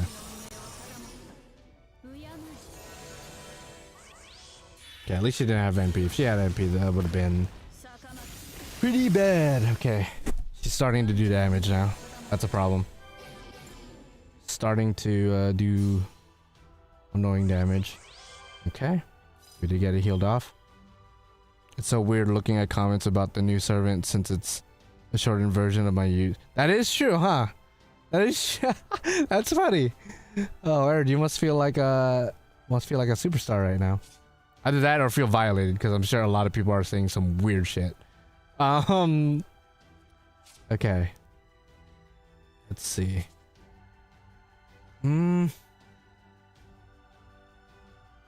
Okay. I'm trying to remember if the stun carried over to the next break. Okay, we're just gonna have to pray, huh? That's all we can really do is just pray.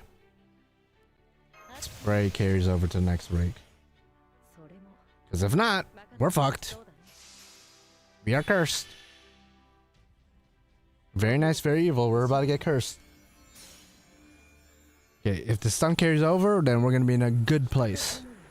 If it doesn't, we're gonna be at the same place we were earlier, and my plan failed.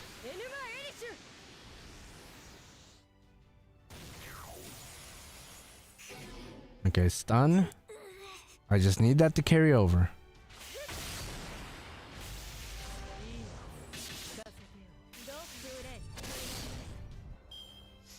Okay.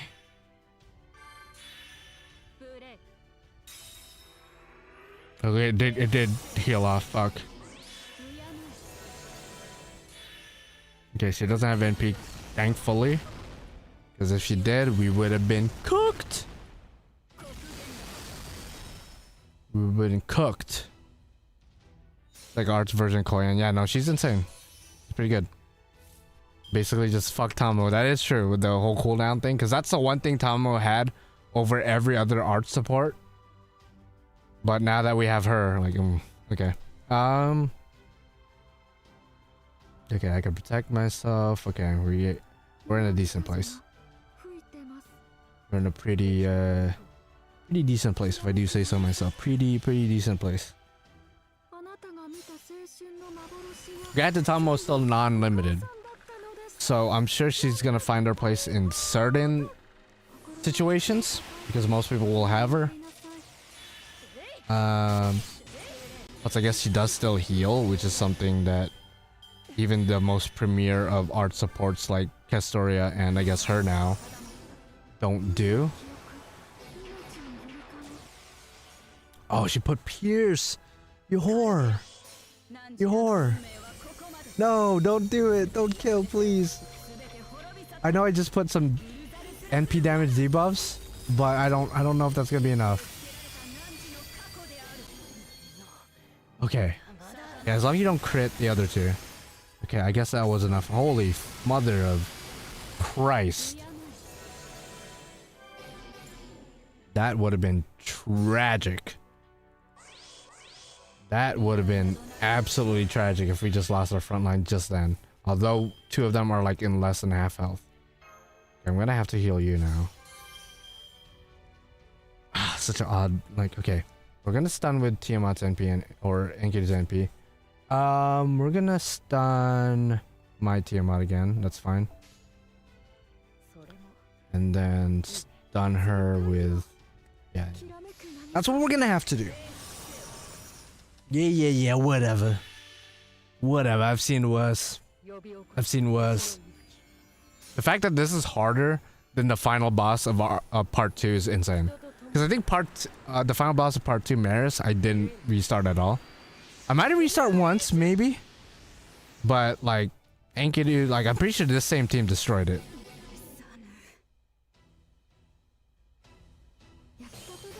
No, I was talking that mad shit. I was. That is true. That is true. I disrespected her. Okay, buff removal, you little bastard. You were still stunned, so you couldn't take advantage. Okay. Okay.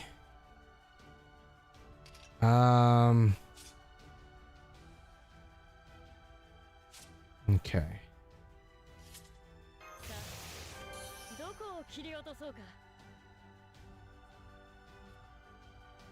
Okay, let's see how this works.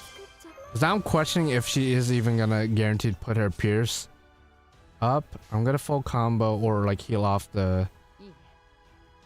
We'll see. Because I think this is the part where I should probably switch over to Castoria. That way I have the anti-enforcement and that her Pierce doesn't really do anything. That's true, Tomo does still has the NP damage up, which could scale better with like a Oberon team or something, but as far as like everything else... Okay, there you go. Good stun.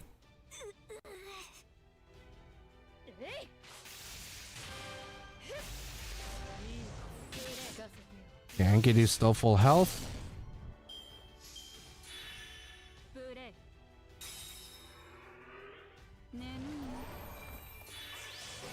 Okay, doesn't heal off the stun. Okay, we're good. She doesn't have Pierce. She does have her NP, but she doesn't have Pierce. Okay, we are actually in a very good place. We have Summer Tiamat's NP. Enkidu's still pretty much full health. I think to play it safe, I did think this is the part where I switch still to Castoria, just to ensure I have defenses for the next couple of turns, maybe? Okay, let me think about this. No, we could save it. We could save if she doesn't pierce this turn, we could save it. She's like our emergency. In case of emergency, break this glass, then bring Castoria in. I think we should just like play it safe. She doesn't have Pierce, so we don't gotta whip out Castoria right now, so we can literally save her for any given point in time. Nice crit, nice crit. Yeah, I thought she was gonna put Pierce just then. Okay, no. Oh, she did put Pierce, you little bastard, you. You little bastard, you. I'm not. If you could do time magic, I could do time magic, motherfucker. If you could do time magic, I could do time magic. That's how I see it. That's how I see it. I'm gonna restart that turn. Fuck that. Nah. We ain't. No, I don't want to play it because I don't want to get in trouble with copyright. Y'all could watch that TVCM yourself. I'm pissed they didn't make an animation update for the other day one early. Yeah, I know. They should have done way more than just David. Because it looks like a lot of low star, low rarity servants, you know, are important in this chapter. They should have just done them all. Alright. Yeah, I'm just playing your game, Erd. I'm just playing your game. Not Erd in chat, but Erd in game. Okay, so I do have to switch over to Castoria.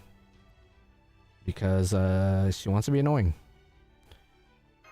Okay. Let's do this. And then overcharge. You know what? We're just gonna do this.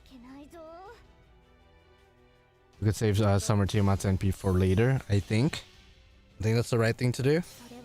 Because we could have overcharged, got more defenses, but at the same time we would be wasting the normal invincibility from Summer Tiamat, which you could still use outside of when she decides to put Pierce.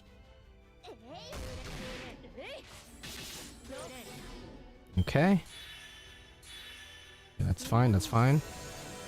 Easy mode, easy mode. Okay. Nice Pierce. It's cute. But I got Castoria. Alright, so again, I'm gonna be rolling for her after this because she seems to be quite worth it. She seems to be pretty damn worth it. So I assume this is the final battle. After this and a couple of cutscenes, I presume I will be rolling for her. So wish me luck, even though I have a fuck ton of quartz, but wish me luck anyway.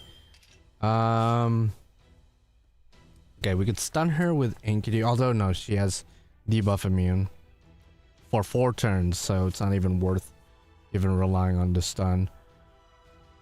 Ooh, we gotta stun one of our own. That's fine. We could stun Castoria. She's not gonna be doing anything this turn. We just we could just do this, build up our NP, get another stack of Summer Tiamat buffs. Why not?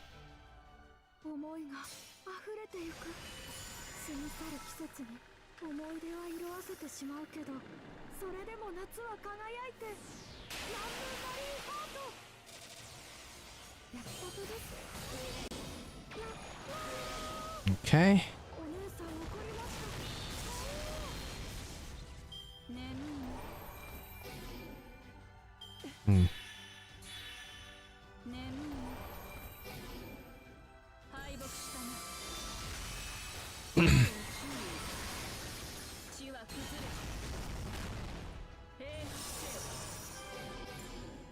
Okay, that NP drain's kind of annoying.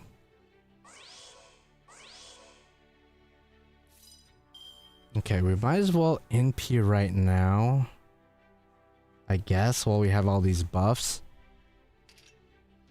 It's not gonna stun though because of that debuff immune for 3 turns. Okay, we still have anti-enforcement on these two. I guess I might as well put evade on him. Or them, forgive me for my improper use of pronouns. Let's see. Let's do Dios and Dios. Okay, Enkidu, this should do pretty good damage.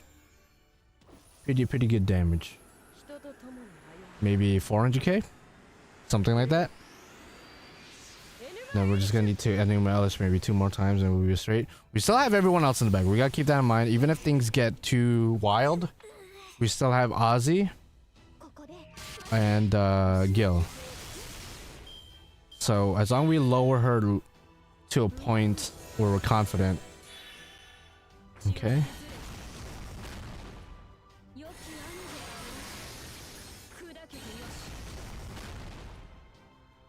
Okay, so even if she decides to pierce this turn, we're going to be able to use anti-enforcement again. Yeah. The only thing that would fuck us is buff removal, but Summer Tiamat is here. Yeah, okay, let's go. Do that, then build up NP. So overcharge. Even though I don't think normally using Summer Tiamat NP right before Castorius is a good idea, just because you're gonna be wasting her normal invincibility. But in this case, I think it's necessary. Just in case. Just in case we need the overcharge.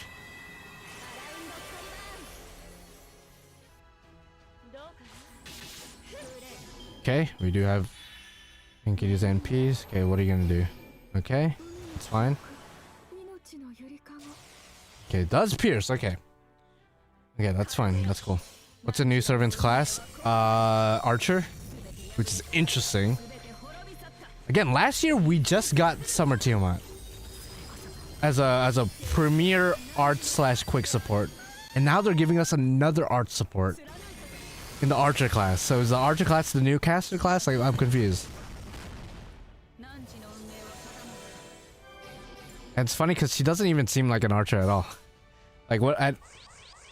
She seems more like a extra class, or like maybe even like a berserker or something. Okay, we could full combo. Okay, this might be it right here. Screenshot that shit. This might be it right here. Okay, go all in. Might as well. Overinvest, I know, but like I think this is it. Oh man, she still has to debuff immune just in case, but hey, screw it. You might as well pierce you, I guess. Boom, boom, boom. Okay, whatever. The Enkidu is gonna destroy you.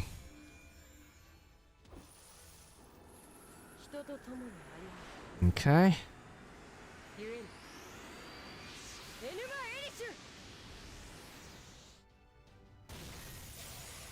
Nice. Okay, yeah, that's big damage. 1.3 mil. There you go. No way there's more. Okay, yeah, David, stop her, please. Please. I was about to say, dude, I overinvested like crazy. Okay, yeah, David, gotta show off that new animations. I get it, alright. Let it be known though, Enkidu hard carried. Let it be known. David, you could have your little cool moment, but let it be known Enkidu brought us here. I was about to say that, holy fuck. If she did another rewind, you know how pissed I would be? I played that to damn near perfection. Granted, when you have a powerful servant like Enkidu, supported by another powerful servant in the form of Summer Tiamat, of course I was gonna win. Okay, tell me that's it though. Because if there's more battles, then shit. Because this is just section 9. So for all I know, there's a way more battles. Although that seemed like a final battle. Okay, yeah, it's over. Too easy, too easy. Didn't even sweat.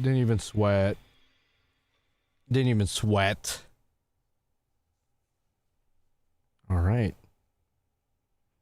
And I guess we're gonna be rolling for her because she seems pretty damn worth it. At least one copy. I don't know if I want to invest on more copies. Because she definitely seems like a Coin Sky type where you could probably use her for her NP and use her probably for looping.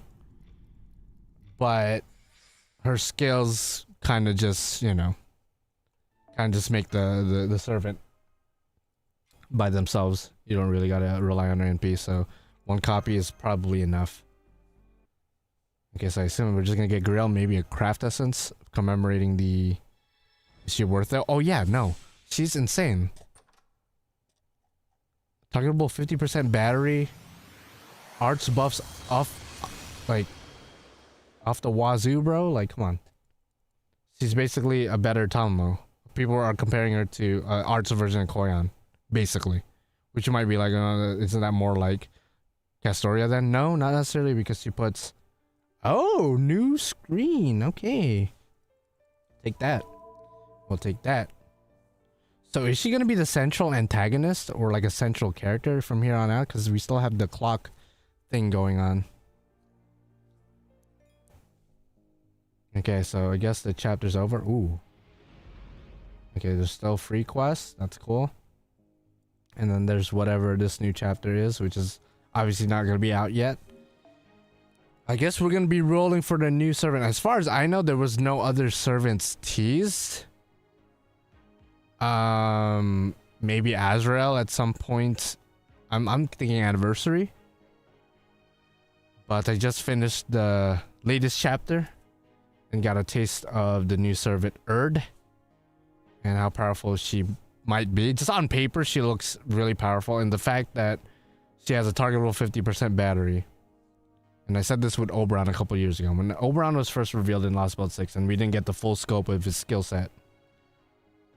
As soon as I saw that targetable 50% battery, I was like, okay, like automatically just that alone at the time made him a must roll. And then they added his third skill and then everything else.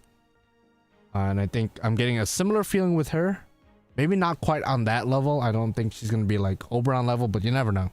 There might be some crazy team comps already out there. People already cooking some shit up. But I'm going to be rolling for her just because, man, another art support archer is crazy. After Summer Tiamat, I mean, Summer Tiamat plus her must be insanity. But yeah, I'm a semi-beginner, currently in America Singularity. Should I pull? Right now in NA? No, I don't think so. Unless you like the characters, but right now there's nobody up that's like a must-have, arguably, but yeah. Summer Ibuki was the meta during the time. She still kind of is, but yeah. Okay, I'll start rolling now for Erd. Okay, we're gonna start with 5 tickets as per usual. Initially wasn't planning on rolling for her, but after seeing those skills, seeing her ascensions and the whole package, I was like, you know what? Actually, wait, let me go see. Did we get a craft essence from that chapter? We didn't. At all. Okay. I guess I'm a little bit spoiled from the Lostbelt and Ordeal call, but I guess we don't get anything like that. Okay. Let's continue on. Okay, I started off with 344. Let's see how long it takes for me to get, because I think I only just want one copy.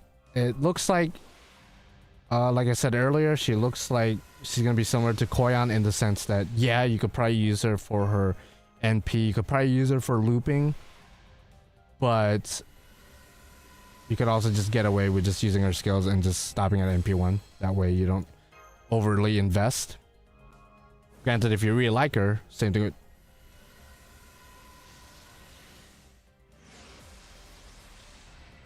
Oh, dude, I was about to say, dude. Oh, you motherfucker! Of course, of course. Of course. Of course, of course I get you. Who else could it have been? Who else could it have been? Of course I get you. Of course I get you. There's nobody else. Nobody else it could have been. It just had to be you. Could have been any other rider in the entire game, but it's you. It's always you. All right. These are my quartz savings, which again, it's a lot. So like, I mean, I shouldn't be that stingy. God damn it. Okay, so the first multi-shot I'm not gonna skip, and then after this one I'm gonna just start skipping. Just, you know, just to move it along, because you never know. It might take until pity to get to her, to get to the new archer. And maybe they're, if I were to make a guess, if she's able to enable arch looping on the same level or a similar level to Castoria, which arguably Summer Tiamat does already, but maybe they're releasing another Premier Arts support just because most people probably already have Castoria Bond 15, and arguably maybe at this point people already have Summer Tiamat Bond 15 if they use her for arch looping. So just having more options is always nice. Not gonna complain about that. And who knows, maybe like in a couple days or even a couple hours, because people are that fast, it's gonna be revealed that she's actually not that great of a support servant and I just wasted my quartz, but that's okay. She still has a really cool design, and I'm a fan of like the whole time and clock motif. Reminded me of, like, if you saw my reaction to her reveal earlier, I was literally like, when I saw the clock I was like, is that some Kurumi shit? And then it turned out it was very similar to Kurumi than I thought. Kurumi from Data Live, one of my favorite, if not my favorite female anime character, I think so. Uncle Mano Salfo. Okay, yeah, no. Don't speak those words ever again. It's unfortunate that that I even know what you're talking about. Okay, we got David, who did get a recent animation update. It's a shame that there's no 4-star to accompany as well. It'd be nice. But just one new 5-star. Again, I don't think they teased another 5-star. Okay, we didn't get anything. Okay, so now we just gonna go. Honestly, at this point, all I've been doing is farming bond points at Grand Battle and Mets for old servants. Yeah, no.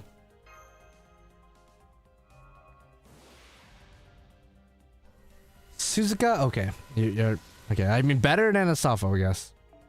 You're a much better servant to see at this point. My brother, just like me, Kurumi Tokisaki is just so peak. Yeah, no. Easily. I guess I just have a thing with, like, not evil, but like anti-heroes. Like Gilgamesh is my favorite male anime character of all time, and then Kurumi is like my favorite female anime character. So it just works out. I just like them a tad bit evil, not completely evil, although Gil arguably is extremely evil in the original Fate Stay Night, but you know, at this point he's more of an anti-hero. Depends on the circumstance. Okay, let's see. First skip roll of the night. I don't think we even got any of the new CEs. Oh, servant. Okay.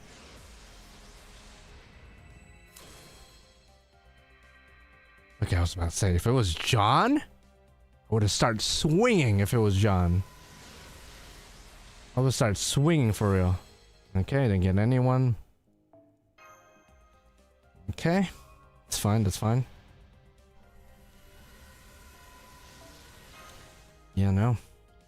I guess that begs the question. I mean, again, it's just so weird that they released another great arts support, assuming she is great, as she looks on paper, right?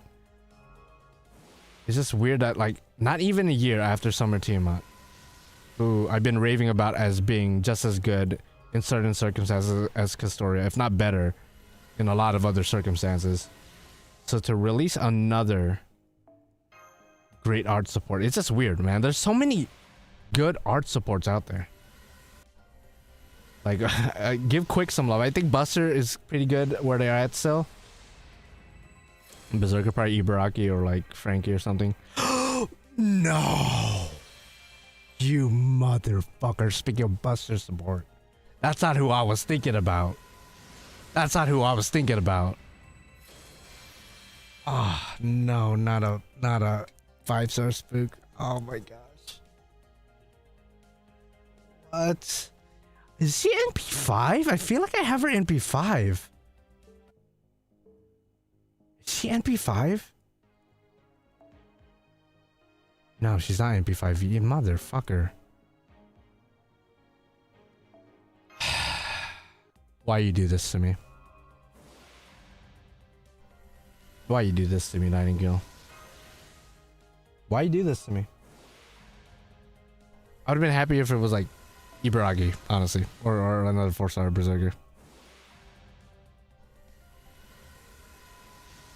You gotta realize some people have bad luck. There are still some people who don't have Castoria or Tiamat because of bad luck.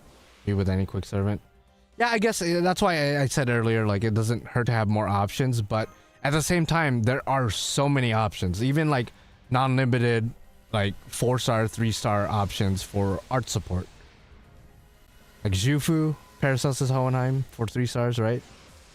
A bunch of 4-star servants are art support as well. Like, I don't think arts needs more supports. Regardless. I think Quick probably needs more supports. Because outside of the 2 Scotties and Summer Tiamat, there's not really any other, like, really good Quick supports. There are some decent Quick supports. Like, Osaka Bay is, like, decent. But she's not exactly like, oh man, I don't have Summer Tiamat, but at least I have Osaka Bay type of level if it's good. Okay. I guess we're just going all in. God damn it.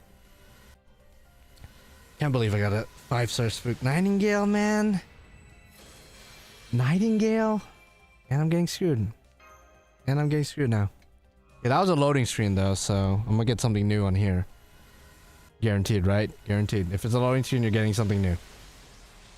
I guess not. Never mind. I spoke too soon. Yep, never mind. Screw me. Lohi could be one. I use her because Scotties keep dodging. Yeah, I mean, she's not exactly like as good, like a 1-to-1.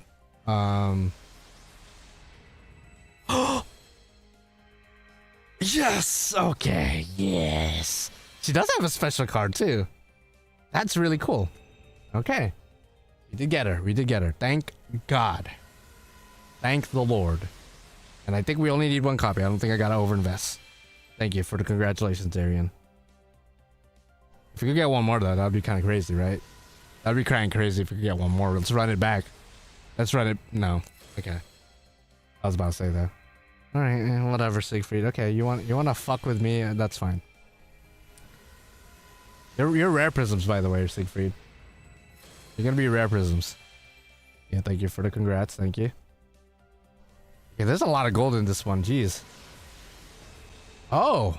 Oh, I guess I didn't have that. See. Nice. There you are. How are you doing? You're wearing very little. But I could respect it, you know.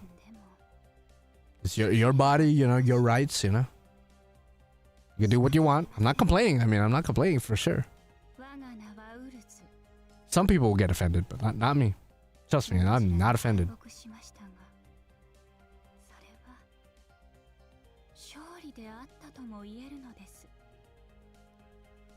Yes, you look nice too.